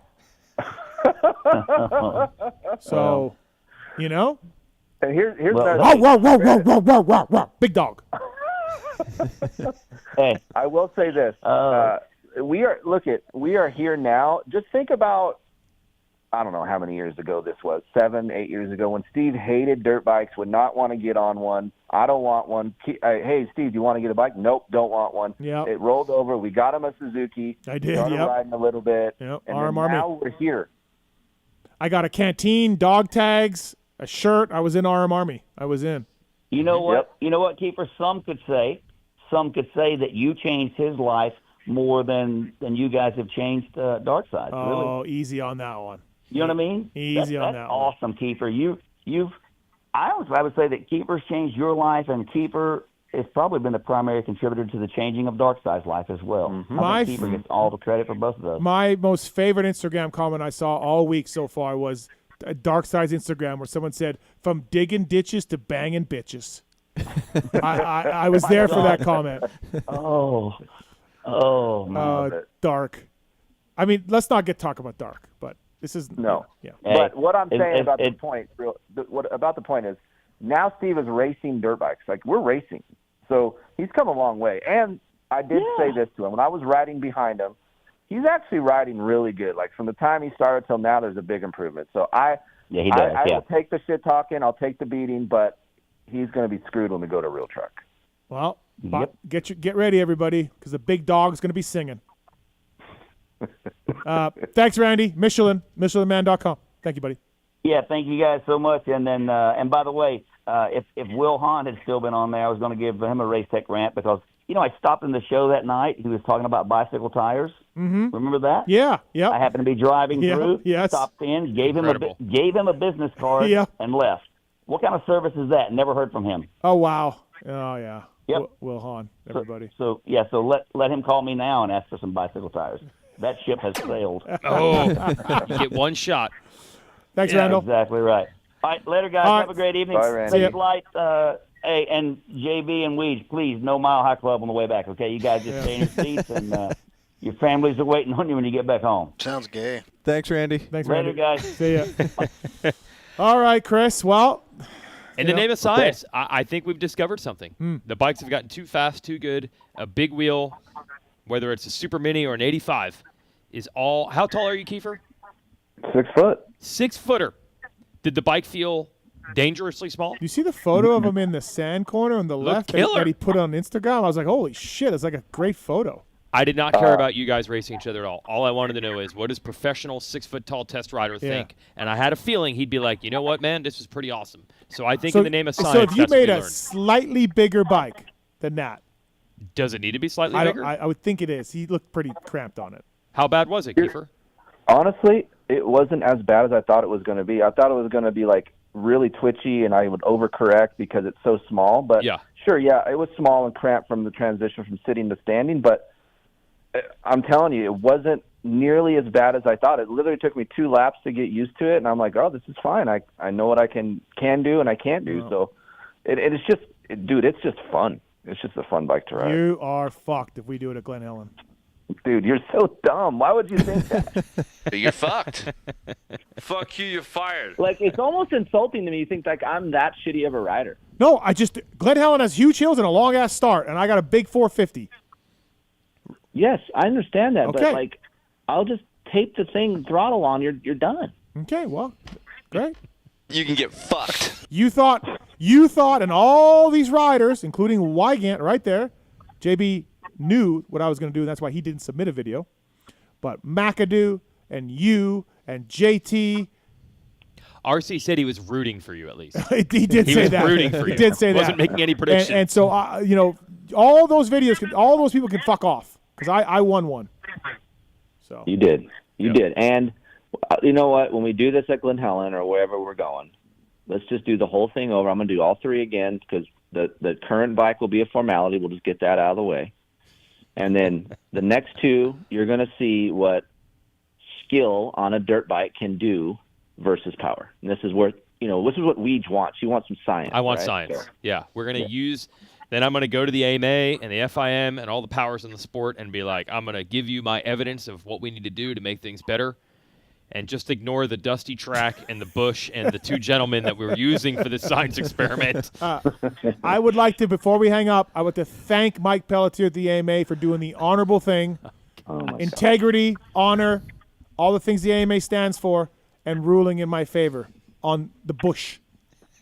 So, oh my gosh. Did the bush move? It was Bush League.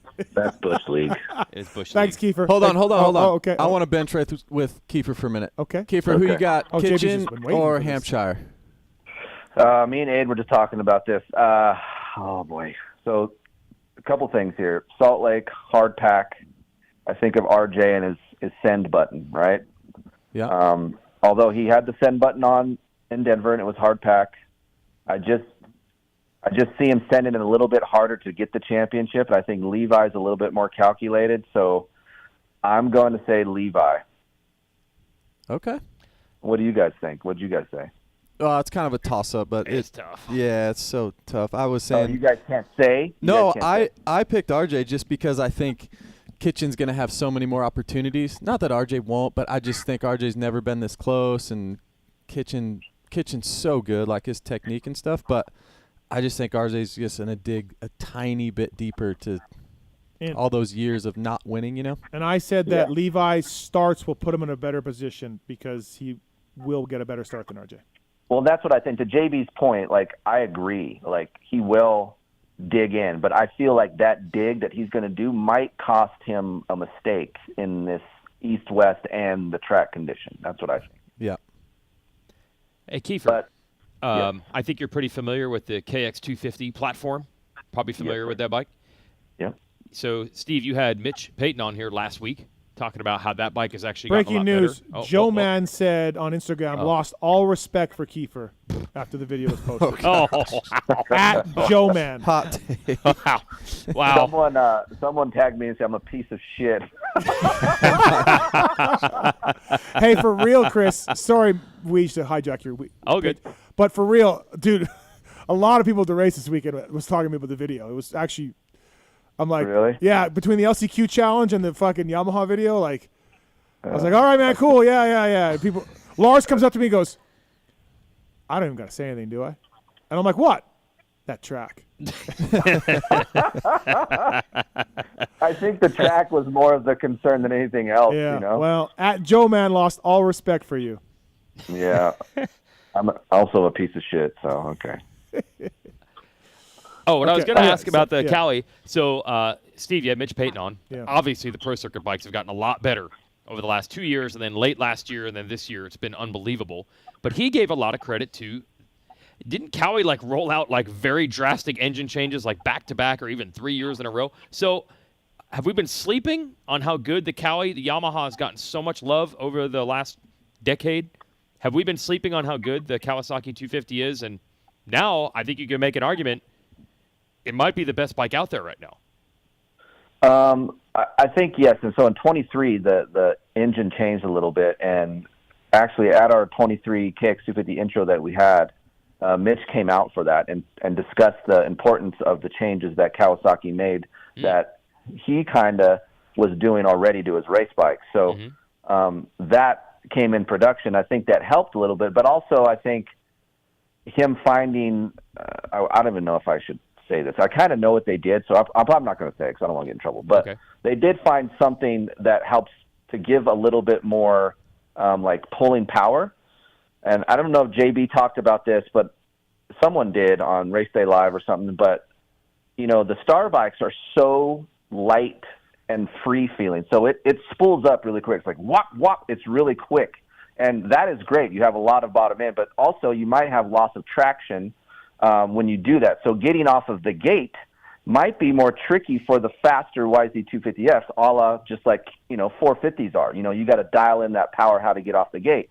And I think Mitch, the way the Kawasaki builds the power now, has more rear wheel traction when they get off the gate. So I feel like if you watch these guys, and maybe Justin can attest to this, Levi, Cameron, these guys can get on the gas really early out of corners, and I think they can get on the gas sooner than the Star guys just because of just how the motor spools up and revs up. The Yamaha's really free. I think the Kawasaki has a little bit of a heavier crank feeling, but just has a lot of traction and torque. Can you just put a heavier flywheel on the Star bike to sort of counteract that? No, because sometimes it's counterintuitive. Sometimes you can put a heavier flywheel or a heavier crank, and then you get some lethargic feeling or a heavier feeling motorcycle. So, I mean, you can, but you got to do other things on top of that. Okay. That's I think people have just been sleeping on it. And actually, when we talked to Kitchen TV broadcast crew, Race Day Live and TV like myself, JB and I had a chance to talk to Kitchen quite a bit in December. And that's one of the things he said. He just said he felt like he could ride the Kawasaki the way the power is delivered more aggressively, where he had to be more careful, so to speak, on the Yamaha. So I'm assuming that would be the same type of thing. Yeah, and that's what's so great about the Yamaha, because it's just a really fun bike. You have a crap ton of bottom end. So some of these guys, when they come out of corner, they can 3-in or do these things that some other guys couldn't do. But I think Kawasaki caught up a little bit, and now they have more traction on top of that. So I think that's what's helping Kitchen off the starts. Okay. All right. Well, you're going to need all the help off the starts that you can get, buddy. Hey, hold on. Before I leave, can we have hole shot devices? No. No hole shot devices? No, okay. Because Works Connection sent me one. It's on my desk, and I don't want to install it. So you're not going to put it on? No.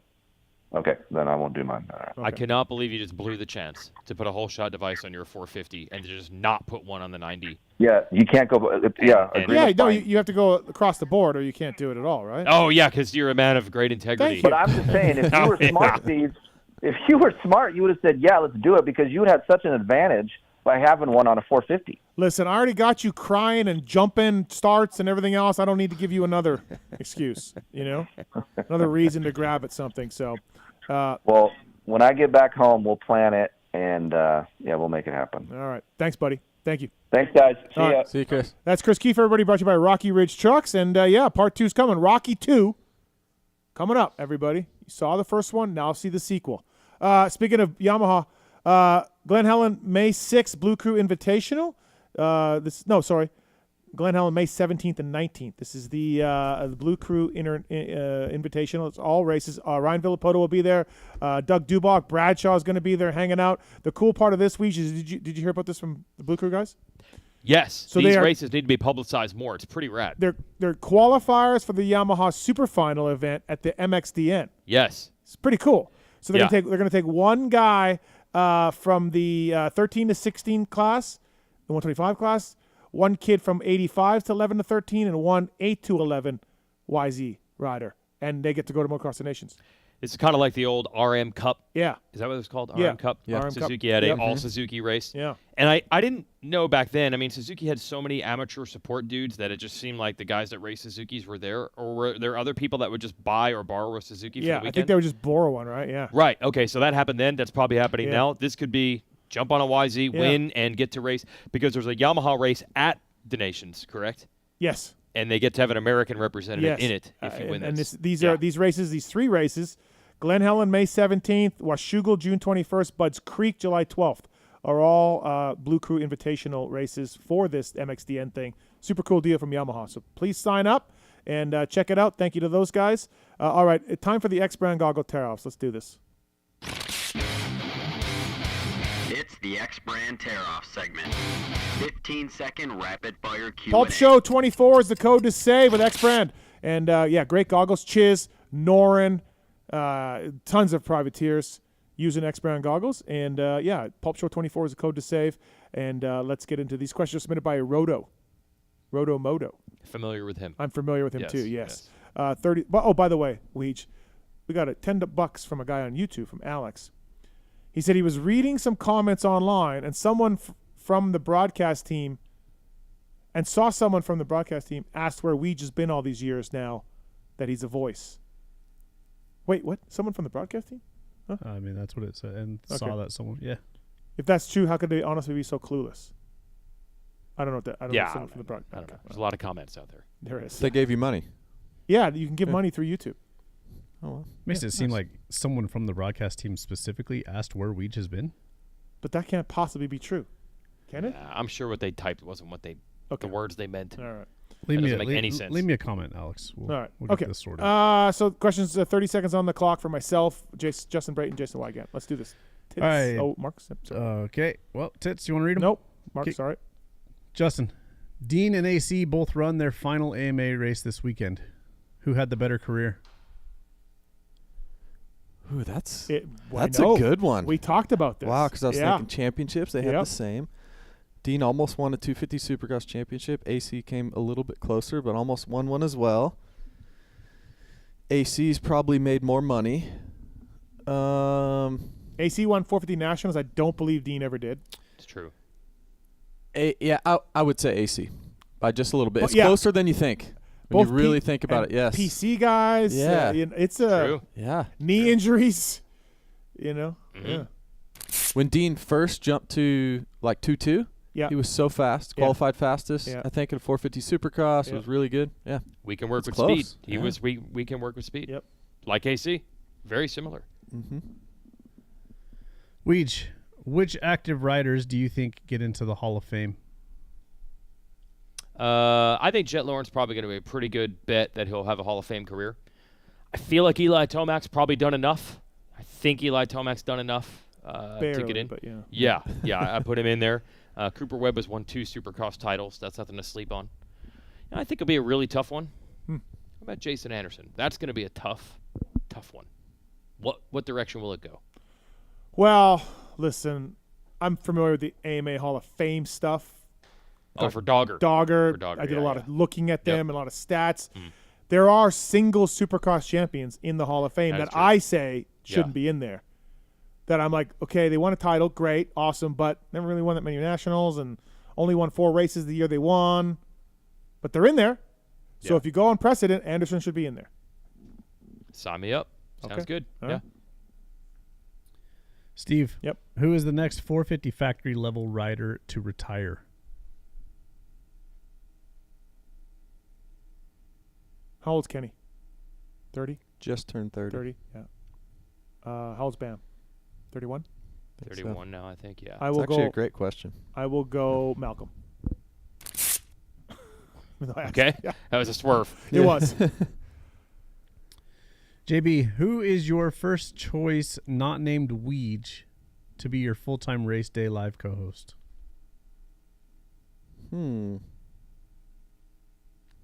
Co-hosts? Wow, that's a good one. I'm on a time limit here. Yeah, 14 seconds now. Jason Weigandt? Not named Said not Weege. named Weege. Okay. True. Excellent move. He's a Okay. lawyer now. Could Daniel did a good job. Daniel was a ex-racer that went play-by-play, like Lee and Weege, and did a good job at it. But to me, I'm still old school where I think that the setup guy, because in Race Day Live, it's not the play-by-play guy, so it'd just be the host. Yep. Yeah. The host needs to not be a racer, I think. With 2 racers, that would be my ideal. 2 racers, Shaq and Barkley, Kenny Anderson, and then there's the host.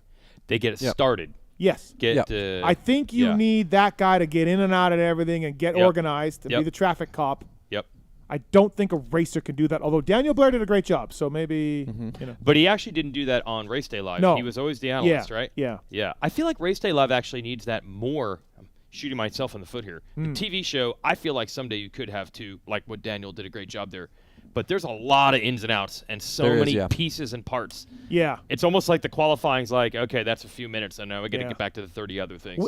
To me, and on Race Day Live. We're running out of time for the show. Fuck. But I want to talk to you guys about Race Day Live. No, I want to talk to you Race Day Live and TV, but all right, let's move on. Austin gave us $4.99. This is money for more thread on JT's shirts so they're not so tight. Okay. So Austin gave us that money. Yeah. Okay. Weege, what song are you going to Moto Mouth sound to next? Oh, well, if people were smart enough to listen to the end of the video, much like Rocky 1, Rocky 2, the sequel, I planted the seeds. I put the Easter eggs in there for the sequel. Yeah. So you got to watch to the end. I never made it.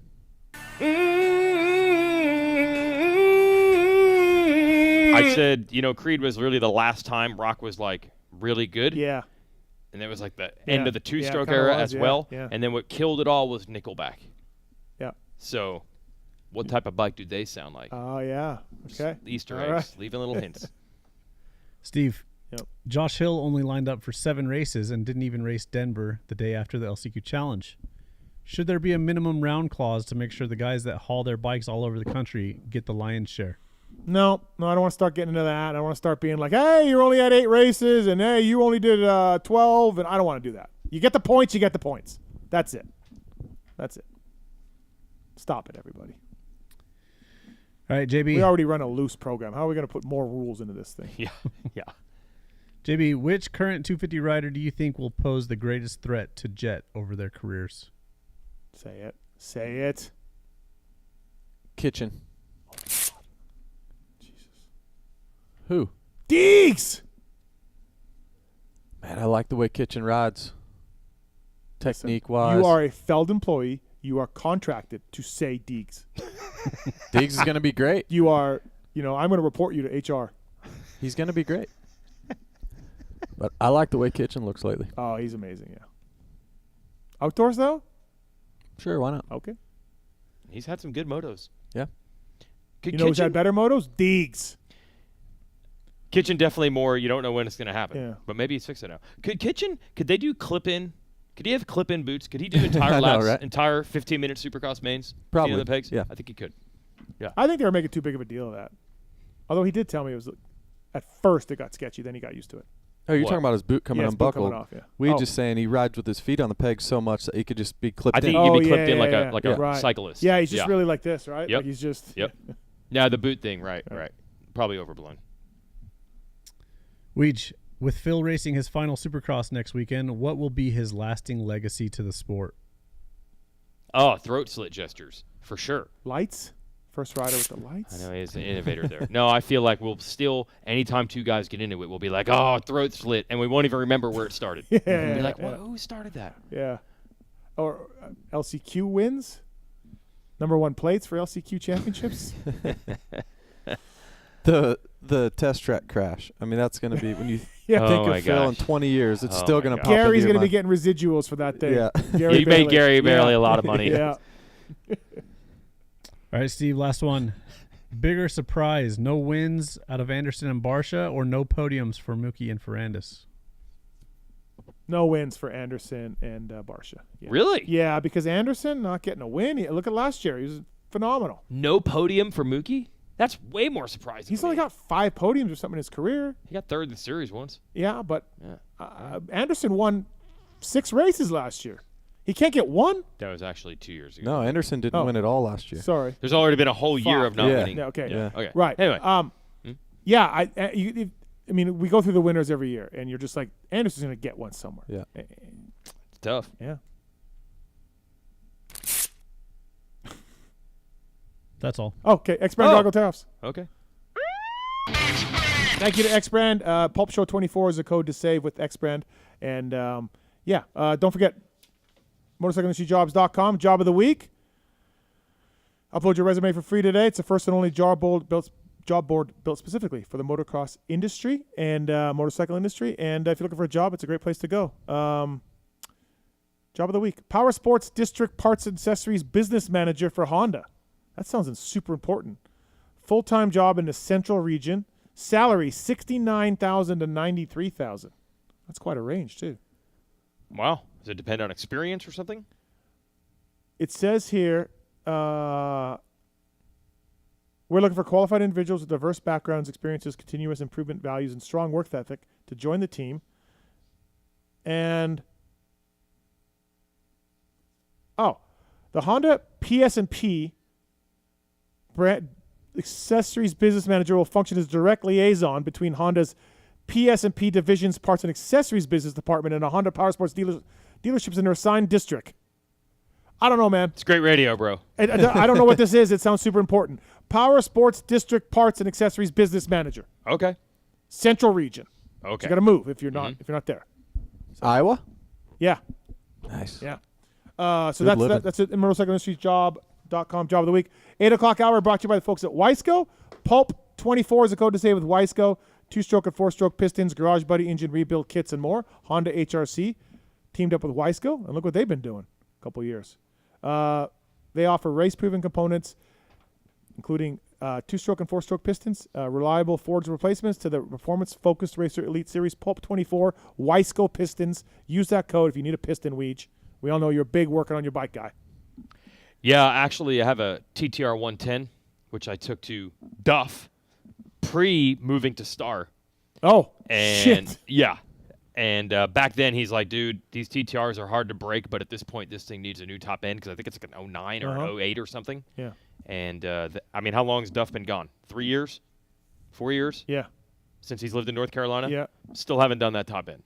Oh, really? Yeah. Yeah, Okay. yeah. All right. Yeah, it run when my kid revs it out, like smoke's just coming out of the. You need a Weisco for that. Weisco new ring, piston. They do that for 110s, you think? Yeah. Really? Oh, yeah. Okay. Get you a deal. Yep. All right, Colin's on 3. What's up, Colin? Hey, guys, what's up? What's happening? Hey, I just wanted to say thank you for helping out the privateers as much as you do, Steve. Yeah, it's fine. Thank you, man. I appreciate it.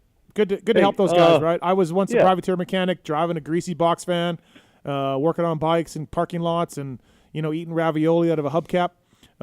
We need those guys around, and Gypsy Tales just wants to get rid of them. Okay, so that guy.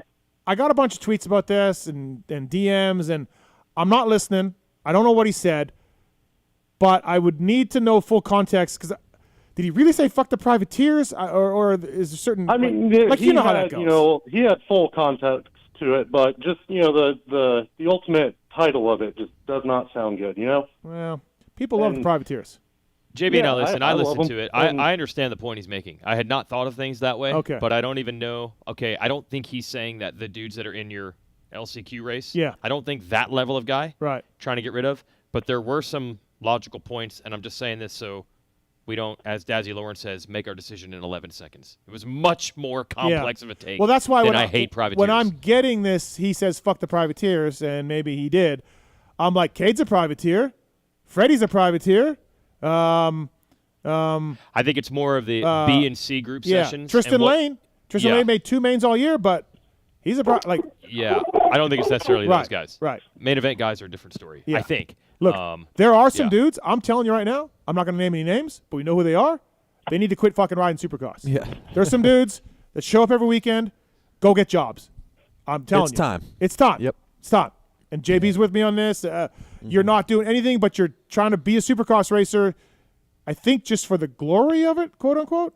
I don't know, but all the guys in my race, I mean, fuck yeah. I mean, they're in, So I don't know.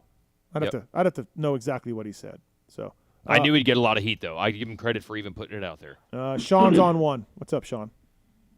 Hey guys, I was at the live show on Friday. And oh, thank you. I actually won the ticket. Yeah, I won the tickets, so I just wanted to call in and thank you for that. Yeah, that was Sean Brennan who texted me and said give away some tickets to the live show. So we did. Yeah. Wow. So awesome. Yeah, there were great seats too, man. Did you have tickets already to Denver? No. I was kind of just waiting. Oh, and it worked out. I was like, nice. Yeah, it worked out good. Who was your favorite guest? Was it Phil, Hill, or Denny?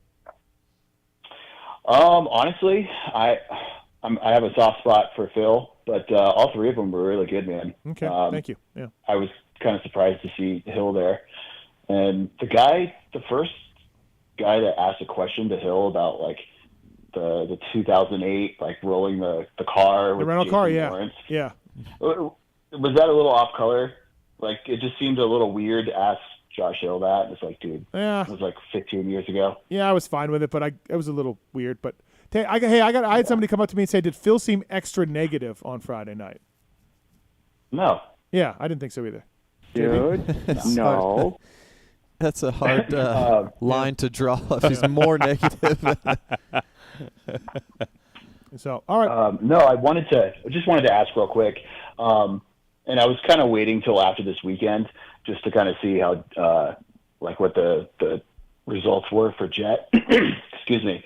At what point do we start having like a conversation of Jet being on the Mount Rushmore of everything? You know, I mean, does he have to win? Obviously, like it looks like he's going to win the Supercross title. Well, listen, I think that the conversation starts at Mount Rushmore at 8 titles. Starts at 8. Okay, I mean, so I'm not advocating for it, but I'm No, I get it. Yeah. I just think we got to get some premier titles racked up. He's on his way. Yeah. But yeah, sure. when you're talking Mount Rushmore, I mean, you know, Eli's got 7, RV's got 8. Ricky 15, Jeremy 8. You know, I mean that's where you're RV's up there. RV. Yeah. If he retires right now, no. Yeah. But what I think we're almost conveniently not even wanting to look it in the eye and not square up with. This is what I've been saying lately. McGrath won the Supercross title as a rookie. He was not there yet in motocross. Mm-hmm. RC won the motocross title as a rookie, but he was not there yet in Supercross. Mm-hmm. Have we ever seen a guy be the best guy instantly in both series as soon as he moved up? And by the way, he's younger than either of those guys were at that time. Have we ever seen someone do this? When you say it like that, it's really depressing. Yeah, so I don't think anyone wants to really analyze that because we are so programmed to believe we will never see that again. Yeah. It's hard to believe. Wait, he's actually doing something neither of those guys even did? Yeah. I don't think we can even internalize that yet. Let me tell you, I was a mechanic for pretty much all of Ricky's career, and watching him go by. Yes. And then 15 seconds later comes second place. Exactly. You're like, oh, boy, yeah. Right. So like, I remember he used to go by, and it would be dead silent. You know what I mean? That like Great Outdoors had that? Yeah. Yeah. And then yep. Crickets and birds. Comes 39 other guys. Like, I don't want to go to those years again. I don't want to go there. I don't like it. It wasn't fun. That's exactly. I don't think anyone wants to really be honest about this right now. So, not now, but check back in a year and a half. Yeah. It's pretty crazy. Okay. Yeah. So 8 titles. All right, I'll call back in 8 titles. Thank you, man. Okay. Appreciate it. There Thank you go. Yeah, he's on his way now. He's got 4. 4 non-super 250 Supercross don't count. He's got 4. Okay. Right? Counting this one? Well, 250. 3 right now. Yeah. He's not Supercross champ. Okay. Yeah. Sorry. Yeah. All right. Verb Moto guys, I want to thank them for the LCQ stream. They did that. PulpMX is the code to save 20% on your next order, which they have. How does Verb doing this? So I know the Verb guys. You know the Verb guys. And you know the Yamaha guys. And I know the Yamaha guys. How are they doing this? They're giving away Yamaha Wolverine side-by-side, 2 TTRs, and $20,000 in cash. I don't understand How is Verb doing that? Is this Coke money? It has to be some sort of laundering scheme. They did have a suite this past week. They had a suite as well? Now they're giving away money. So go to Verb Moto, shopverb.com, PulpMX code to save 20% on your next order. Thank you to Verb, guys. Use that code to save. I mean, I was tempted to enter myself. Right? That's a really nice prize package. Racetech.com. Thank you to the guys at Racetech. PulpMX 24 is the code to save with Racetech. Get your motor work done. Get suspension work done at Racetech. We're going to announce the Racetech Air Wheelie, Checkers Air Wheelie winner here right away. But, absolutely. Thanks to the guys at Racetech. Racetech Rant of the night. Weege? Oh, do I go first and then you're going to follow me? Yeah. Yep. Okay, I've done this one before. I'm going to try to not let my blood pressure get too high. I love the sport so much. I love this sport so much. I just want it to be good, and I want it to be the best it can be. It's not you, it's me. Okay? That's it's not you, Supercross, it's me. Okay. What kind of sport The blood is going. Here it comes. Here What? it comes. What kind of sport is looking good when the best thing you can do is get hurt and not win the championship in the minor leagues? Not even in the Premier Leagues. What kind of sport where you could stay in the minors and get hurt and make the most money out of maybe 6 other guys in the sport? Just, I want to know. Does anybody know if that makes for a healthy sport? Just, is that healthy? Is that proper? Do you need to explain exactly what you mean, or does everybody know? I don't know. I've said this before, but we had Deegan in the press conference talk about, if I did win the title, I'd have to move up to 450s. Okay? And I love McAdoo. He's awesome.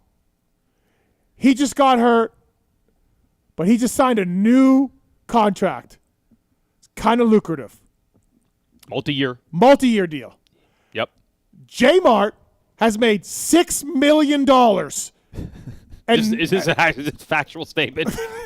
Okay. Okay, wait. No, for reals, though. Has J-Mart, okay, he's been 2-time champion. He's awesome. He's a badass. JB, $3 million career earnings? More than that. $6 million.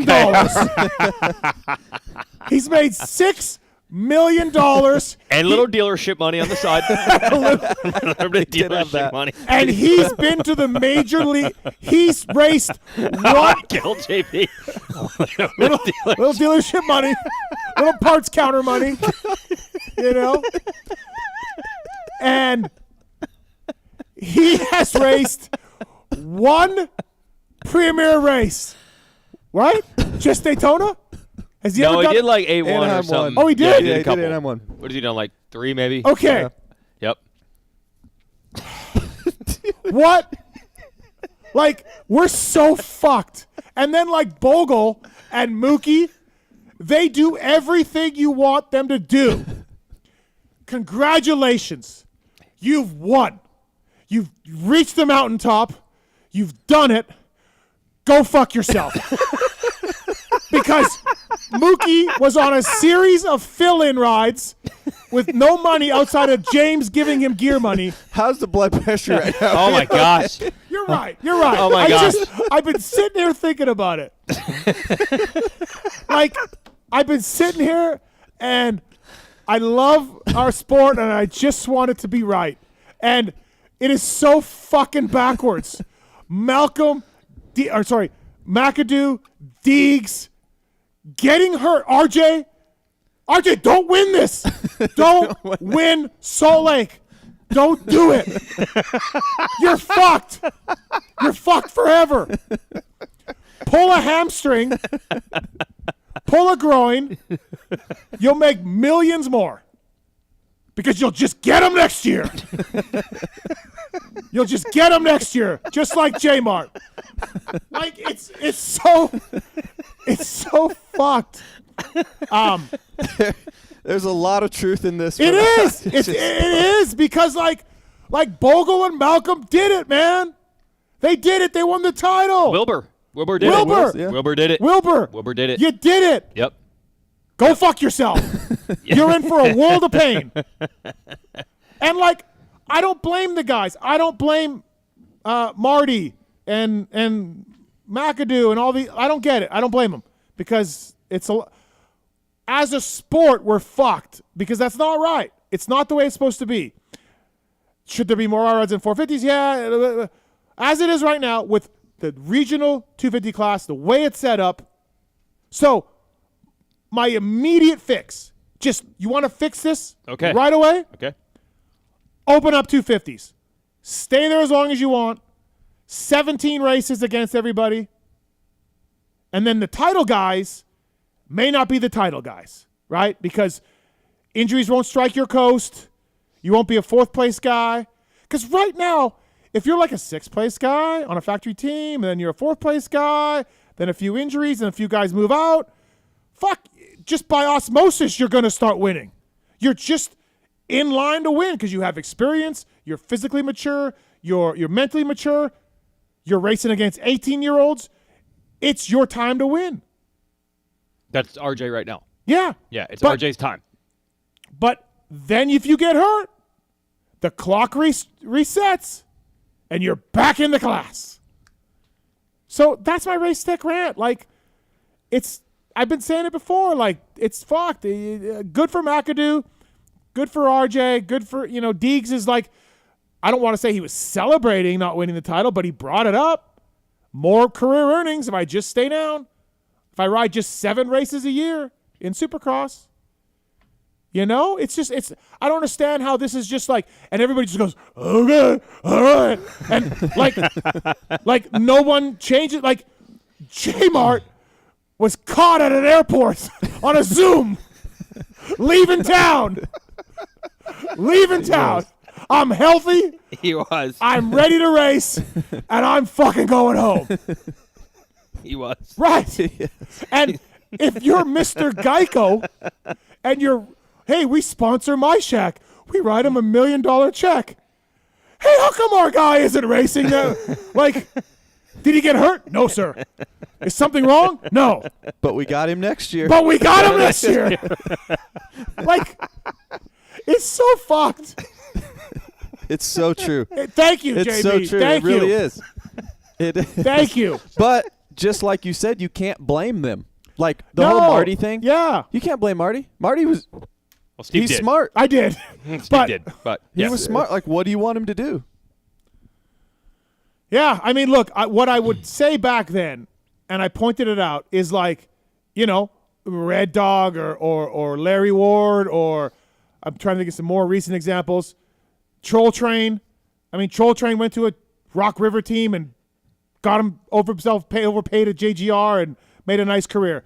And that's in the 250 class. But I'm saying, like, you could do that in the 450. You could bet on yourself. But it's scary. But you could. Marty was on a Ted Tedder bike, qualifying fastest on a Ted Tedder bike, kind of putting it together. Like, go do that. And then if you become Justin Brayton level or better, you're a multimillionaire. But do you want to bet on yourself and do that? The odds are so much slimmer, dude. They are. They are. But you're taking the path of most resistance to do it that way. The hard part is you can also become a multimillionaire by going to the airport. You can also become a multimillionaire. And a little dealership money. And a little dealership money helps.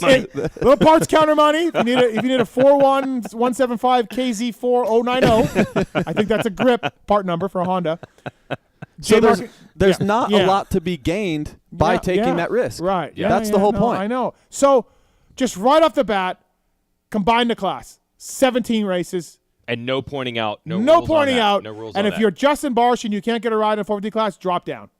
Who cares? 32 years old. Okay. I don't care. Just whatever you want to do. Okay. Yep. So right now, let's hypothetically say Savachi would be in 250 class. Yeah. McElrath would be 250. Yeah. Bogle might still be racing. Yeah. Great. Yep. And they're all potential to win races and probably making $500,000. Sure. Whatever the system can handle with salaries, right? Yeah. Yeah, and then a couple of younger guys who aren't there yet are not or like getting or either like Jordan Smith was a contender. He had some bad years. He got back up. Maybe that guy doesn't get that next chance because they're like, hey, Jordan Smith, we got Justin Barsha now. Bro. Yeah, whatever. But that's at least the best of the best and the dog eat dog and the He broke the mic. Yeah. That. Remember I asked him today on the e-bike, I'm like, do you truly get to red line, red zone heart rate? That was it. That was it right there. So, or do what the caller suggested. If you're scared of the kids and all the old guys having the 50 rides, which, that's a legitimate complaint. If we did my system, would you just have a bunch of 30-year-olds racing? And how do the kids get rides? Okay, fair enough. I hear your voice on that. Flip side, 2 classes. One is rookies, 1 to 4 years, 5 years and up, other class. And they regional, and you flip the coast each year. And there you go. If you're worried about the kids, the kids. Let's do that. But what we do now is fucked. Yes. It's fucked. Like, okay, so I don't know what McElrath makes, but JB, you kind of gave me an idea. And it's I mean, just guessing, right? Yeah. Nobody knows. Like, yeah, I think I was too high, and you were like, but you know this better than I do. Like, Shane is probably, I mean, he's getting 12th in the premier class, right? He's 12th, 11th, 13th, around there. Would you say he is the 15th highest paid 250 rider, if not more? 20th highest paid 250 rider? Probably, yes. That's fucked. Yeah. He's doing 17 races. Figure 4 guys on Mitch.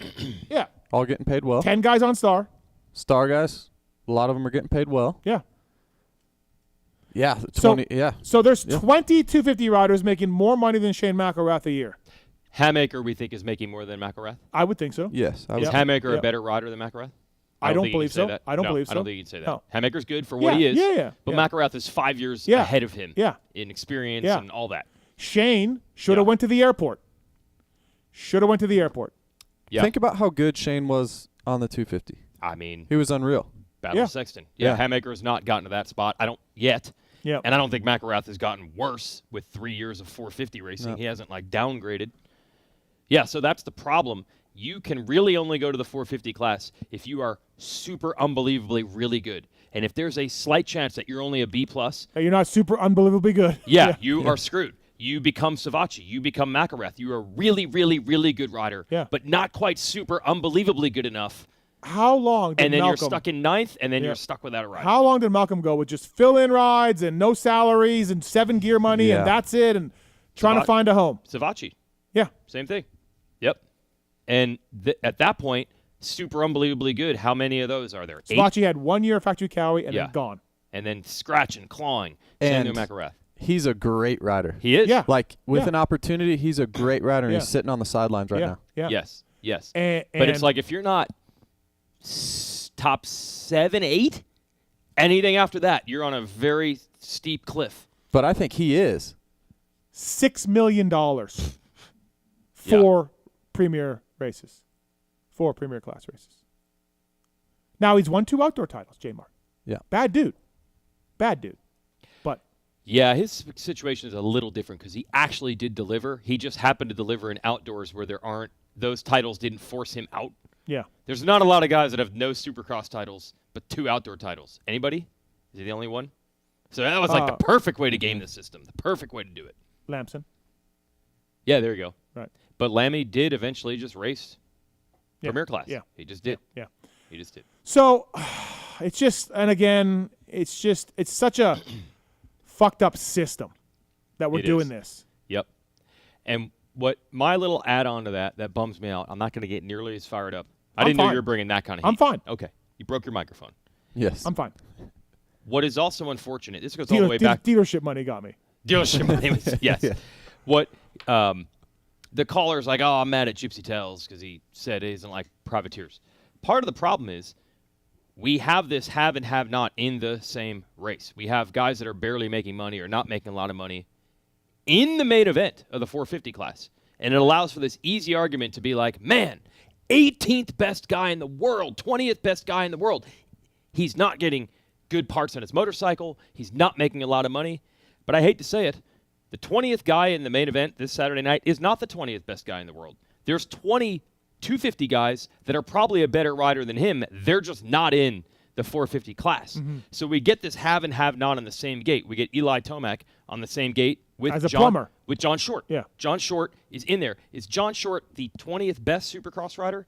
He's maybe the 30th or the 35th. There's 15 other 250 guys that are probably better than him, but they will never race the class, or they have no incentive to race the class. So then we get this have and have not. They're lappers. They don't even train for 20 minutes. They're just training for LCQs. They're just trying to make a buck. They don't have factory bikes. They don't have Baker's Factory or whatever it might be because they're privateers and they're in the same race because we They don't only even have they don't even have dealership jobs. they don't even have the dealership jobs. So we only have 14, 15 of the elite. Do we even have that many?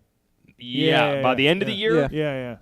by the end of the year, it's down to 12. Yeah. So now you have 10 guys who are the complete have-nots, not the complete have-nots, but way down the pecking order Yeah. with everything in their program, and honestly, even their skill, talent, ability.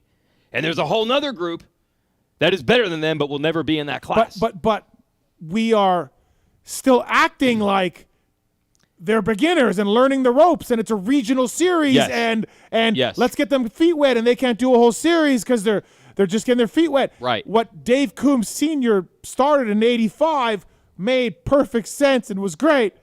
We're still using 1985 rules. Yeah. And we are way beyond that. We're so far from what the class started out as. Yeah. So we got multimillionaires. Rodney Barr was not a multimillionaire. No, those guys were making nothing. Nothing. Yes. We got multimillionaires in the 250 1986, class. Let's put them together and throw them all in there and make it wide open. Well, and the money thing made sense. Even like RC. RC talks about his salary at Mitch was like $35K or something. Yeah. So there was a ton of incentive to get to 450s when your Yeah. salary was then $1 million or whatever. Yeah. Now, yeah. I mean, it's so Yeah. even, just like the I mean, McGrath thing. It's a perfect point. You know when that make too much started? money. That started with 250 McGrath. plus. I blame Jeremy McGrath for that because those salaries were still kind of low. And then I think they got to a point where McGrath was winning every single fucking 450 Supercross championship, and the manufacturers were getting yelled at by Japan. We got to win something. Boom, Ramsey, 250 class. John Dowd, 250 class. Mike Craig. Yeah. Like, we got to win. And I don't care that you're a veteran 450 rider. You got to get down there because we got to win something so the Japanese guys don't for take a sure. samurai sword and stab us. So sure. McGrath had everything, and they're like, we got to win something, and then it became a bidding war and a thing where you put older riders in that class. It started with McGrath. I don't know. Did you watch some pro motocross last summer? Yes, I did. And some of the Supercross this season? Yes. Does it have a little bit of feeling like, hey, Barsha, hey, whoever, guy like that, like, you're going to come down and win a 250 championship. Like, we're coming into that again, if that was the case. Say it's wide open. And you're yeah. gas. You're saying Yeah. KTM's got Sexton, and Jet is Yeah. really, really hard to beat. Yep. Barsha hasn't won he won the mud race last year, but hey, Yeah. Justin, Well, come down here and try to win this 250 class for us. back in the day, Mark Barnett and Ernie did it. Yeah. Ernie rode 250 Supercross on the podium and went to 125 Nationals. Yeah. And Barnett did, and all these guys, Hannah, Osho, they did that, right? That was in the early 80s, mid-80s. Weeds, you know that. And it was perfectly fine to jump down into that class because it's a national class and do whatever you want. Maybe we get to that point. And talk about storylines. Yeah, it would be phenomenal. Yeah, that it'd would be great. fun. Yeah. Right. So, Because those top 250 guys are so good that it's not – if Barsha drops down, no one's saying, like, guaranteed for sure No, he wins he 20 doesn't motos. dominate. Maybe No. he's Yeah, the best. yeah. Maybe he isn't. Maybe he – but it's not like he's going to pit 30 seconds on every guy. No. The level is not that no, different. Joey going down is going to be interesting to watch. Yes. He's been off Yeah. some time. He's got some injuries, but Yeah. that's going to be interesting to watch. But So- it's not like this in other sports, right? The worst NBA guy is better than the best G League guy. Yeah. Hockey have minor leagues. The idea is Yes. the top But- minor league hockey guy is worse than the But worst even NHL guy, Tell right? me this. We're not even close to that paradigm. What's the fucking Nextel Cup thing? What's the one down? Xfinity Series. Xfinity. But they have issues there too. They can't get it right either because they want the cup guys to drive there because it's going to get more fans to watch. But the fans are like, but they already have their thing. Do the Cup guys drive that series full time? Yeah, and they're constantly No, not full No, time. not full time. Okay. They're constantly tweaking the rules because they can't decide what they want it to be. Well, we don't constantly tweak fuck all. I'm just saying they can't Yeah. figure out what Yeah, they want yeah, it to yeah. be either. We want it Because- to be feeder, but if Denny Hamlin wants to race a couple, that'd be pretty cool too. So, Well, Kyle Busch was dropping down a bunch, and he would just win every Xfinity Yes. race. Now, then they were like, I think the Xfinity Yeah. teams were like, hey, Yeah, I agree. wait a second here. And Yes. you look at Indy Lights or you look at MotoGP2, like those are all just kids and beginners, right? That's Yeah. like not Yeah. beginners, but like yeah. But that's like Kyle Busch dropping down is like Jet racing 250 in Salt Lake City. And what's like it was even like worse- the best guy Yeah. dropping It was. down. And what's even worse there is they don't get tired, right? So he could race both. Yeah. He could Yes. just win the whole weekend. Yeah. Imagine And if Jet several just, like- times he won all three. He won Truck, Xfinity Series, did. and Cup in the same weekend. Yeah. Like imagine Jet just being like, "I'm going to win both classes Yeah. tonight." Yeah. That would be out. He couldn't do that. Yeah. You would think he'd be too tired, but in car No. racing, Oh, He could do it. JT, he could do it. Yeah, yeah. JT raced both. He did race Didn't both. win them, but all right. That's my race tech around the night. Racetech.com. It's fucked. I've said it before. It's I don't know fucked. what you do. I don't know what the solution You is. just open it up. You just open it up. But they're still going to do, to his point, because if Jet starts winning like we think he's going to, they are going to start 2 years from now being like, you know what? Let's just try to win the 250 titles. They're not going to say that, but that is what they're going to start doing. Okay, fair enough. All right. And then does Honda say, hey, Hunter, Jets winning 450 title. We're good here. Why don't you go win that 250 title for us? Sure. I mean, sure. I don't care. At that point, I don't care. It's better than what we got now. It's better than what we got now. Imagine the Stu Reed RC days where it was like, no one else is even going to get on the podium this year. In the entire class. Yeah. There might be 2 podiums available all year long. Yeah. That scramble to find something to win really creates a problem. Yeah. All right. Firepowerparts.com. Speaking of Max Anstey, heard he's going to Star. Obviously. Heard. Obviously, we talked to him. Obviously, they talked. Could it be any more blatantly? Obviously, we talked to. Okay, Ryder D was locked into a Team Green deal for 100 years. To me, it was not obvious that Star would talk to him. It was not. No, obvious. because Bobby said, "Go see if you can break his contract." That's what happened. Go see if you can break his contract, Will. That's how obviously they talked to him. Daniel Blair says right last year at the Mini-O's, Star fucking jerk-offs were over there with guys with contracts saying, we can get you out of it, we can get you out of it, we can get you out of your deal. Right in Daniel's tent, in the Orange Brigade tent, Star douchebags saying, we'll get you out of your contract to the families. That's what they do. That's what they do. So, like, that's fucked. But, so when Will says, obviously we talked to Ryder D, that's exactly what happened. Obviously. You know, I tell the young up-and-coming media guys all the time. Oh, you do? I always say They to them, never asked me to speak to these kids, by the way. No, not the amateur riders. Oh, okay. I mean, I would love if you want to do that, if you want to come to the combine. They never asked me. They never asked you. That'd be great. Actually, Kids, listen. Here's what you do. Get fucking hurt. In the 250 class. In the 250 class. Never move up. Show potential. Win a race every now and again. Yep. Show speed and qualifying. And if not, go to a dealership. I tell the media people up and coming. You get media people talking to you, up and coming media people? Yeah, and because they always have this idea that like, oh, the industry, they protect each other, you know, you got to say the right thing, you got to toe the company line. And I'm like, do you think Mathis toes the company line? I said, you can have gnarly opinions. They just need to be accurate. The reason you're saying these crazy things you're saying and that you're going to go to Salt Lake City this weekend and you're not going to be maimed and mauled in the pits is because everyone in the pits is like, yeah, it's kind of right. Yeah. The gnarly opinions aren't what piss people off. It's not even that gnarly of an opinion. The inaccurate. No, you're saying Star douchebags are trying to get dudes out of contracts. Yeah. That's pretty gnarly. That's what they do, though. That's the truth. The problem is there's not enough people that are going to disagree. Right. There's going to be too many people and like, well, he probably sourced that out. He probably had real people tell him that. That's probably exactly how it went down. Yeah. That's what I always tell people. Gnarly opinions are actually okay. They just have to have sources and real information behind it. There's so many stories of them doing that. We know it. All three of us know this, that they do this stuff. And you're just like, what are you doing? Like trying to win 250 races, man. I guess, bro. Trying to win 250 races. Guess. It all comes back to that. I guess. Winning 250 races. I don't like it. I don't like when I hear that unethical kind of stuff behind the scenes. I'm just like, man, you know, like, yeah. All right. Firepowerparts.com. Max Anstey. I think David Bailey once said, if you cheat to cheat, you're a cheater. If you cheat to win, you're a competitor, Steve. Really? Nice. I think I heard that from David Bailey said that? I think David Bailey. Fuck, that's maybe I'm pretty good. misquoting, but I think so. That's pretty good. Or maybe he heard that from somebody or something. I'm pretty sure he said that at one point. All right. We got to run through this, Marks, the Yamaha LCQ challenge. Shall we do this? So we got our prizes. Marks is going to work the randomizer. Justin Brayton will decide when the computer stops and the winner for the YZ450 gets picked. That is, John, your responsibility. But we do have the final totals. Raffle is closed a few hours ago. We did the race on Friday. Josh Hill won. My guy. I'm invited to monster parties now. You're in.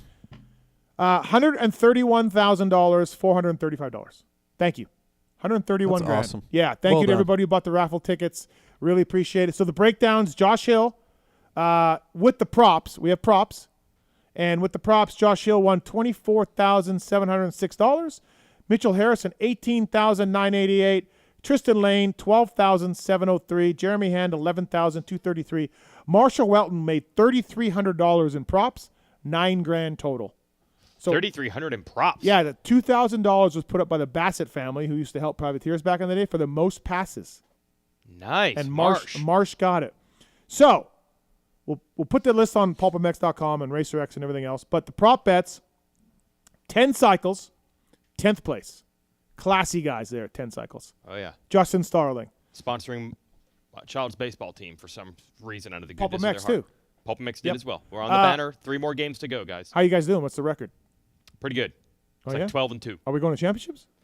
They just every weekend's another tournament. Is this extra money for us if we go to the title, or is this like the business? I'm sure has been booming with these logos. Oh yeah, absolutely, yeah. Mm-hmm. Racist Kramer Band. These are the gentlemen that sponsored the Wildcat guys last year. That's right. You were not allowed to say this on TV, I believe. No, right? No, I'm not saying it now either. 11th place, $500. Kevin Moran's. Spencer Ryan, in honor of Kevin Windham, he gave $100 for 14th place. Devin Sivenson. Dean Wilson, 15th place. I had to really work with Dino to get this $100, but he did it. Ty Masterpool. Thanks, Dino. Extra Mile Tile did 18th place. Hunter Slosher. RDC Foundation, first moto winner, $183. Mitchell Harrison. X-Brand Goggles, first and second and third for X-Brand Goggle. Tristan Lane, Jeremy Hand, John Short. PRMX, 6th place. Marshall Welton. AC, Adam Cianciarillo, 9th place. Jerron Stapleton, $100. PRMX, 9th place. $250. We had a team sponsor 6 and 9. That's where we're at in our level of sport. 6 and 9. PRMX. But the 250 class is the problem. Jerron Stapleton. Casey Stevenson. Best finish wild card guy was Marshall Welton. Guts Racing did best guts guy, Mitchell Harrison. Guts Racing did best non. A little bit of dealership money on the side. Yes. A little bit of dealership money on the side. What are you laughing at? A little bit of dealership money on the side. Guts Racing did best non-guts finish, Josh Hill. Troll Training, fastest lap overall, because Troll Training. Got to dig deep. Mitchell Harrison, the fastest lap overall. The Vitards from Vital MX gave us $100. That's an official group? Michael Lindsay says it is. Okay. Mitchell Harrison, fastest lap. Wil Hahn said fastest lap on the last lap. That was Josh Hill. Phil Nicoletti, filthiest passed. He gave it to his buddy Marshall. That was rigged. I thought it was kind of rigged, but he said on Harlan was pretty good, and Harlan vouched for it being pretty good. Okay. So I kind of let it. Phil did say he's going to get dinner or coffee out of it, though. He did, yeah. He did say that. He's not paying him either. In memory, he's not, is he? No. Yeah, he's not. In memory of Larry Hines, the first DNF, Hunter Slosher, who didn't really DNF. Nobody DNF'd, but Schlosser was multiple laps down and rolling around, so we counted it. He had no rear fender either. He gave me the rear fender. I have Hunter Schlosser's broken rear fender. Jason Weigandt, first DNF, Hunter Schlosser. I was waiting for that. Yeah. So when I saw him, he went in the mechanics area, I think. Yeah. But then he did come back out, right? to roll around. So does this count? Yeah, because nobody else DNF'd. So I still got to give him $100. You do. You got to give Hunter Schlosser $100. I specifically said mechanical failure. I don't know, man. Specialty. I'm sorry. You're not getting out of it. Yeah, he's trying to get out of it. He was circulating. I'm like, he's back out there. We're good. We're good. The ruling has been back official. out there. We're good. No, we're official. Crafted Layers moto boxes on Etsy. First rider that doesn't win a prop bet was Jerry Robin. Nice. Anton, hard charger, Marshall Welton, Michael Antonovich. Adam Golan, hardest hit was A-Rod in the crash in the first moto. Henshaw Training Solutions, last 250 rider to not DNF, Logan Leitzel. Motocross Monk, last place mechanic, Craig Randall. Swap Moto, last place without a DNF, Logan Leitzel. Luxor Mining, lowest placing rider without being lapped was Cheyenne Harmon. Lowest placing rider without being lapped. What's the difference? One for each moto. Oh, I'm sorry, for each moto. Yep. Logan Leitzel. Checkers Air Wheelie, $1,170. Midnight Sailor, largest air wheelie over finish. Imagine you're the AMA and you're just watching this parade lap. You got Creed playing in the middle of the gate selections, and then you got guys doing air wheelies. And you got a staggered start. Anyways, Henry Miller takes it home. The Bassett Hard Charger, most passes. Again, the Bassett family, $2,000 for Marshall Welton. Alex Ray, sketchiest rider. He watched it on YouTube and esteemed that Grant Harlan was the winner. Okay. FXR, top FXR rider, Marshall Welton. Top FXR factory ride goggle, Grant Harlan. Mason Van Rensler, top placing 3-digit guy, John Short, 199. And then our guy Duff Life. He gave money to the winning mechanic in Moto 1, Moto 2, and the overall, because Duff's like Duff, that. really? Hooking it up. $300, $100 each guy. Jean-Francois Lebranche for 1. Jonah Geisler for Moto 2, A-Rod's mechanic. Does he not race anymore? Wait. Geisler's A-Rod's mechanic now? I guess. I didn't know this. Does it race? I don't know. Wow. Okay. And Hunter Peterson was Josh Hill's mechanic. So he wins that. And Concept Coatings, Hunter Peterson wins again for winning mechanic. So that's all the props. So awesome. What's the total prop money? Marks? Well, $10,153. $10,000. Just in props. What Josh Hill get again for winning? $24,706. Check out the podium said 25, so that's fake news, false advertising. It did, didn't it? I sent a text when I saw it. I was like, 25? Question mark? You did? I got no response. Oh. Yeah, so, all right. Oh, fuck. Okay. I just put that together right now. I was guessing off last year. Josh is going to be coming for that $300. We did get less money than last year. We so did. we got we got about $10,000 less, I think. 15 It grand. was a little more than that, but Okay, pretty close. Yeah. So, but still, 131,000. Okay. Pretty awesome. Not That's bad. great, yeah. Not bad. Okay, time to give away the prizes. Let's try to do this as quick as we can. Marks, the thing doesn't work. What thing? Oh, I got it. Okay. All right, so we're going to just rotate here with JB doing the bike prize. We're going to start at the bottom. Marks, you're going to keep track of all these somewhere? Sure. Okay. Yeah, just read it. Just read the name out for me when you get it, when it pops up on the screen. Okay, so you want to say start? I'll hit the button. Okay. Whoever wants to tell me to stop, you can stop whenever. When you see the name start shuffling through the screen there. Okay, so we're going to start with Weege. Weege, when you see the name there, or shuffling, just say stop. I just say when? Say stop. Stop. Okay. And this is for Prime Food Distributing Meat Package. My dear friend Nick. So we're going bottom to top? Bottom to top. Okay. The bike will be last. Okay. All right. Let's do it. And stop. All right. Tyler Scott wins Nice. the Prime Food. Next up, Viral Goggle. Viral brand goggle a month for a year and swag pack. JB? Stop. Darren Clayton. Darren Clayton wins that. Guts Racing Complete Seat. Thank you to Guts. Right, Weege? And stop. Tim Torres. Tim Torres. All right. Weisco Garage Buddy Kit. Prize 19. JB. Stop. Mike Neville. Mike Neville wins that. Maxima USA Pro Filter Bike Kit. Stop. Justin Carlton wins that. Maxxis Tires Tire Kit. Here we go. Stop. Kurt Samuelson. Thank you, Kurt. Thanks for buying a raffle ticket. A Weisco Piston Kit. Here we go. Stop. Jason Paris. Jasen. All right. Liat Protection Package. Thanks to the folks at Liat for coming on. Stop. Jake Helms wins that. Firepower Kit. Battery, chain, oil filter, tie downs. Firepowerparts.com. Home of Max Anstey. Stop. Jeremy Hunt wins that. GrillYourAssOff.com. $150 valued ammo box full of seasonings. GrillYourAssOff.com. Stop. Stephen Mudry, Mudry, wins that. Michelin Starcross 6 tire package from our buddy Randy Richardson, is it? Life swap. Yeah. Mhm. All right. Stop. Forrest Hernandez. Hernandez. Is that like J-Mart trying to say Ferrandis? Fernandez. Yeah. Yes. All right, another Michelin Motorsport.com $200 gift card. Here we go. Prize 11. Stop. Steve Childress 2, the second. Is that Childress? the racer, Steve Childress? I would think.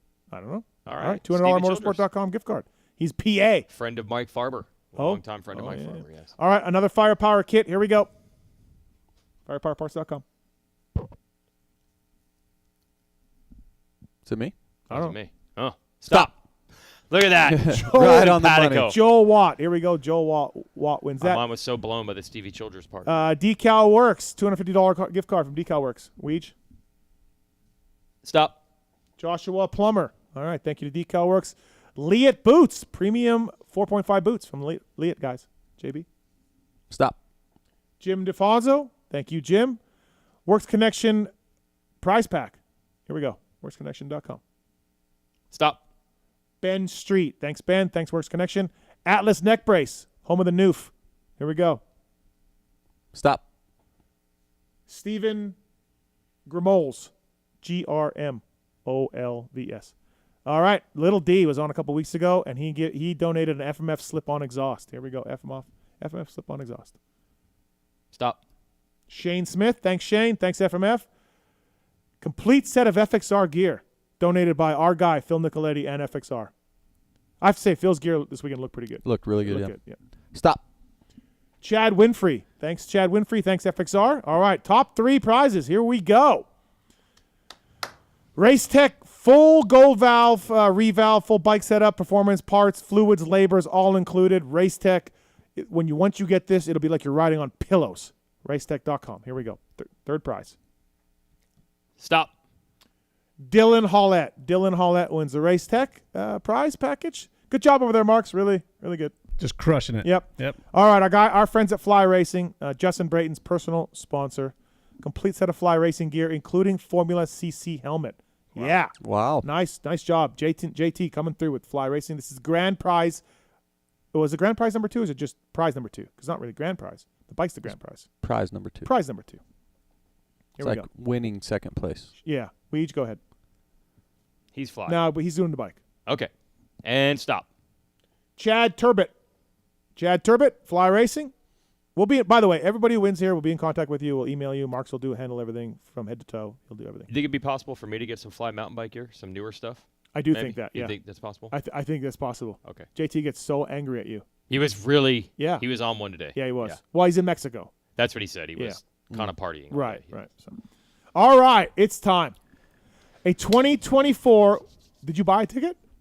No. Oh, well, you're rubbing your hands like it's No, just an exciting part of the show. 2024 Yamaha YZ450F Bike of the Year, the bike that I beat Keefer down on, the bike that Eli Tomac rides, Cooper Webb,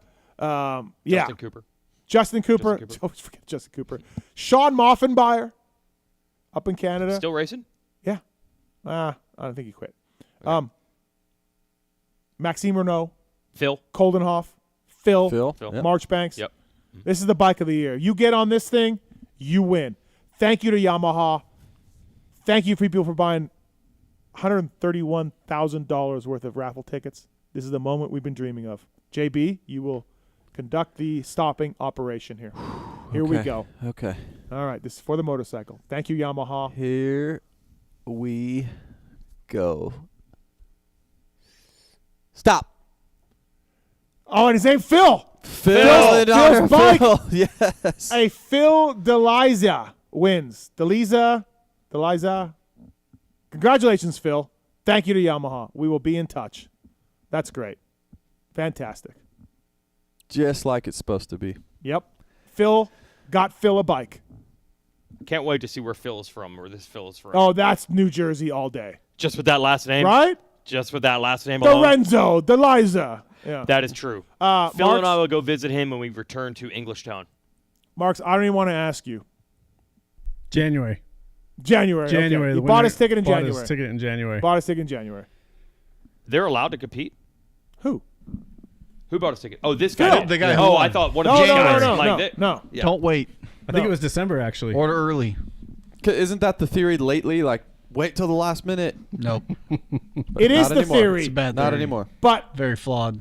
when all the ticket sales come in late, the percent that Yeah, exactly. right. So Phil bought it in January. Get in early, get in often. Thank That's you. the thing. Thank you. Thank you, Peter. That's how you Congratulations, Phil.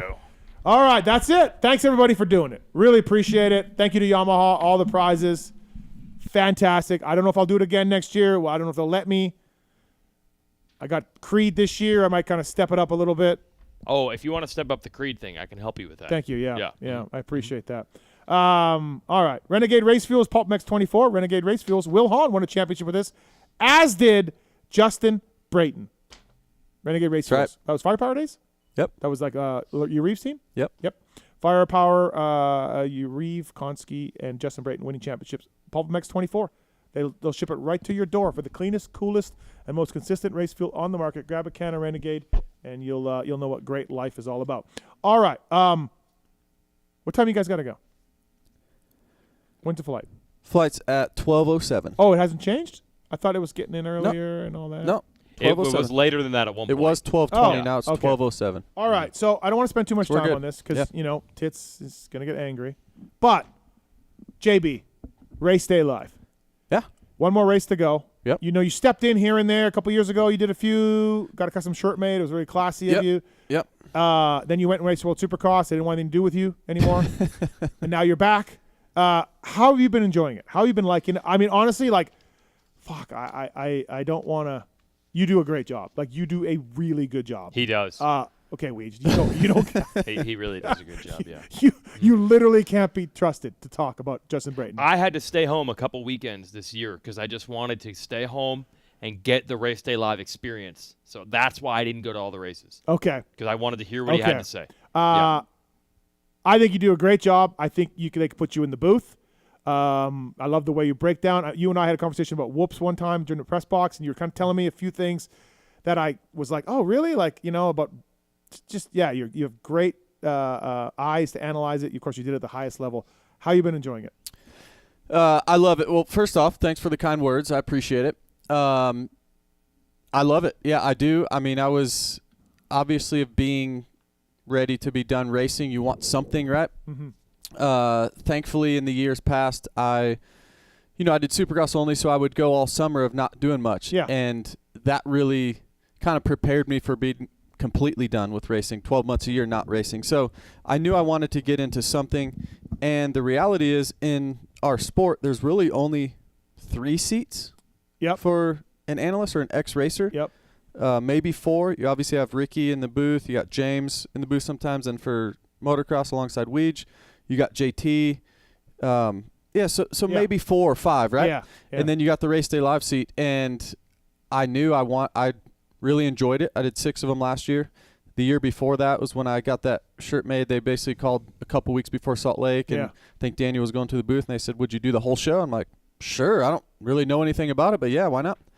And I quickly realized that I enjoyed doing it, and I got some good feedback. And the best thing I like about it is just the process. It feels like you're racing. The weekly prep, you're also really vulnerable being on live TV. If you say a wrong stat, if you say something controversial, you got a rant.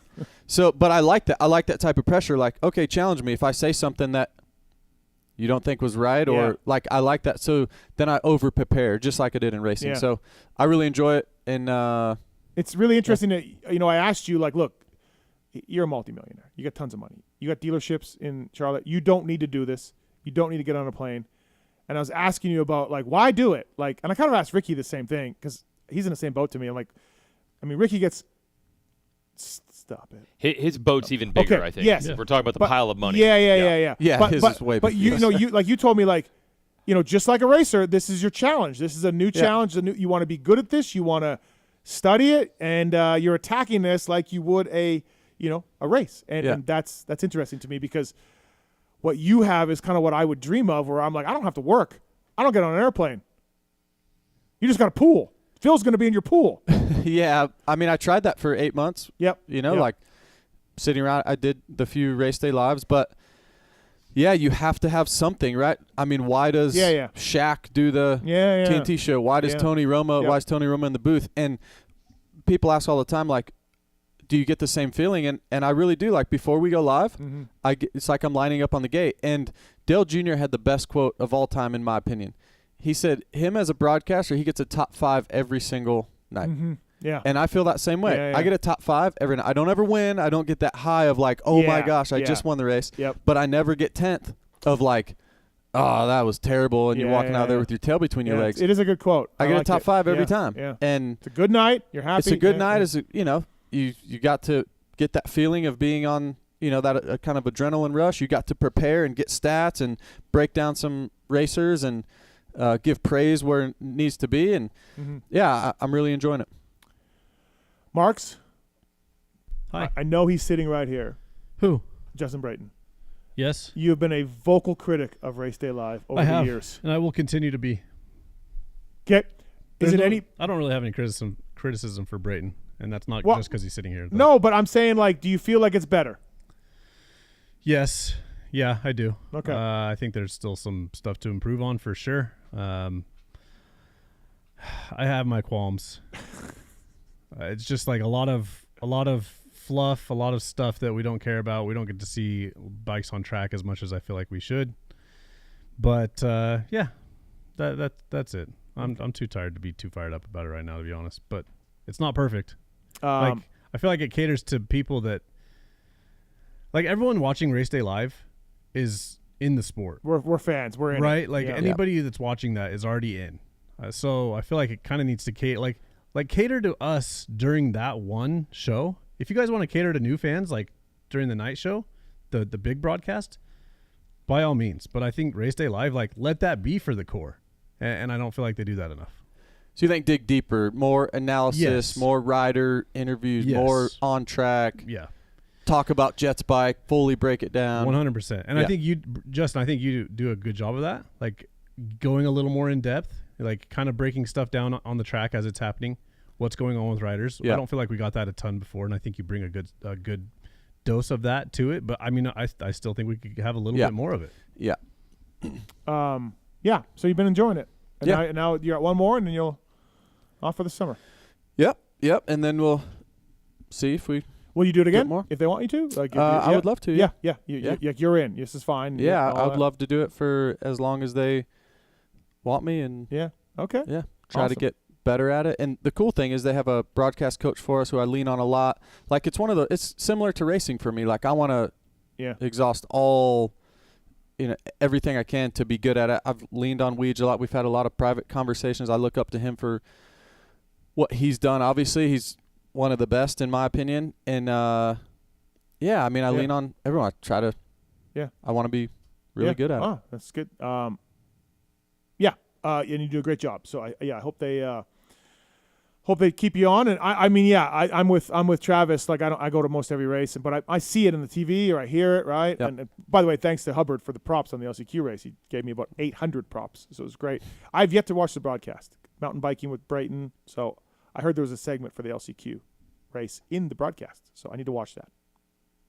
Yeah, I think so, but maybe I didn't even see that myself. I must have missed that. Yeah. No, I think it's there. Yeah. And Weege, for yourself, you were in the booth. You're very excited about this for Supercross. You didn't. You shouldn't be. You were already the best guy in our sport. You already called nationals for 15 years. You didn't need to be in the Supercross booth, but you are. You enjoying it? I'm not sitting on millions of dollars. Like most of these theories of yours, you don't need to do this. Starts with that. So I'm not sitting on the millions. No, you're not. I know that. Yeah. You're not. The in his boat. The paychecks are nice and very helpful. Right. I don't want to say necessary. Right. I wouldn't die without it, but it's really nice to have. It's really just. It's the same thing as if you had not gotten the Daytona win, or a guy's like, I just want to know what is a factory bike like, something like that. Mm-hmm. It just would have been not over money or pats on the back or anything, to have never gotten the shot. And trust me, many, many years went by where I'm like, I need to face the facts that this will never happen. In fact, one of the first people I ever said that to was this guy right here. Mm-hmm. It was during the Atlanta residency a couple of years ago. It's really fun going back and forth. One time I flew out to California, did a TV show, flew back in a red eye, picked me up at the airport, and went back to the track. Oh, I think you Instagram storied this. Yeah, I was like, how am I going to get to the race? Right. And a Sprinter van pulled up at 6:15 in the morning. Yeah. And it was just that. It was just this is never going to happen. Yeah. And it would be the same thing as I would have leaned like, that way too. I would have leaned that way too. Not going to happen. Yeah. The great Justin Brayton said, "Now you can't say that. You can never say never." Mm-hmm. But it would have been the same thing. Like, if you don't win Daytona, your career is not a failure. You're not good. But just having that box checked. So for me to be able to say, I got to do Supercross at any point, whether I do 1 or 1,000 or 100 or the next 10 years, obviously, like him, I want to do as many as I can. Yeah. But to have never checked that box would have sucked. And yes, I wrestled with it for years, trying to be okay with it. So if everything's the same as the outdoors, pretty much, NBC, Bondo, Manhart, yep, what feedback are you getting as far as is it different feedback than you got in outdoors? The only thing I will say is different is that some of the NBC people, I think, pay more attention. Okay. I don't know how they do it because, our guy Aaron, who's even the producer of RC and RV's Title 24 podcast, he's also our liaison every week. And dude, you swear the dude's he listens to our review pod. He's probably listening to this show. Oh, that's probably not good for me. Yeah, I mean he's weighing in on everything, and I'm like, but this guy's also doing this for 4 other racing series. Yeah. How is this guy doing this? Yeah. So you never know what level of attention, and I do get the feeling they're probably watching Supercross a little more closely. Yeah. Okay. Jeff Benke is one of the guys that we work with. 2014, I was doing NASCAR stuff, and he was the guy then for NBC. And he's still the guy that I talk to on occasion now. Yeah. I would assume they're probably paying more attention, but that's really the biggest difference. There are minor differences of you have less time to talk on a shorter lap time than a motocross moto, but it's relatively minor. But I think that's the point we always wanted to make. It wasn't like I ever thought, would I be able to do it? I knew it would be about the same. Yeah, of course. And honestly, it is. And when we had private conversations in the past where you're like, man, I'll never get a Supercross job. I'd like a Supercross job. I was always like, dude, you don't need it. You're the best in the sport. You don't need that Supercross job to prove it. We all know you are.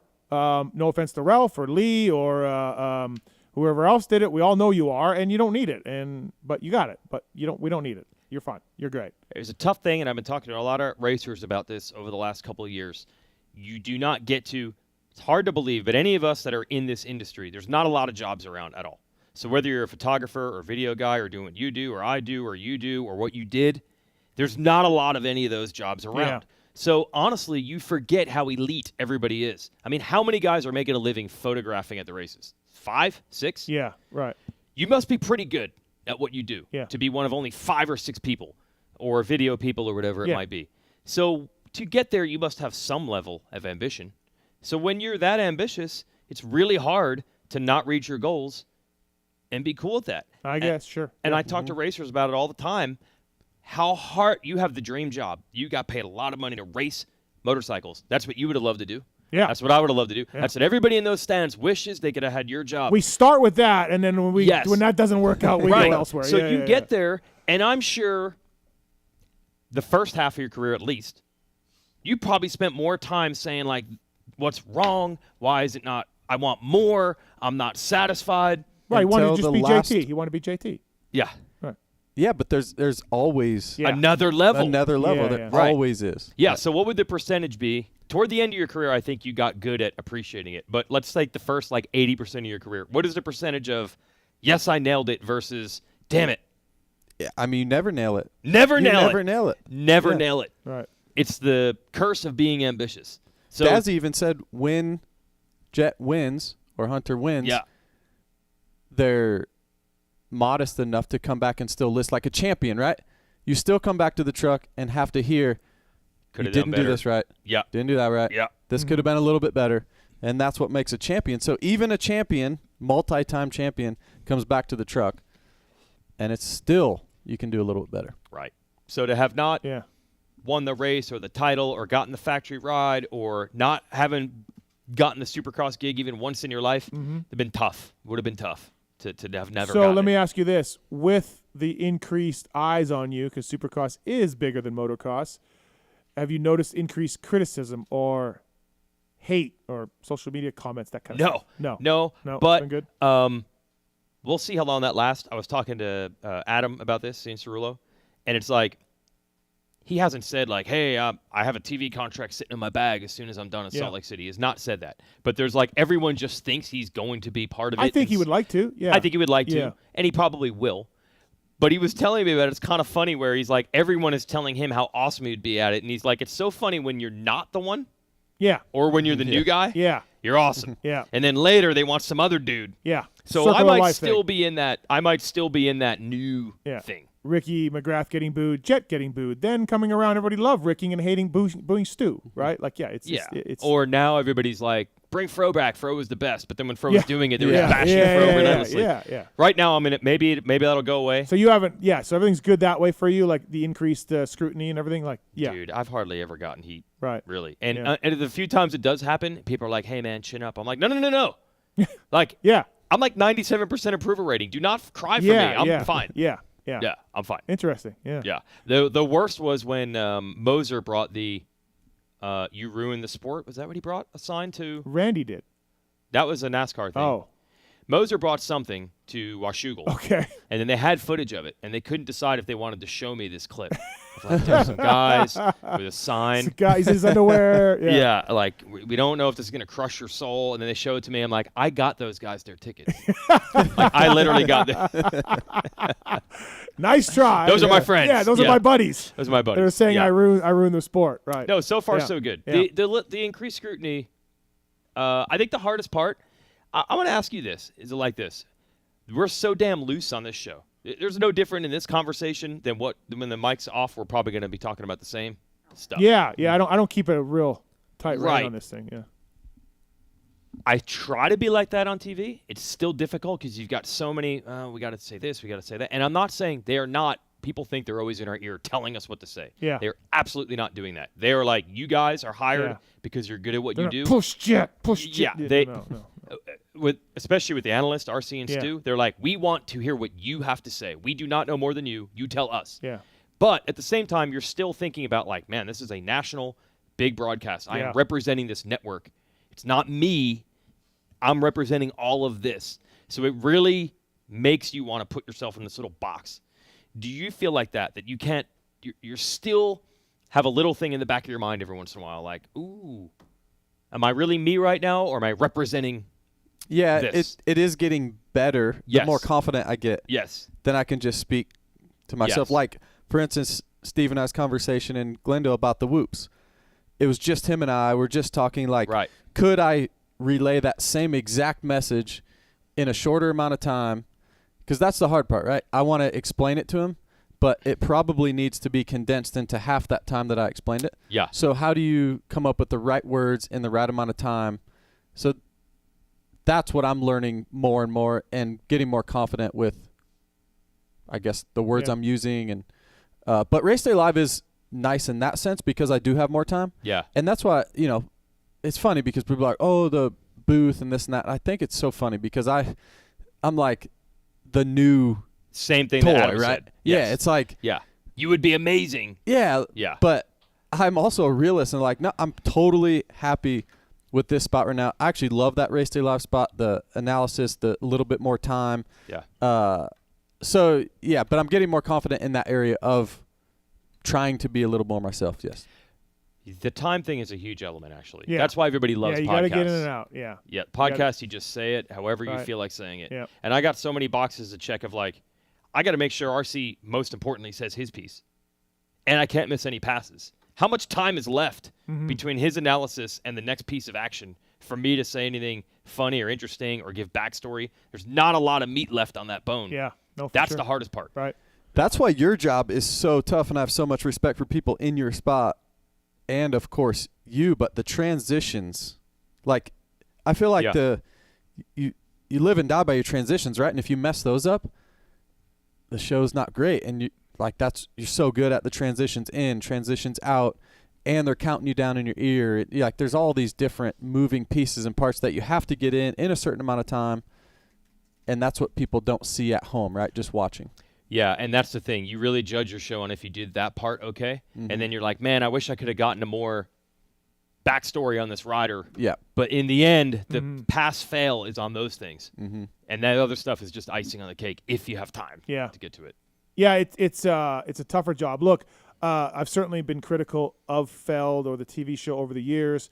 Some, I think for good reasons. But I will say this, like, they are trying.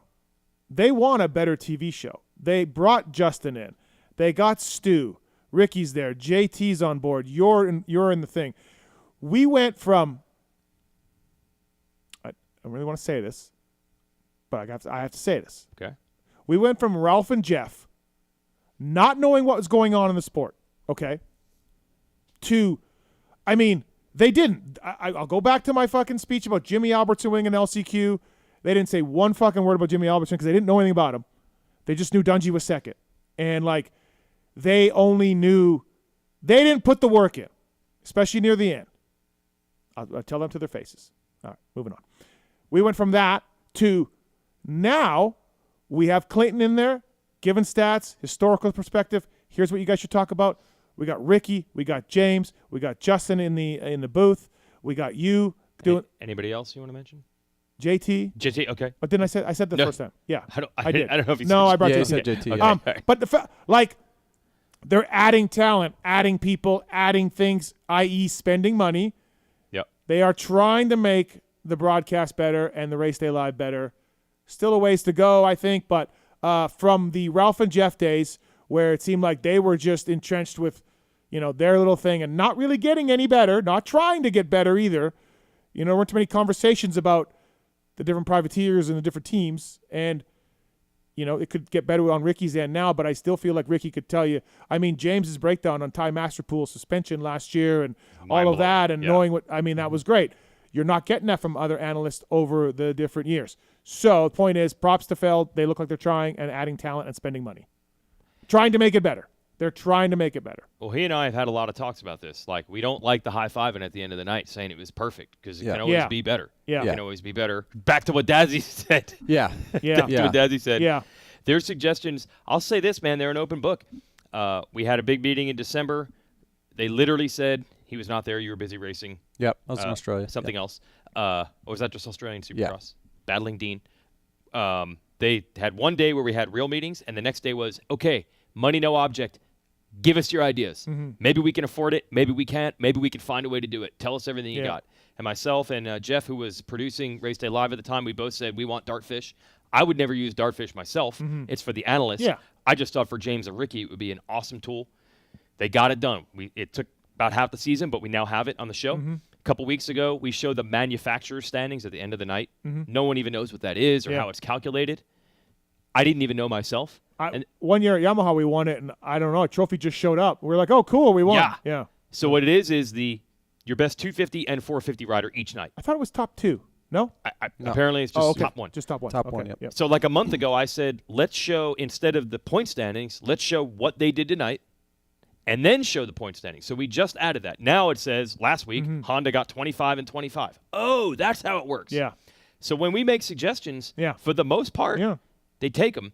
And a lot of times it's just a technology. They're trying so hard to have accurate timing loops so we could really be like, here's the whoops only every lap. Here's the whoop. We're trying to get there. They're trying really hard. I feel like they're trying do, things. We got graphics on the jumps and stuff. Like they've upgraded stuff. They've spent some money and did some things. So that's a positive, in our sport as far as TV goes. So I haven't been on long, obviously, but from the very beginning, they're always super open-minded. Yeah. I mean, we have the meetings during the week, but I also talk to my producer, Sam, multiple times during the week. Yeah. Hey, she's asking questions. She's very open-minded to, hey, what do you think about this? What do you think about that? And then I can, she lets me steer the ship a little bit on especially certain riders or questions or things we want to dig into that week. Yeah. Like seems like it. And of course, all you guys are my good friends, so we have lots of off-show comments, but it always sounds like trying to get better, I wish we could do this, let's do this, And I don't know if that was always the attitude. Yeah, I don't know for sure because I wasn't there, but it didn't seem that way. Didn't seem when that you watched way. the show. No, it didn't seem it seemed that like they way. were high-fiving saying, killed it again. Do you guys think, though, like there's a spot, you've done some pre-show stuff with, she's very good. Katie Osborne. Yep. She's good. I think there's a spot for like sort of a guy that was involved in the technical end of the sport a little bit, and then sort of goofy. Oh, yeah. Maybe shoots from the hip. Got some strong opinions. Okay. Like, is there sort of a room for that pre-show a little bit of that guy? If you could find that guy. Yeah. Okay. If you could find that guy. Kind of knows a lot of people and things that are going on, all that. So like a mechanic, but would also have some personality on the air? Yeah. Maybe, shoot, I don't know. Strong Can't opinionated. really think of anybody. Yeah. Okay. You know what, though? It's kind of like JB's on Race Day Live and he Daytona winner. Yeah. It'd have to be a mechanic, I feel, that has a premier class Supercross win to his credit. True, yeah. I would think that'd be like the minimum. Yeah, that's kind of the standard, right? Well, Yeah. It was something in Coliseum one time. Oh, yeah. It was one off race. Oh, but, okay. I mean, the best rider in the world was there. And somebody else beat him? Yeah, and somebody else beat him. And that guy's mechanic? Yeah. Oh, okay. Okay. So, well, send us a number, man. They're okay, always- all right, they're always- I'll check it out. I was thinking off the top of my head that might be something. Yeah. Josh wants to talk to Justin about his Daytona win. Josh, what's up, man? Hey, guys. I just want to start by saying this is an awesome lineup. Having JB and Weege in there, it's really fun to listen to. And $1,500 plane ticket, Josh. $1,500. Well worth it for your listeners. Okay, I want to start by saying that the Daytona win, I was there. I've always been a diehard Tomac fan ever since RV left. So it was kind of hard for me in the moment, but I will say if he was going to lose it, that was probably the best feeling win for everyone watching the sport, for sure. And we were lucky enough to we just happened to go to, I think it was called like BJ's, like a yeah. And yeah, I saw the whole crew there celebrating, and I'm just wondering, JB, is would you consider that the best night that you've ever had racing professional motocross, supercross? Yeah, for sure. I mean, winning a 450 supercross is something that I never even could dream of. Like, it was beyond my dreams. The only other race that could even come close to that was my first ever podium in the 250 class at Anaheim 1. Just the hype of Anaheim 1. Would I ever get a podium? And then, podium there with my family and stuff. But yeah, Daytona is by far the best. Yeah. Well, plus it was in Eli's house, and I mean, to be honest, you kind of looked a little bit like the Karate Kid those last few laps, running down the street, because there was certainly a big dog coming behind you. But wow, listen, what'd you think about your big dog hero looping out coming out of a turn? Yeah, I don't know. I'm just saying. Yeah, it's been a tough season. I called earlier this season, argued with you about whether or not he had a chance, and it's been a tough one. Would you like to apologize to me publicly on the air? Well, I still stay on the fact that it was never impossible, just not probable. But okay, and then one other thing I wanted to talk about real quick. You guys are talking about Feld putting all this money into the sport. So I know it's kind of beating a dead horse at this point, especially after listening to the review show, but the current tracks, I feel like we're potentially tiptoeing into a very dark era for our sport where they start taking away so many things. And I get it about the safety and that kind of thing, but like the whoops this past weekend, the way it was coming out of the turn like that, and you couldn't really carry your speed out of them. Honestly, it was just kind of sad watching the best in the world kind of tiptoe. Even the blitz was like quarter of the speed that it used to be. And it's just like, man, what are we doing? What direction are we heading? Flat turn after the whoops and everything. Let me ask you guys this. If you had to, we're in Vegas, the town of betting. If you had to bet on 9 whoops staying for 2025, would you bet on it? No. I say no, but God, I don't, please no. Yeah, but I don't know where we're going. I think it might just be we'll go to the 10th, so you can't just 3-3-3. Because I do feel but like the theory remains the same. I mean, look, I'm in a vacuum here on my show, but I'm doing post-race interviews, asking the riders. I'm doing this thing, asking the riders, and they hate it. And I mean, even guys that suck at whoops are like, yeah, not great. I didn't ask Marv. I haven't talked to Marv, but about it. Yeah, I think everybody. I think all the elite guys are like, wait, what are you doing? So we'll see. Yeah. So we'll see, Josh. And but, then one last suggestion that I'm wondering if they could do is maybe start looking back to some of the really successful tracks from the past. And, I mean, they could brand it however they want, 50th anniversary or however they got to call it. But go back and just start imitating some of the old awesome layouts. I've been saying that. I've been saying that. Yeah, and I think they don't have the dirt, and they tell me they do have the dirt. And I'm like, I don't know. Then why are you building flat turns? If you have the dirt, why wouldn't you put a berm there? Why? Yeah, well, they could just cut JT's salary and throw that into dirt. I'm just kidding. There you go. Cut it. No, I love it. Cut it. Thanks, Josh. Thank you. Hey, by the way, have a good night. Do you think I should have a pre-show? Me? Oh, on the race? Yeah. Absolutely. There we go. Tell Doug. All right, thanks, Josh. Appreciate it. Thank you. All right, factory chassis parts, JB. You know how important motor mounts can be, especially on the 4-strokes. And FCP, factory chassis parts. They Phoenix Honda, Starling, F&H MXGP team, Mad Parts Kawasaki, CNC machine parts out of high-quality aluminum and titanium.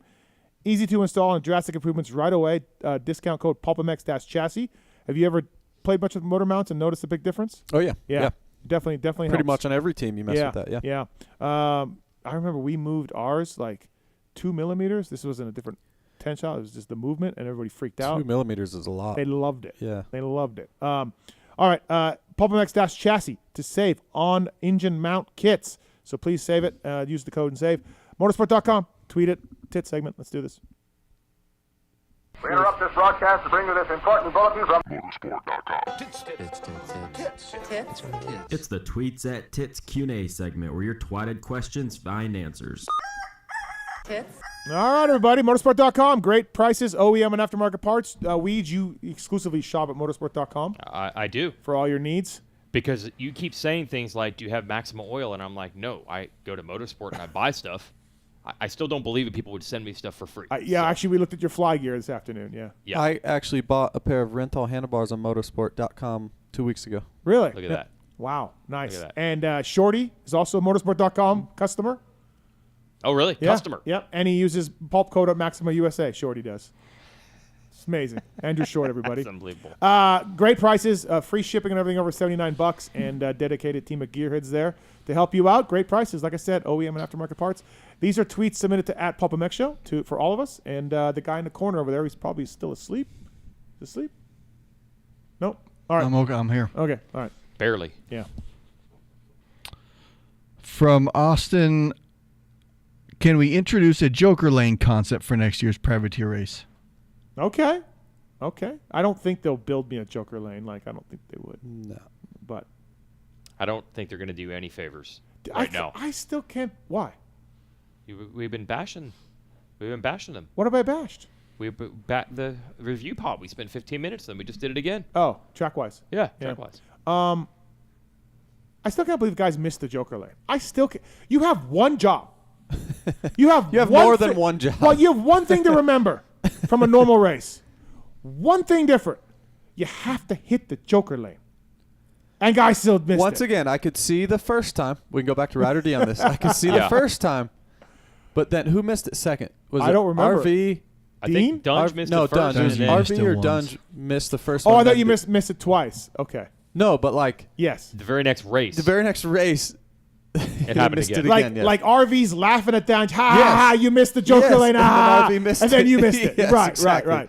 Yes. It's amazing that yeah. So it blows my mind. Also, your pro circuit pulp cast at the end of the race. Yeah. These riders will talk such in depth about, well, it was this pocket I had to get into on the right side and the rut chain. They got all that. Mm-hmm. They're not like, I don't know, man, it's 20 minutes of fear. I don't remember Yeah. a darn thing. Yeah. But then the Joker Lane. yeah, can't do it. Yeah. Can't do it. Yeah. All right. Oh, stop it! Stop it!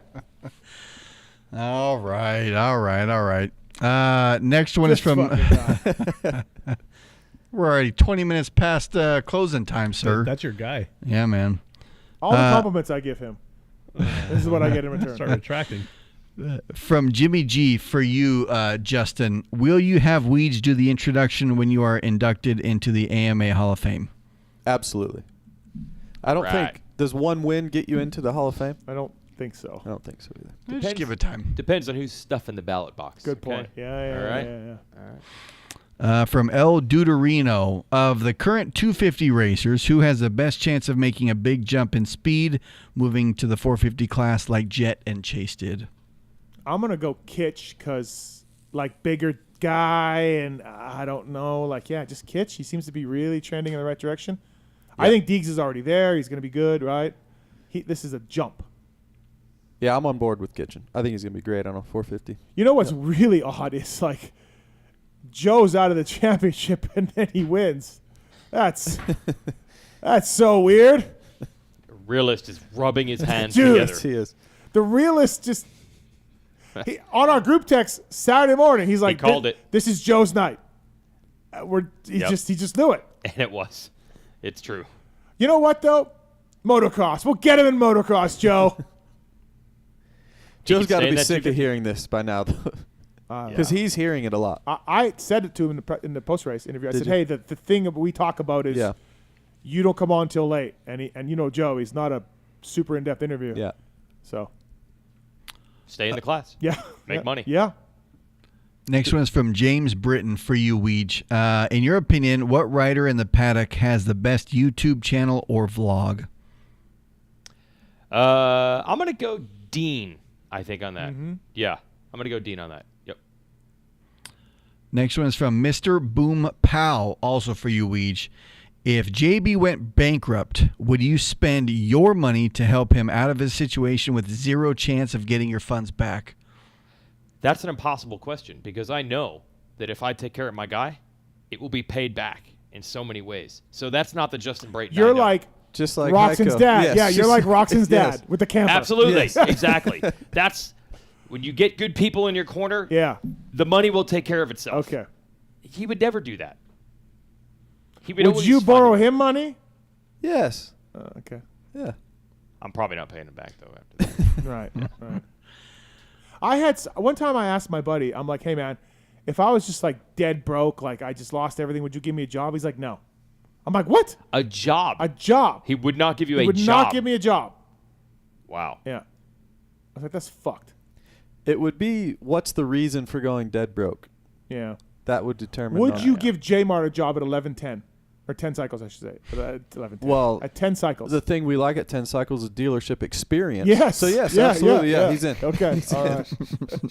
right. Hey, how about when we went to dinner with Will and she did the feature on J-Mart at the dealership? Was it Will? Oh, that's right. At Millville, they went. They shot the dealership. They shot video of the And dealership. she came to the dinner with it, and I started yelling at her. That's right. I was like, he's a millionaire. He's not working at the dealership. Stop it. Stop it. And she's just like, I thought it was a really good story. During the 2020 when there were back-to-back Redbud rounds and we were just hanging out for 2 days in between, I was like, Will, you got to come to dinner with JT and Steve just to see that this is not an act. And it took you guys about 40 seconds to get into it on something. And she was just like, it's really happening. It's really happening. I left dinner, and I was like, God, I was kind of a dick there to her. She's really nice. Yeah. Yeah. And I just started yelling at her for this J-Mart dealership thing. It's just like, I can't help myself. Because they were forming it as Yeah. he's basically broke, needed to go not to work really at the that, dealership. but yeah, he went to go work there Yeah. to get back to, I guess, not broke, but just being like back to a purpose in life and whatever. Like, and J-Mart got mad at me. So I kind of happy about backed that, it down a little bit, Next one is from Craig. Steve, my wife and I flew into Daytona on Friday. They went to the Arena Cross Friday night and then the Supercross on Saturday. This is a little while ago. Oh. Okay. Yep. Arena You Cross. really loved bang for the buck, 2 races, one location. Yep. Any chance they'll schedule something They like are. this They're doing in the that future? again. Yeah, that Daytona Friday night thing was a huge hit. They are doing that again. Yep. They can do that to any other races. I don't know. Okay. Daytona, yes. Okay. Next one is from Trev. For everyone, does Kenny do outdoors, and does he stay with Suzuki for next year? No outdoors. World Supercross, which apparently we're fine. We're back. I saw a tweet about that from Lewis. Yeah. Yeah, they're going to have a schedule, they said, right? Yep. Okay. Tony told me he saw the schedule. Tony Alessi. They're in. 5 rounds. So Does Kenny get his money that was originally agreed to? I don't know. Yeah. The guy next to you might know. He probably negotiated the deal. Right. He's good. No outdoors though, right? He's already hurt. No outdoors, I think. Yeah, I don't know. Suzuki for Maybe next year? pops in 1 or 2. I'm not sure. Honestly, I don't really no, know. I don't Since know this either. I'm just injury, guessing. I'm guessing no Yeah. outdoors. And World Supercross and Suzuki next year, yes, they want to keep him. They're working on that. I would say no injury. I would think he would have done some, Yeah. Not all of them, but probably some. Yeah, I agree. How about Okay. just coming down at High Point and setting a fast lap? Crazy, time? That's the moments where you go, oh, Ken Roxon. Ken Roxon. Yeah, He's like good. Really good. really good. Yeah. I forget. Yeah. Next one is from Dylan Chirby. We have seen track layouts reused within the same season this year. If we're reusing designs, could we not rewatch old races from the last 10 years or so that had the best racing and replicate those? Josh just asked that. I don't know why not. I don't know. I think it's 100% dirt, for it. but I even said in the review pod, I feel like if sections work, just run them every week. But you said as a racer, you wouldn't like that. Yeah, I think you could mix it up somehow, some way. I mean, I don't think it's dirt. I think it's somewhat layout, but also they're trying to make a lap time a certain lap time, right? The whole 45-second lap times are tough because the tracks get so bad. Yeah. So they want a longer lap time, but in order to do that, you probably need some of those 90s in there. Because if you go 180 long lane, 180 long lane, the guys come out of the 4-4 180 and go 3-4-4 into the turn, and you know, so it's really tough. Yeah. How about we govern the bikes? How about we start? Every other motorsport does it. Control the bikes. But a 250 right now can do everything that a 450 does. Control the 250s. So make the 450s slower than the 250s right now? No, make them both slow. Have you heard Cade's idea for the podium? No. It's actually a brilliant idea. Oh, facing the stands. We'll put it in the stands put it to in the get it off stands. the floor, Right. to give them more space. Yeah. And then it would look cool, too, because it's higher up. Maybe you could even set it up where fans could come and get to it or something. So it's not a bad idea. John Tomac's idea, I don't like it. It's not crazy. The start takes up 2 lanes. Yeah. We need more lanes. The start's huge. Yeah. So we qualify them, and we stagger start them down a narrow lane. Oh, no start gate. No start gate. NASCAR. Yeah. Road racing, whatever. And that's how we go off the main event. Yeah. And then now you I gain don't mind it. Now you gain a lane instead of You the gain start. probably 2 lanes. Maybe 2 lanes. Yeah. Yeah. Well, Cade also said, what if we just did 10 and 10 or 11 and 11 and a back row start? And they're like, man, we would gain so much track. Isn't if we Checkers could cut big this on thing in that half. too? Yeah. Checkers and Denny or something. Right. We talked about that a lot. Well, that's what Cade said. Yeah. Back row start is not something they've all done it. It's been done. Yeah. It's fine. Yeah. You could Yeah. do it. Yeah. Yeah. And then I was like, man, for the show, What about- we'd have some serious. You get down to 5th and 6th in the heat, Yeah. and you're like, whoa, this is the back row spot right You've heard of here. the double rainbows? The video? With just double rainbows? Double rainbow. That thing, Full the video, blown. the guy Can we- seeing. Yeah. Do we do double gates? Oh, back. Double gates? God forbid that doesn't work. God forbid they malfunction. Why? What do you mean? You're going to run into the back of somebody else. Yeah, I the see. front The gate front- doesn't go right. and the guys are running. I don't know, man. That could make it better. But yeah. Okay. Yeah. LCQ race next year. From Faulkner's Temper, I heard y'all What about talk about how anal the old HRC was not willing to budge on their bike philosophies and being very strict. Is KTM turning into that old HRC? They're definitely, KTM guys are definitely, I did a podcast with Mark Johnson from REP Suspension. He used to work at WP. And yeah, he was explaining that you have freedom there as a suspension guy, but it's in a box. That's your freedom, is in this box. You're not allowed to, and I think Gilly does a lot of that. Gilly's got some concepts that he tries that, hey, go ahead and try it, right? Ross Maeda, he's been famous for that too. WP guys are definitely in a box on what they can do. And then, yeah, you look at the decision to not go 48s. Can't go 48s. No 48s. Got to run the 50s. Only 48s. Only 48s. Can't run the 50s. Like, what? Like, why? Like, why can't Barsha, who liked that 50s and perform better, you can't run 50s on Barsha's bike? And I was asking, and they're like, no, you can't. There's no more 40. And I'm like, wait. Before it was no more 48s. And now that makes no sense to me. 0 sense on why you don't have 48 and 50s and you can do whatever you want and what do you feel comfortable with. Makes 0 sense to me. I agree, especially with Barsha doing so well last year. He was riding great. Yeah, yeah. So why can't he have that he was really happy with? 'Cause he was on record multiple times last year saying how pumped he was with his bike. Yep. And Coop's going no, and everybody's going no. And I don't understand these manufacturers. Like 1 year at Yamaha, we had the bell-bottom forks in 05. No one liked them. Talking to the KYB guys now, they're like, oh yeah, those things are way too fucking stiff. No one liked them. Chad's like, everyone is like, can we go back to the old forks from last year? The only difference, same size, the only difference is they weren't bell-bottom before they go to the bottom sliders. They were just straight like a normal fork. Nope. Why? All of last year's forks are right there in the suspension room. They're right there. Why not? I lived that when I was at MDK KTM. Yeah. That time I went to Paris and got second to James. Yeah, when Will every smoked. time when Will smoked a cigarette. When we were gone, Travis Preston did the 450 testing, and the suspension I had on the bike, I loved it. Like I loved the forks. Anyways, came back and he picked a different fork, and they were moving forward with that. I never got to race that fork that I loved again, and I couldn't stand the new fork, but I couldn't get the old one. I mean, within 2 weeks' time, everything changed. Oh, I really? couldn't get what I liked. Yeah. And all of us, mechanics, after listening to our riders complain about these new forks, when you combine them, it was 05 because it was the aluminum frame, which was the same, we were told, but not the same. So when we just were like, well, can we just try those forks? Can see the aluminum frame is a problem with the rigid and the harshness? Nope. Cool, man. Well, they're all just sitting right there. Yeah. Yeah. So hi, every day we look hi, and then we can't put them on. So, all right. From Dano, what happened to the Spider Cam in Supercross? I know we have the drone now, but the Spider Cam was better. That's a good question. I don't know what happened to Spider Cam. Maybe just drone guy took over?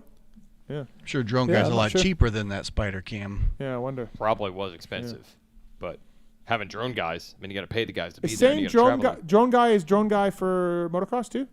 There's two now though. Oh, there's two drone guys, but they'd be two drone guys in motocross. But it's worse in Supercross because there's only 4 or 5 stadiums that allow it. Oh. Most of the time they've done it. It's the first time these stadiums have had drones. Oh wow. Supercross paving the way. But it's far from all 17 rounds. I said something about the drone being so much better than it was on Mav. Yeah, a little bit. And the drone guy found me and heard the show and was like, "Thank you, man. I'm the drone guy." And I'm like, "Yeah, good job. Keep it up." Yeah. Seemed like a nice guy. Yeah, they're good. Yeah. From Rogers MX93, Steve, I'm torn. Creed concert or the SMX finals in Vegas, same weekend.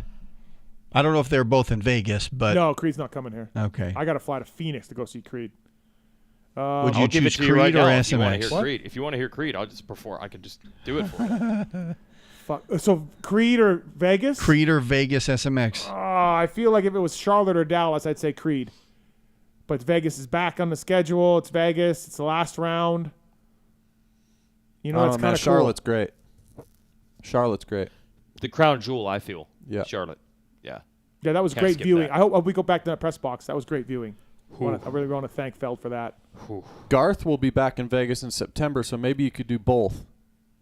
Garth and SMX final, yes. Better than Creed. I'm going to say Vegas SMX to that gentleman right there. That's what I'm going to do. I don't think they get a blowjob before the main event. Jets Buffalo 84. Jimmy got a blowjob before the main. Got last. Buffalo 84. Oh, yeah. Never forget. You told me that. Yeah. Didn't work. I still want the full experience of sitting down and hearing some Jim Holly stories. I've yet to do that with Sir Jim. Really? Yeah. Maybe just look. That was he originated the seat you're in on Race Day Live. Yeah. That was Jim's spot when that show started in like 1999. Right. So maybe we just need to have he comes back out one more time, maybe smoke machines. I said that to Doug on the pod I did with him. Bring Jim back one time. Just bring Uncle Jim back. Yep. He loves it. Yeah.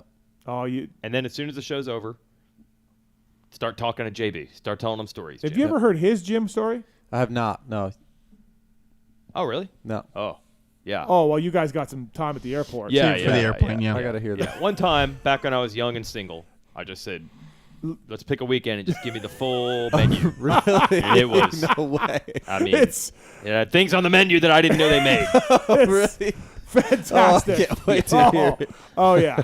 Wow. It's incredible. All right. Next one is from Jared. In the future, do you think Jet and Hunter will always ride for the same team, like a package deal? That's what I asked in the review pod, right? If Hunter ever got to be a number one guy on another team. I like what they're doing now. Yeah. I think it's great. You shot it down a little bit. Yeah. And I know this. Their bikes are so similar. And I think they make each other better by Hunter saying, hey, I felt this. Jet saying, hey, I felt this. Darren saying, hey, I saw this. Like, they all just, the tide just raises, man. Yeah. Like, I think they all work together so well. All right. From Cross Rutted, have the Lawrences already claimed the best brother duo in moto history? I think so. I mean, Malcolm won a title. James, of course, is James. But, I mean, I think so. This past weekend probably solidified that, right? J-Mart and A-Mart. Love A-Mart. But, 1-2 in a 450 Supercross is pretty cool. Yeah. Tyson and Talon. If or really when Hunter gets a 450 win, it's the argument's done, right? Yeah. I think it's done now. But probably. Sure. Yeah. Okay. From the voice of the drunken people, in the grand scheme of sports, is it a bad look on the series that a podcast show has to do a charity race to pay the riders racing in an actual Supercross round? I figured someone would bring that up. I can see that.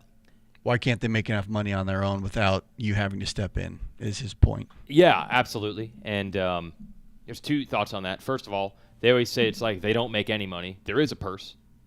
They do pay the riders. There is a purse. I broke this down one time. Yeah. You can make $10,000 a month. Yeah, there is a purse. I mean, not not profit, but gross. By just making main events. Yeah, by just making main events. Yep. Yeah. And I bet you, I'm going to ask Clinton, I wonder if we can make a chart. If we can make a chart of how many people play basketball or in the NBA, made money, I wonder if the chart is like the same drop-off. Like the upper 10% make X amount of the pie, then the next 20%, then we're talking about there's 40 guys. You're talking about 20 through 40. Yeah. I don't know if it might be the same exact percentage breakdown difference in salary from the top to the bottom as any other sport. When you listen to Chris Betts in the MLB, there's a big disparity between the top guys and the lower end guys. Huge. Right, it's a huge disparity. It's just they start at $300 million, so even the worst guy makes $3 million, but it's the same drop off. I mean, honestly, with the response that I get from this janky show and this janky raffle, if Feld said, check a box if you want to give $2 to a privateer fund when you buy your ticket, and they gave that money to privateers like they used to do, and the fans did it, you could do that. Easy. Think of the people that they could do it. The small show and everyone I do. Yep. You're buying your ticket. You're a motocross fan. You love privateers because you do. Yep. Except for Gypsy, he'd say no. He'd just fucking he'd smash his computer. But like, I'm kidding. But you know what I mean. $2. Yeah. What should? I'm just picking a name. What should Jeremy Hand make? A year? Yep. Borderline main event guy, $100,000. Does he make $100,000 right now? I doubt it. No, probably not. I doubt it. But he is certainly, like, you look at the athletic skill it takes to race Supercross. Yep. You look at the entry fees. He pays $250 a round to enter. But that skill level, you're saying Jeremy Hand makes some mains. Yeah. Misses some. He should make $100,000. Sure. So there's 10 Jeremy Hands that should make $100,000. Sure. No, you're not with me. I don't know, man. I mean, the average wage in California right now is something like $70,000. Yeah. Like it's like California's an outlier, but like if you just think true, everything's going up a lot. Yeah. Like if you just think about like I made $42,000 at Yamaha. Yeah. You know, I barely could live. Yeah, that's 20 years ago. Could a Supercross racer make $42,000? No. So now you just give them 80, and that's close to 100. So you mentioned the privateer money that they don't do anymore. Mm-hmm. What did they do? They just took that money and rolled it into the LCQ. Yeah, purse? rolled in the LCQ purse. Yeah. Is that it right there? What? Nick Way, 25,000. Yeah, that was top privateer. That's top privateer that year. Yeah. Yep. But then the problem was, as you're learning with Josh Hill, then people argue and say, "Well, he's not really a privateer." Didn't Travis Preston win it was once really Preston broke the rules. He had show us factory stuff and show Honda factory clamps. Factory connection Honda? Yes. Oh, he was good that year too. And all the privateers are like, "Hey man, wait, I can't get that stuff." And they had a point. Yeah. No, they did. So it got tricked. I just don't want you to say they took it away. They just put it in another way. They put it in the LCQ. Right. You'd still get it. But what I'm saying is check that box for $2. Yeah. And then at the end of the year, great idea. maybe there's some sort of criteria. Yeah. Yep. Race 15, race 11, whatever. You know, support our series with 11 entrants, and you are eligible to win this $2 money that we got from all year long. That's a great idea. It's a great idea. And that way, Feld's not paying it, and you're not paying it by a fan unless you volunteer it. Boom. It's like passing the hat at my kids' arena crosses. You know, part of the reason they got to the $10 million total purse in SMX, which is SMX and motocross and supercross purse all together, is because the purse for both the regular nationals and regular supercross races went up significantly last year, like 20%. Yeah. Did you hear a single rider or fan say, "Hey, 20%, thank you"? Nope, they didn't. Did anyone say a word? I made sure I pointed out a lot that the 250 supercross went money up a lot. Went from being a joke to okay. Yep. Yeah. So did not hear anyone mention that. Also, I know they say they do not pay the riders. Do you know what the purse? I believe I had this right. Do you know what the purse is at a national? No. I think it's $100,000. Okay. How many nationals are there? 11. So that's $1.1 million in purse money. Does anyone think there's any? I think most fans think there's zero. Yeah. But you're dividing it amongst 40 dudes. Yeah. Well, to be fair, privateers, Starling, Jerry, I mean, they're like, I can't afford to do nationals. No, it's still not enough. But if you quiz people, is it more or less than 100? They say, I think it's $10. Right, I think what they would think it is. Yeah, yes. You're right. Yep. It's actually more than $1 million a year in purse money. You know, I'm the first guy to yell about payment. I broke it down. I'm like, look, if you live in California, you can make $10,000 a month. Here's your, you're doing 7 races that you can drive to. You know, you're getting on a plane for a few others, but like, it's still tough, man. It is, but it's not poverty level. Like Weston, I use Pike as an example when he was crushing as a privateer. You know, you think he profited? Sure. Yeah. Okay. All right. It is, right? That's it. What a show. Darren Lawrence, Phil Nicoletti, Kris Keefer, Wil Hahn. Best interview tonight? I mean, yeah. You can't beat Dazzy. Yeah. That was great. That was great. Those guys will probably say Dazzy too. Yep. What? Yep. Okay. Thank you again for the people who bought the raffles. Really appreciate it. And all right, real quickly, first thing that comes to your mind when I read my sponsors. Are you ready? Oh, we still do this. We do it once in a while. Okay. I feel like with you two, this should go smoothly. Okay. All right, JB, I'll start with you. Motorsport.com. I just bought Renthal bars. Fly Racing. I got great 8-year-old Flyer mountain bike gear. Decal Works. SoCal Gear. Race Tech. Weed Show. X-Brand Goggles. I wore them in 2012 Monster Cup. What a race that was. Yep. Renthal. He bought Renthal bars at motorsport.com. Michelin. Randy. Actually, we just front tire today on the mountain bike with too much air in it, Steve. Acherbis. Lone Wolf. Firepower. Max Anstey. Maxima. Dogger. Pro Filter. We ran those at MCR. ORW. Phil. OGO Power Sports. The best. FMF. Lil D. Guts Racing. Great seats, and I won Daytona with a gut seat cover. Renegade Gut Race seat. Fuels. JB won a title with Renegade Race Fuels. Atlas Neck Brace. Noof. Works Connection. They have your works connection. I think you say that's every time. Yeah. MotorcycleIndustryJobs.com. If you're looking for a job, go there. Get Data. You're looking to get data? Get data. WUSA. Amazing wheels. Intense Cycles. Steve. Weisco Pistons. Factory Honda. Rocky Ridge Trucks. Crazy guy in my neighborhood has a crazy truck that's decked out by them. It's definitely noticeable.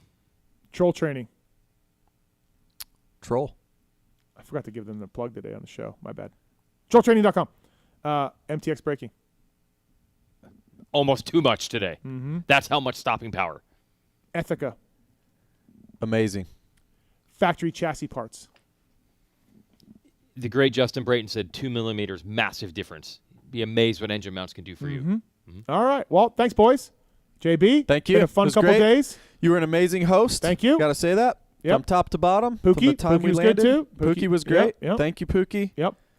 Mountain bike rides. We take care of our co-hosts. Have here. you done this before, the whole experience?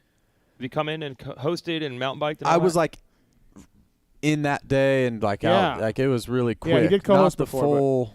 Yeah. Not the full experience. okay. He got United Airlines. You know, he got the whole experience. Full It was a rocky start on United. But as soon as we landed, we were good. They got us here safe. Yeah.